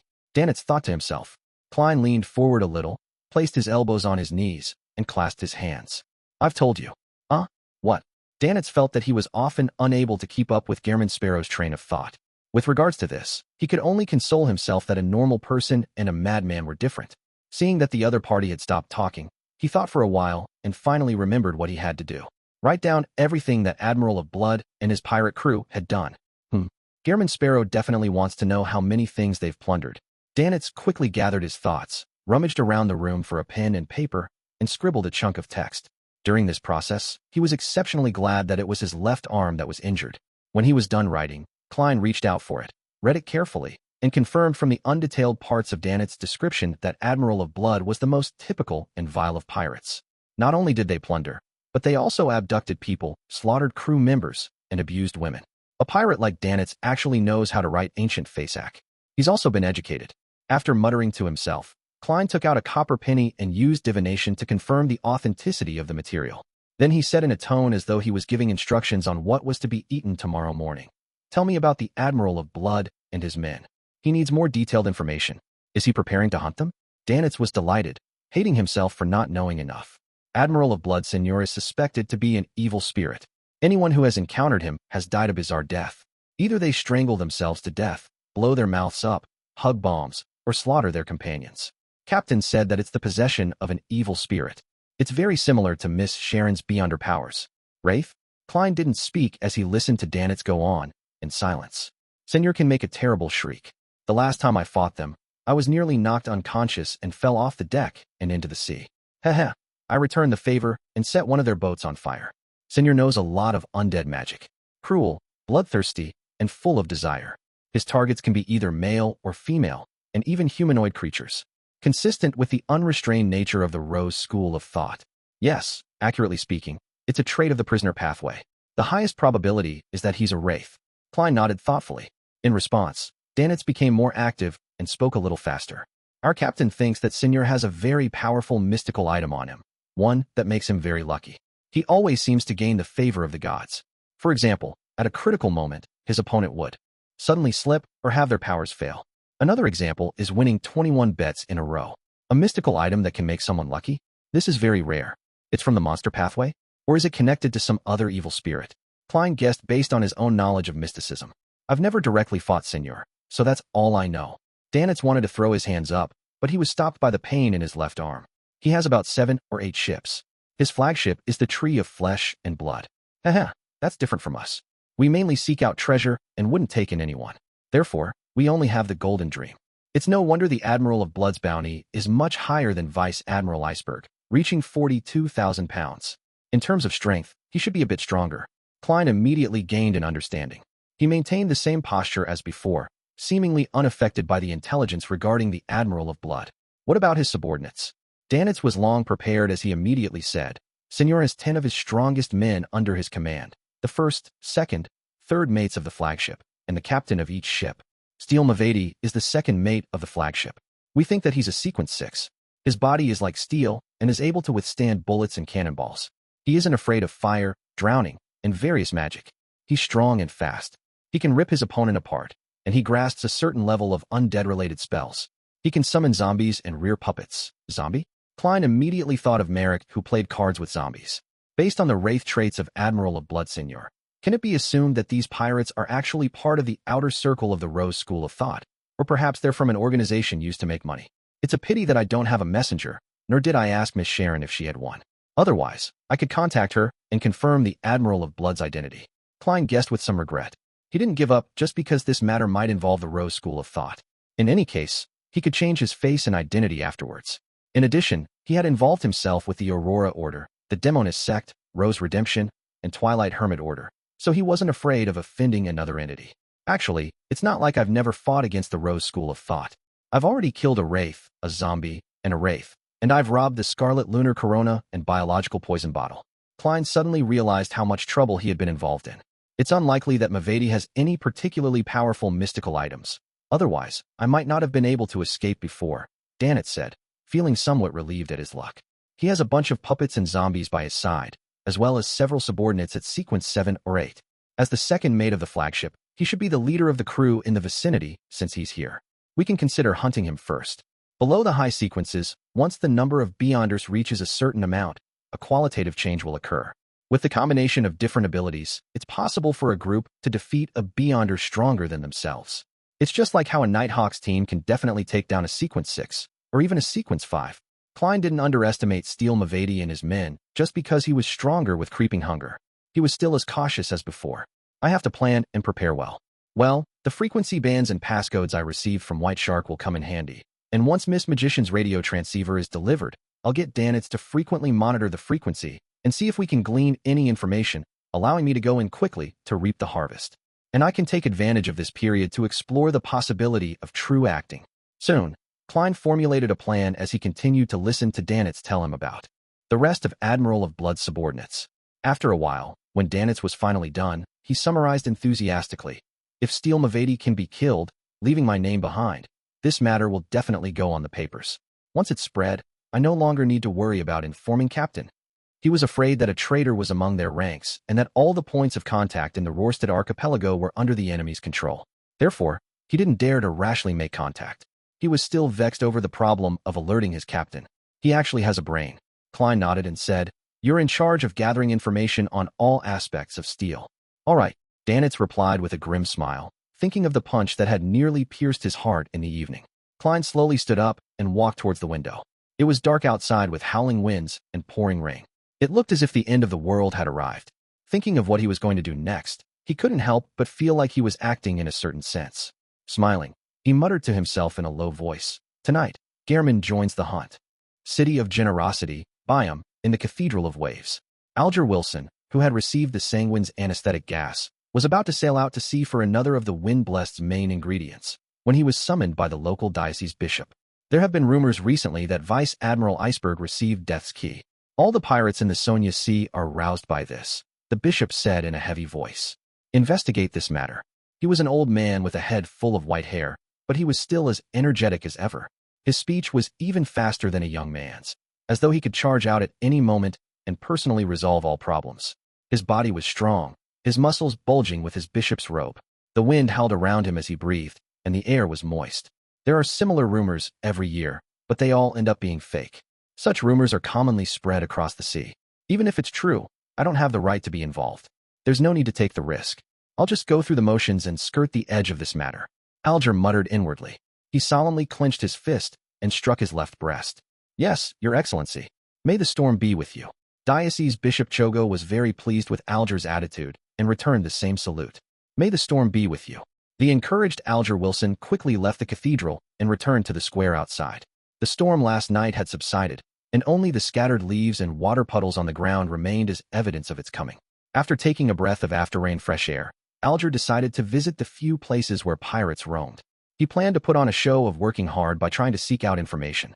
If he were to meet a fellow with a bounty of a few £100s, he wouldn't mind apprehending the poor bastard. In his opinion, they were liquid cash flow that could be added to his savings. Chapter 5:21, Bold Assumption.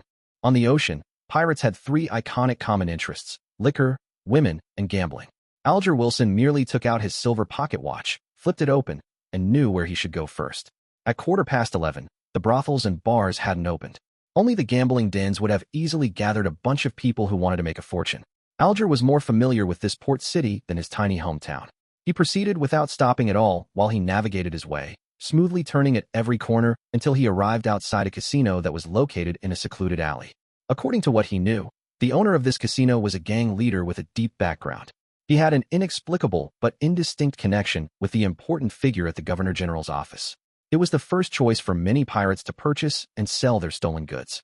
Because of this, pirates often appeared here.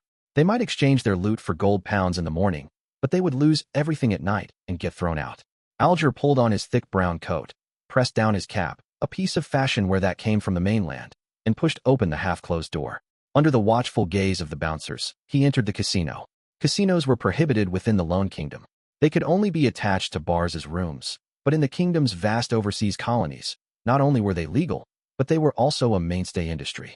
Among them, Byam of the Rorstad archipelago and Ailey of East Balam were the most famous in the area. Many tycoons would specially visit them from Backlund or Mid-Seashire's coast for a big day of gambling. Surveying the area, Alger saw a variety of card games, as well as dice-derived turntable games. As it was still early, there weren't many gamblers, and Alger quickly scanned them all. Suddenly, his eyes lit up, and he instantly recognized the identity of a disguised person. He took off his hat, walked up to a Texas poker table, and patted his target's shoulder. He bent down and whispered into the man's ear, blazing. Danitz happened to be flipping the corner of his card with his right hand, so he almost jumped out of his skin from the slap and nearly sent a fireball towards the guy behind him. After he had been attacked by Steel Mavady, he knew that he shouldn't seek out information with his true appearance, as he could be targeted by greedy pirates. Although most pirates weren't strong and didn't register as a threat to Danitz, he still didn't want to reveal himself, lest it set back the plan of hunting Steel Mavady. However, to his surprise, the disguise he took great effort to don was exposed just an hour after he left home. He turned his head quickly to the side and glanced through the corner of his eye at the person who had greeted him. When he saw the signature seaweed-like dark blue hair, Danitz relaxed a little and turned to observe if the other players had heard the greeting. The gamblers were all carefully studying their hidden card, either folding or continuing, with none of them paying attention to what was happening over at his side. "Why are you here?" Danitz asked casually. He and Alger had met at the previous private meet, and he knew that the other party had a ghost ship and a dozen sailors. He was quite a powerful but unknown fellow. According to Vice Admiral Iceberg's judgment, if such a small and weak pirate crew was able to retain an ancient ghost ship, it meant that they were backed by a powerful faction. Perhaps they were members of the Church of Storms, or perhaps they were related to a particular pirate king or secret organization. They usually disguised themselves as ordinary pirates and gathered information for who they were really loyal to. It was easy to wipe any traces of themselves clean at scheduled times, and at times, do things inconvenient for the power backing them. For example, silencing others or plundering certain special items. There were quite a few pirate crews like this, and no one would particularly be bothered about such matters. Alger pulled over a nearby chair and sat down. He tilted his head and asked in a low voice, "I heard that your captain obtained Death's Key?" Danitz snorted with a laugh. "I thought you had a brain, but you've disappointed me. How can such a thing be so easily obtainable? We'll definitely sell it if you want it, and offer a decent price. How about it? Do you want to consider this deal?" Alger casually said, "Perhaps it has other secrets. Maybe someone wants to deal with your captain. Who knows?" Dog's it. Annoyed by his new hand, Danitz cursed out loud. Then, he suppressed his voice and said, "That thing doesn't seem like a creation made by humans. It might belong to the giants or devils." "Creation? Your captain still insists on teaching language to all of you?" Alger asked with amusement. The rumor was that Vice Admiral Iceberg was a woman who was very strict when it came to knowledge. She couldn't stand the sight of a bunch of illiterates under her command, so every day on the Golden Dream, there was a class of general knowledge and reading, and every day she forced the crew to take turns participating. Wishing he could forget it, Danitz said, "It's much more difficult than fighting. Because of this, we're usually unable to recruit enough crew members. Every time we dock at the port to resupply, there will be people who resign." He didn't continue with the topic. Looking at the dealer, he said to himself, "Help me keep an eye out for Steele's whereabouts." "Steele Mavady? Admiral of Blood's second mate." Alger looked down at Blazing's left arm, which was slightly propped up with a splint, and asked, "Were you attacked?" "For the key. His brain has already been eaten by his zombies." Danitz stressed. "You want to seek revenge on him?" Alger guessed from the other's tone and request. He. Danitz smiled without a reply, looking as though he was concentrating on his new hidden card. Alger thought for a moment before saying, "The last time your captain appeared was 7 days ago, near Sonia Island." This was confirmed by a telegram. The Golden Dream wouldn't arrive in Byam that quickly. "Do you have a new helper?" "If it's just you alone, then you aren't a match for Steele even if you were alone. And as you know, he's always attended to by a crowd." Towards Alger's question, Danitz's response was to throw out a chip. "Call. Who is it?" Alger first assumed that Danitz's attitude was a tacit agreement. He pinned his hopes by asking since it was a riskless endeavor. Danitz stared at the exposed cards and answered simply, "You wouldn't know." "I wouldn't know?" Someone who has the strength to deal with Steele Mavady should be someone with a little fame at sea regardless of if they're a pirate or an adventurer. Unless they belong to a specific secret organization, or it's their first time traveling the seas. Of course, it's also possible that Danitz doesn't wish to answer, for fear of exposing a secret. That's most probable.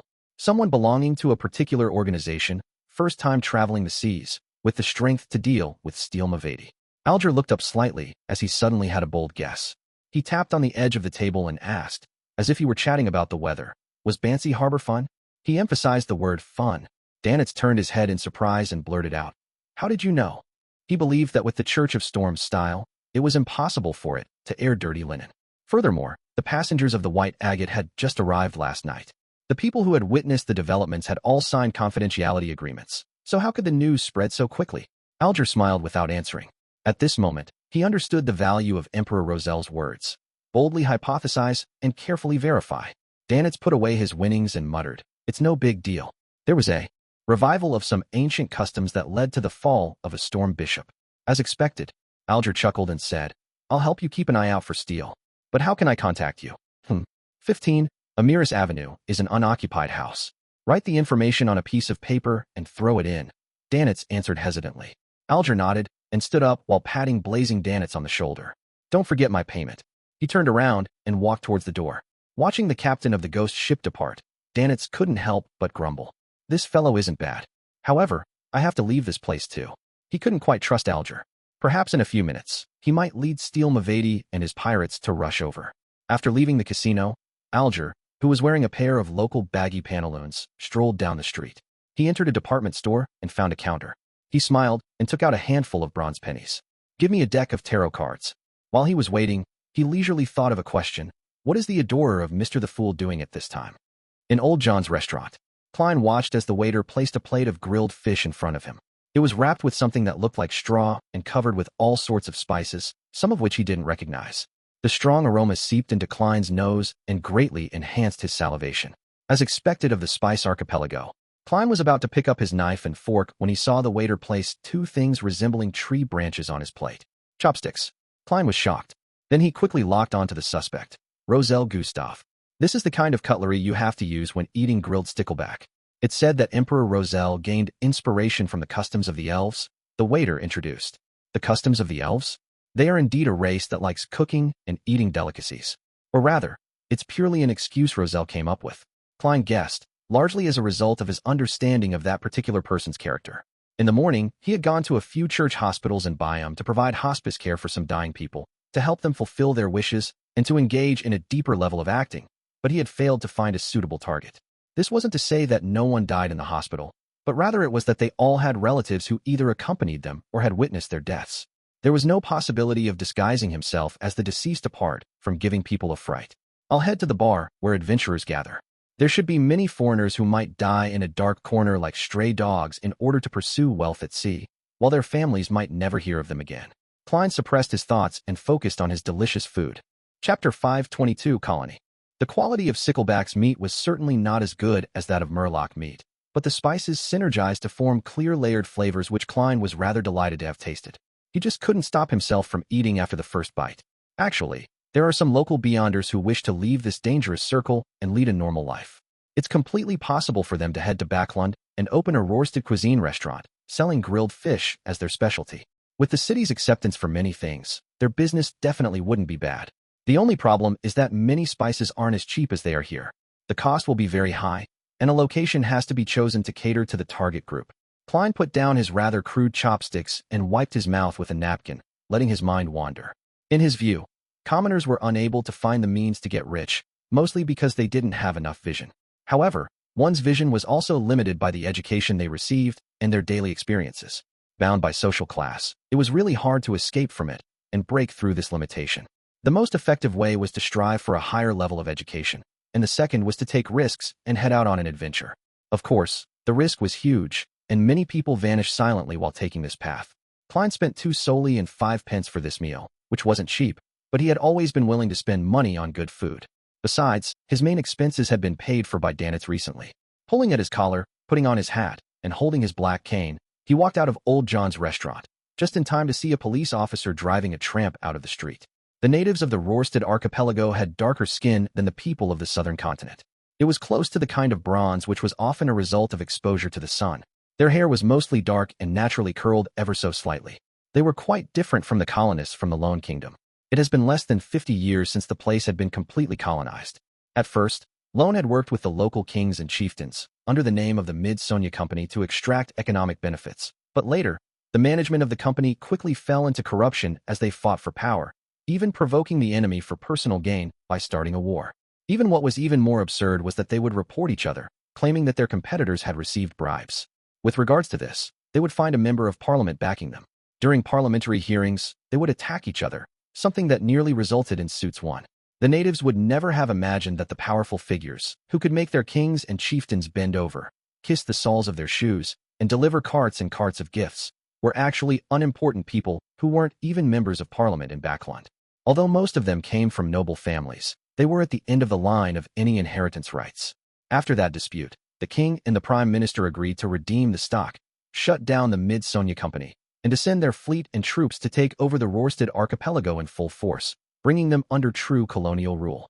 At present, the archipelago was governed by the Governor-General's office, parliament, and the courts.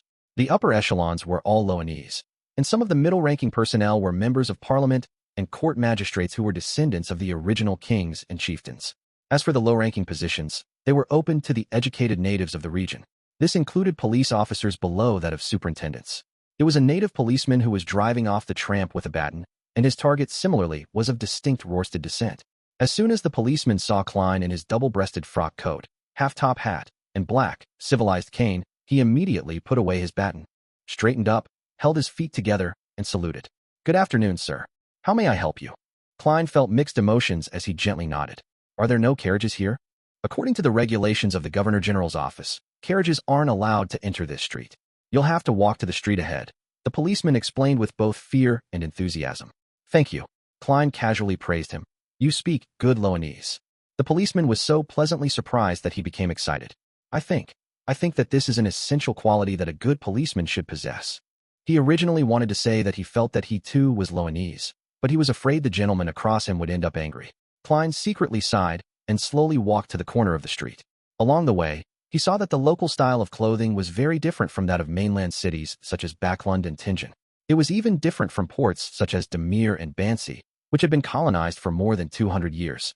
A decent man from Lone, dressed in a formal suit, wearing a top hat and a tie, and holding onto a civilized cane. This made the people around him subservient, afraid to look him in the eye or touch him. The rest of the natives or mixed bloods liked matching a thick jacket with baggy pants, along with a cap from the mainland. They didn't like black, and they preferred the colors, brown, tawny, and light gray. To Klein, this was indeed a little strange, but it also gave him a feeling of coming to a foreign country. Of course, the natives of higher standing and those of mixed blood also mimicked the dressing style of Lone, believing that this was a sign of civilization. 2 p.m., Swordfish Bar, an accepted gathering spot for adventurers. There weren't many customers, so Klein easily made his way through the tables to the bar. He discovered that what was different from the other places was that there were 3 blackboards on the side of the bar that were supported by wooden shelves. Sitting on them were yellowing notices in white, with a variety of content, strange and varied. Some were hiring bodyguards, some were seeking help in finding people, some were investigating the situation on a particular island, and some were offering a high reward for the head of a particular pirate, while others claimed that they had obtained a treasure map and wanted to form a team. In short, the affairs that had been divided up between the private detectives and security companies in the Lone Kingdom still belonged to the adventurers here. A glass of Zarhar. Klein tapped the surface of the bar counter. It was a local malt beer, cheap and tasty, with a unique taste. It was loved by adventurers, something Klein had learned from Blazing Dannets. 3 pence. The bartender casually glanced at the customer, not showing any change in his attitude because of the stranger's unfamiliar face. With a beer in hand, Klein sat in a high chair in front of the bar, sipping bit by bit as he quietly listened to the drinkers around him. Through their conversations, he searched for a worthy target. After nearly an hour, when the number of people in the bar increased, Klein finally heard something that might be useful. His spirit was jolted, and he became increasingly focused. There were 4 people sitting at the table less than 3 meters away from him. They were feeling sorry for a man named Went. "I always thought Went was out at sea. I didn't expect him to be at home. He's very sick. Sigh. If I had knocked on his door 2 days earlier, he wouldn't have died. You don't know how terrifying the room was. Mushrooms were growing on his body in huge swaths of white. Dogs hit. Stop it. Can't you see I'm eating sausages? Yes. Went's room was filled with bugs, moths, flies, butterflies, bees, and cockroaches. Holy Lord of Storms. I couldn't believe this was a place where a human can live.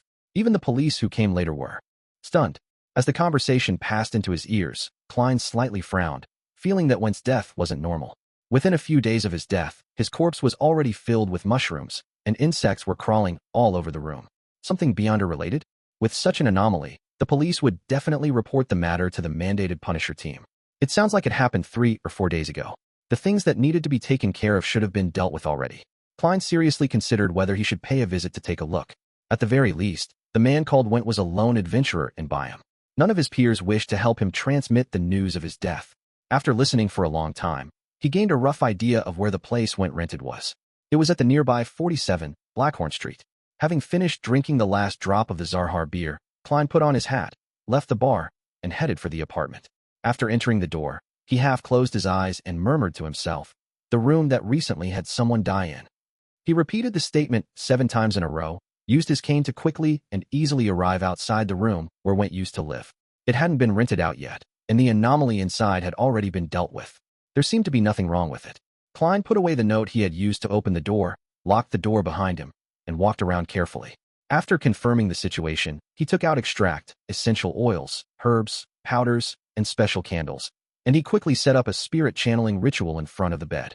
Although it had been several days, making it only possible for him to obtain the most superficial, disjointed, and remnant bits of information, Klein thought that it was better to have some than nothing. Without a doubt, he prayed to himself and entered the space above the gray fog. He responded and gave himself the power to channel the spirit.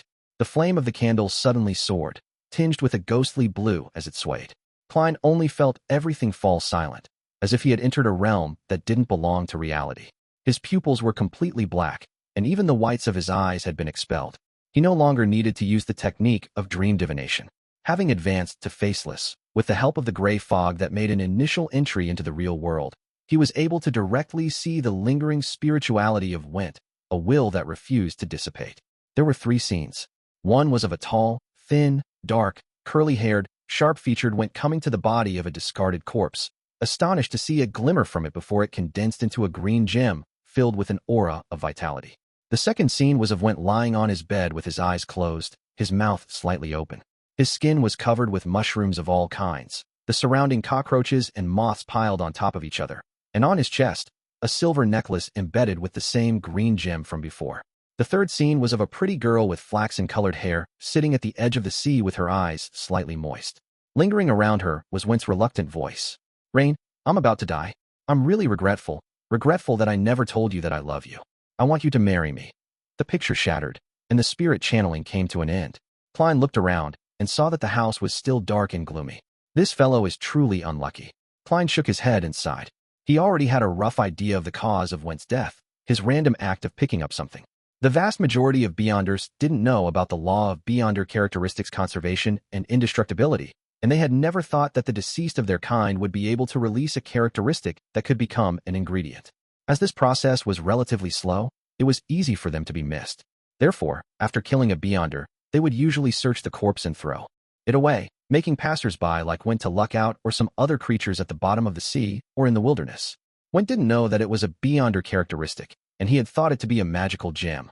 Thus, he made a necklace and kept it close to his body. Slowly, he was corrupted by the influence and died in agony. Chapter 5:23 Cooperation. By the time he left 47 Blackhorn Street, Klein had figured out Went's general situation. He had disguised himself as a police officer and learned from Went's neighbors. Simeem Island, the island at the farthest end of the Rorsted archipelago. From Byam, it'll take 4 to 5 hours to get there by liner, and there are only 2 trips a day, at 9 a.m. and 10 a.m., respectively. Went's parents are long dead, and he has no relatives. The only person involved is a girl he just can't forget, Rain.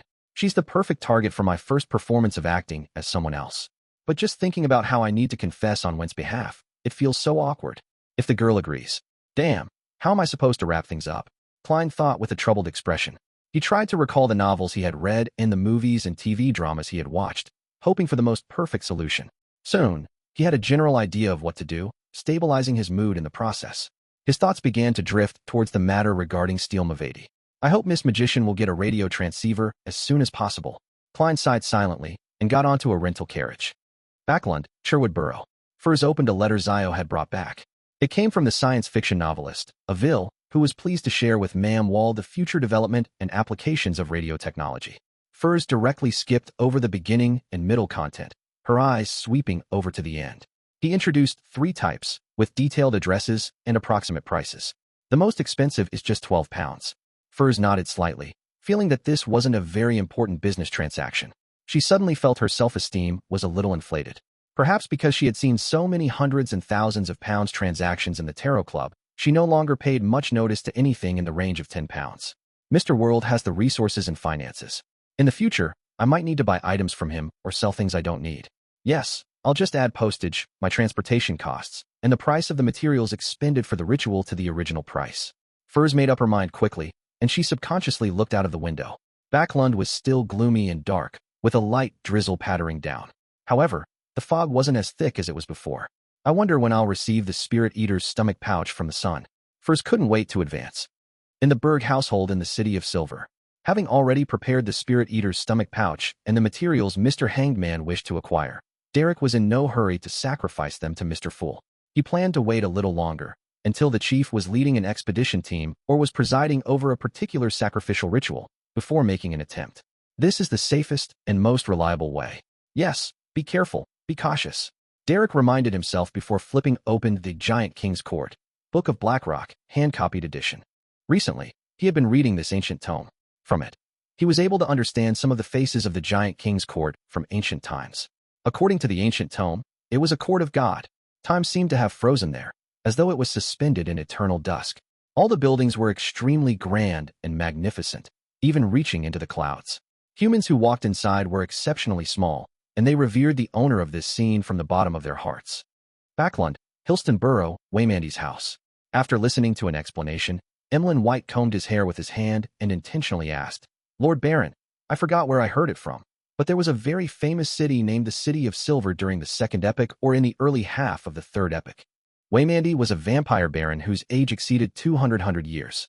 He didn't look old, and he instead looked like a mature gentleman in his early 30s.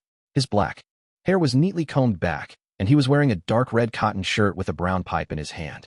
As he enjoyed the warmth of the fireplace, he said thoughtfully, "No, at least in my memory, there's no City of Silver before the Cataclysm."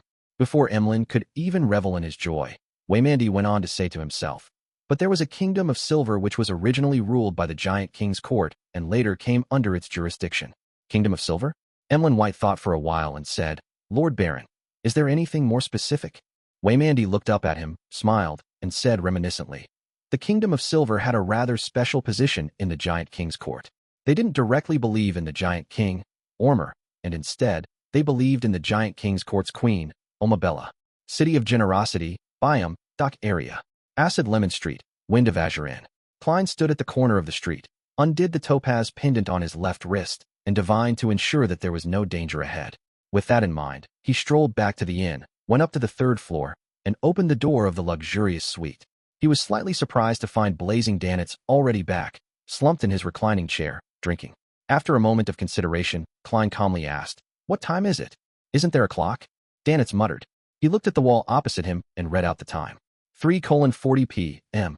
Before he finished his sentence, Danitz suddenly came to his senses, sat up straight, and laughed dryly. "I've already gone to the places I can get information from and asked the people I can ask. There's no need to stay outside any longer. It will increase the risk of exposure and affect your hunting plan." Klein found a chair and sat down, and he expressionlessly said, "Tell me what happened. What problems could there be? Although I'm mainly an adventurer who hunts treasure, I'm also a qualified part-time pirate." Danitz felt that his abilities had been insulted. After being swept by Gehrman Sparrow with a cold glance, he smiled and gave a brief overview of the places he went, the people he met, and the news he had heard from the morning and afternoon. Hearing Danitz sigh that a captain of a ghost ship named Alger knew about Bansy Harbor, Klein suddenly wanted to frown. With Mr. Hangman's relationship with the Church of Storms, even before I controlled the world and actively mentioned it, he didn't know about the anomaly at Bansy Harbor. So how could this Alger have known?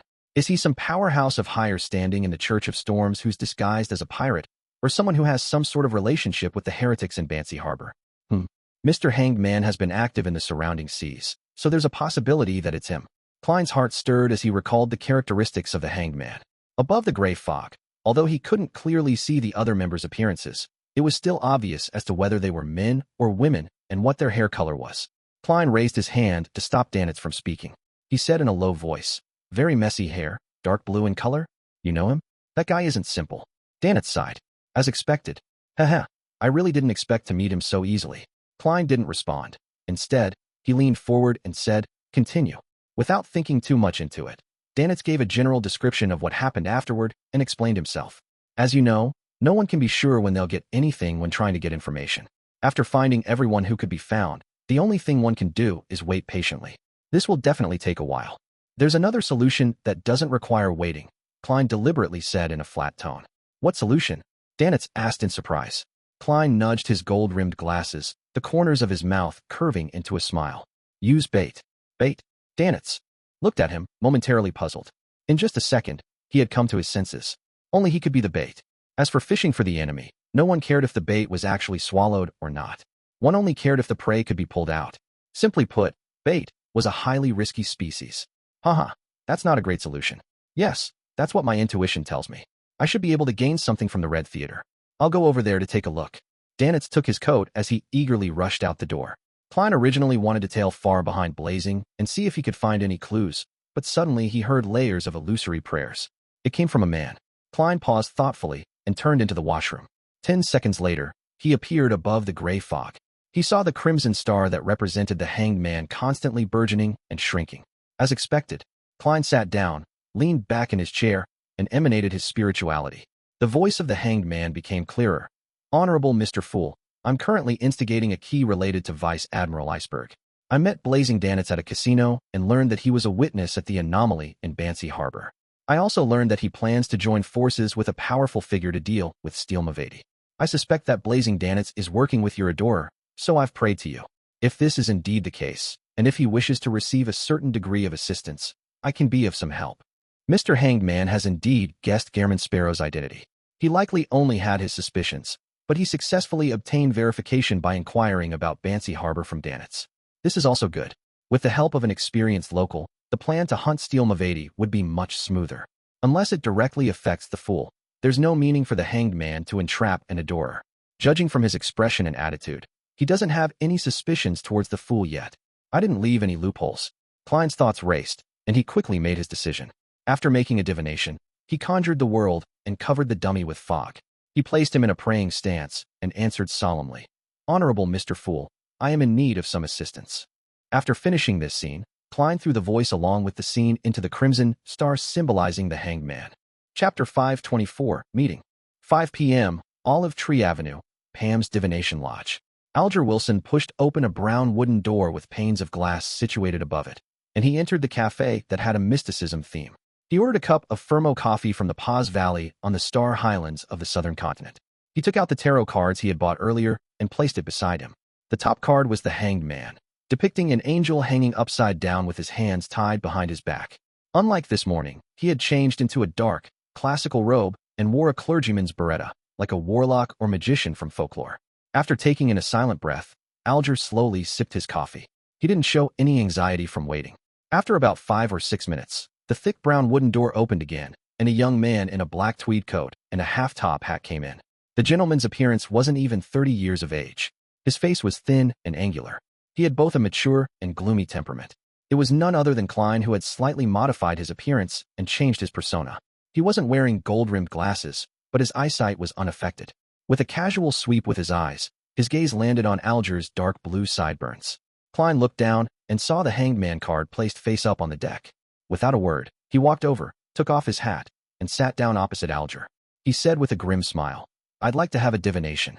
As he spoke, he had already taken in the appearance of the most senior member of the Tarot Club. Deep facial features, rough outline, with a clear, weathered look. It's obvious he was a person adept at fighting and is often outdoors. His skin is bronze in color, but it differs from that of the natives. He's like the result of a pure Loanese being battered by the elements for years, but the dark blue hair is more peculiar, something that doesn't belong to Loan. It's closer to the colonists of Desi Bay who live in Berserk Sea region. Mixed blood. Klein made his judgment. Alger looked at the gentleman across him, slowly superimposing his image with that of the world. Then, he pushed out the tarot card and said in a low voice, This requires you to shuffle and cut your own cards. Klein reached out and picked them up, spreading them fully to take them in. Following that, he gathered them together and did a reshuffle. He cut the cards continuously, took out 3 cards, and placed them in an arrangement of past, present, and future. Klein slowly leaned back, but he turned over the middle tarot card with his right hand. It showed a naked woman wearing only a purple silk scarf, surrounded by a green wreath like a door. This was the world, numbered 21. Number 22 returned to 0, symbolizing the fool. How should I interpret this? Klein asked deliberately. Although the Hanged Man hadn't explicitly mentioned that the world was the adorer of the fool, Klein didn't think it was necessary to hope otherwise. He felt that being honest about it aided in establishing his image. If Alger hadn't guessed it, then it was an act of being open and confident. If Alger already knew about the matter, it would make the world appear at ease, as if everything was within his grasp. He knows I know. He already believes that I've guessed it before raising the topic above the gray fog. Impressive. Alger's heart skipped a beat as he replied at a moderate pace. It's inverted. It means that things will fail due to a lack of preparation. What kind of preparations are needed? Klein thoughtfully nodded and asked. Alger took back all the tarot cards apart from the world and skillfully reshuffled and cut the cards. Then, he flipped open the top card. It was the Hierophant. Alger's voice remained deep and low. You need advice. You need the help of faith and religion to avoid going down the wrong path. Without waiting for Klein to speak, he followed the sequence and turned over the second card. On it was the moon, which overlooked the land. You will be confused. You will be exhausted. and you will be wandering in your dreams, but this is only temporary. Next, Alger handed over a third tarot card. It was the sun, everything shall pass, and the light will shine upon the land. He spoke like a charlatan.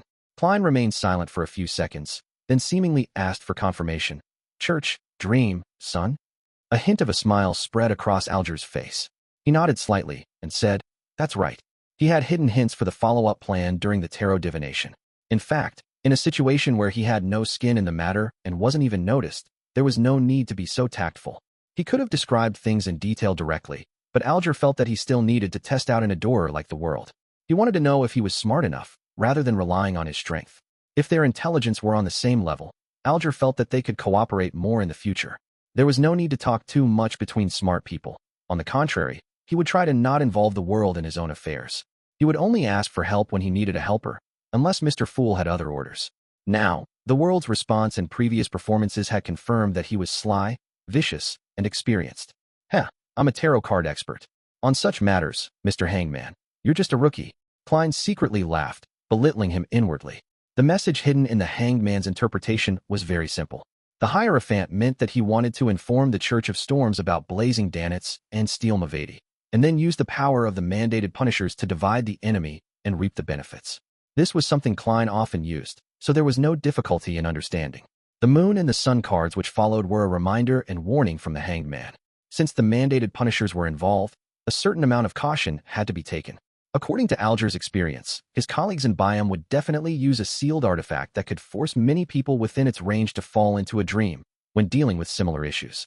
Mavedi's characteristic meant that there had to be a specific item in the Sun domain which targeted him. I'm immune to dreams, so I'm not afraid of the sun. Klein reached out his hand and half-turned the inverted the world card, turning it into its proper position, meaning that this plan was feasible and that he would make preparations. Alger raised his head and took a deep breath. The master here specializes in aromatherapy. She can use the fragrances of different essential oils, extract, incense, and flower essence to treat corresponding emotional problems and pacify the restless mind. Do you want to try it? Using the contact point at Amiris Avenue? Klein smiled in response. Okay. The two of them looked at each other as they remained motionless. They stopped talking about the aromatherapy anymore as both of them already had everything laid out. Klein didn't stay any longer than necessary. He took out his pocket watch, looked at it, and slowly stood up. Alger wiped away his smile, pressed his hand to his chest, and slightly bowed. Let us praise God. All divination outcomes come from his revelation. Oh, you even know how to express your loyalty. Klein tried to hold back his laughter as he replied seriously, imitating Alger. Let us praise God. He took 2 steps away, then suddenly stopped and looked back at Alger, chuckling as he put on his hat. Frankly, you aren't suitable for that type of attire. Alger couldn't keep up with Mr. World's train of thought. When Klein had left the themed coffee shop, Alger retracted his gaze and looked at the mirror in the corner and took a good look at himself. Initially, he didn't think there was anything wrong wearing that. However, after the World's remark, he found it more inconsistent the more he looked at himself. Finally, he understood why he had said that. A fellow who looked boorish and hardened, one appearing capable of summoning 100 sailors at any time to beat up his opponent or bringing out an axe and chopping them into pieces, really shouldn't be wearing such a mysterious classical warlock robe. It made his bearing somewhat abnormal. Cathedral of Waves. Alger, who had changed back into his original clothes, kept a low profile and followed the worshippers into the hall. He took advantage of the act of making a confession in order to meet the bishop, Chogo, through the priest in charge. After saluting, he went straight to the point. I met Blazing Danitz, who claims that the key that Vice Admiral Iceberg possesses has nothing to do with Death's treasure and that they are even willing to sell it. He entrusted me with a mission to take note of Steel Mavedi's whereabouts. Apparently, he was injured by this second mate of the Admiral of Blood and is in a rush to escape from his pursuit. Your Excellency, I wish to leak this news, making Steel Mavedi and his subordinates successful in cornering Blazing Danitz. And I wish to use this opportunity to capture them all or execute them on the spot. This will be able to effectively keep the arrogance of the pirates in check. Chogo revealed a look of approbation. Very good. The way you do things is better than I expected. Alger replied with a look of humility. This all stems from the Lord's guidance, and also from your teachings. In the evening, I'll find a suitable target to leak this news to. If I come to pray again, it will indicate that Steel Mavedi temporarily isn't taking action. If I do not appear, it means that I might be restrained by him or his subordinates to prevent any news from leaking. This means that they have fallen for the trap. After giving details of the location and other matters, Alger returned to the confessional and left as usual. 7:15 p.m., a Mirror's Leaf Bar. Alger, wearing a pair of baggy pants and a head towel wrapped around his dark blue hair, stood by a boxing ring and held a glass of Lanty-proof in his hand. With a mocking expression on his face, he looked at the two contestants with bruises all over. Soon, he noticed his target had entered the room and was heading straight for the bar counter. After a while, he sat down next to the thin man and said with a chuckle, "I heard that Steele has arrived in Byam." The man tilted his head in alarm and replied with a fake smile, "Why don't I know about it? Is that so? It looks like Blazing fooled me." Alger smacked the bar counter and drank a mouthful of alcohol. "Blazing? Danitz?" The man's eyes lit up as he asked hesitantly. "Yes, that's him." Alger gritted his teeth. "I met him this morning at the Gold Coin Casino.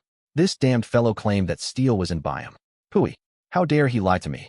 The swarthy, thin man's eyes darted around without interrupting. He finished listening quietly, stood up, and chuckled. "I forgot that I have something to do. We should have a game of cards another time." He patted Alger on the shoulder and in a seemingly unhurried manner, left the bar in a hurry. Alger held a glass of alcohol, half turning to look at his back. His eyes appeared deep and gloomy, and there were no signs of a smile at the corners of his mouth. Chapter 525, The Calm Squall. Looking up at the wall clock and seeing that it was past 8 o'clock, Alger put down his glass mug of alcohol and pushed his way through the drunkards into the street. As the Rorsted archipelago was rich in coal, Byam was like the mainland cities of Backlund and Pritz Harbor. Its streets were lined with tall black lamp posts, and the light of the burning gas effused through the metal grill, illuminating the relatively clean streets. Alger pulled off his headscarf and slowly turned into a side alley. At a dead end in the alley, he could smell the scent of urine mixed with alcohol. Although the Amiris Leaf Bar had a bathroom, it clearly wasn't enough for the customers during peak periods. Some of the drunks who couldn't hold it and could only find a secluded place to relieve themselves. The red moonlight penetrated the clouds and shone into the alley. While Alger was still considering whether he should put on a more convincing act, a firm and pervading voice came from behind him. "Did you purposely leak the information about Blazing to us?" "He's not stupid," Alger muttered to himself as he slowly turned around, as though preparing for a surprise attack. 7 or 8 steps away, he saw a figure leaning against the wall. The figure was about 1.78 meters in height, and it wore a boat-shaped hat. Its face was thin and sharp, and it wore a look of aggression. He had a lock of black hair hanging down, half obscuring the dark green eyes on his left side, which softened his own coldness. Even though there was often quite a difference between a wanted poster and the person in question, many famous pirates didn't even don disguises as they wandered the city. As an insider of the church, Alger had seen many almost photographic portraits drawn with rituals and had participated in pirate conventions. He was still able to successfully link the person in front of him to a name on the bounty notices. He didn't express this point and deliberately hesitated before asking. Squall. He was the chief helper of Steele Mavidi, a beyonder who was good at controlling his emotions and thinking calmly, but he was also inhumane and had a 1,500 pounds reward offered for him. The man pulled at his black windbreaker and revealed an empty smile. "Can I deny that?" "Well, probably not. Just like how you can't deny that you deliberately mentioned Blazing to Amaru. He's not someone who enjoys using his brain, the complete opposite of me. I've never thought of lying. I only wish to obtain some payment for the news you received from me. Between Blazing, who's alone, and Steele, who has so many helpers, anyone with a brain would know which to choose. Of course, I wish that you keep it a secret. I don't want to be pursued by Vice Admiral Iceberg," Alger replied frankly. Squall nodded his head leisurely and said, "Tell me the specifics." "Just like I mentioned before, I bumped into and recognized Blazing at the Gold Coin Casino. He entrusted me to take note of Steele's whereabouts." "Heh, it seems like he wishes to launch a counterattack," Alger said with a scoff. "We agreed upon a point of contact. I believe this is intelligence worth at least 1,000 pounds. 1,000 pounds? Look up at the crimson moon. Are you dreaming?" Squall scoffed. "This might be a trap. Don't you understand that? Blazing might very well have found helpers, which is why he dares to seek us out. It's not for me to judge whether it's a trap or not. 500 pounds. Less than that, and I'd rather pretend that nothing has happened." Alger attempted to argue on the basis of reason for the reward. 300 pounds. You have to follow me somewhere and stay there for some time. It's to prevent you from selling this piece of news to others and spoiling our plans. We'll pay you when we capture Blazing with the intelligence you provided or have his spirit channeled. Don't worry. Food, alcohol, and a bed will all be free. Regardless, you lucked out. If there are any accidents that had resulted from you, I believe you'll know the outcome," Squall suggested with a tone which didn't allow for refusal. "Sure enough, just as I expected, with my background being unknown, and with me not being too dangerous, the possibility of them choosing temporary detention is much higher than silencing me. However, I've also made preparations for a worst-case scenario. As long as I'm not too careless, escaping isn't a problem. Alger deliberately acted like he was in a dilemma as he said, no more than 2 days, or my crew will leave with my ship. I'll inform them if it exceeds 2 days. At some point in time, a sharp scalpel had appeared in Squall's palm, and he was making it jump and spin like an acrobat. After Alger described in detail the point of contact at 15, Amiris Avenue, and the corresponding communication methods, Squall didn't speak further. He turned around and led Alger as they turned at every corner, and they arrived at an unknown street before entering a nondescript house. Long time no see, blue-haired captain of a ghost ship. The door was opened by an old man with hair that had more white than black. He was dressed as a local and wore a pair of baggy pantaloons. Old Quinn, you really are the intelligence officer of the Admiral of Blood, Alger deliberately said in astonishment. Old Quinn chuckled and said, there's always some truth to rumors. What you imagine to be fake might very well be real. He didn't switch on the gas wall light, but he carried a silver candle lamp in his hand as he guided Alger and Squall through the dark hall into a spacious, windowless basement. You'll stay here for a while, my friends, and I will be in charge of watching you and also provide you with alcohol and food, Old Quinn said with a laugh. To show our sincerity, we're not going to disarm you. All right. Alger took the initiative to walk to the low bed in the basement. Old Quinn closed the heavy stone door and locked it behind him.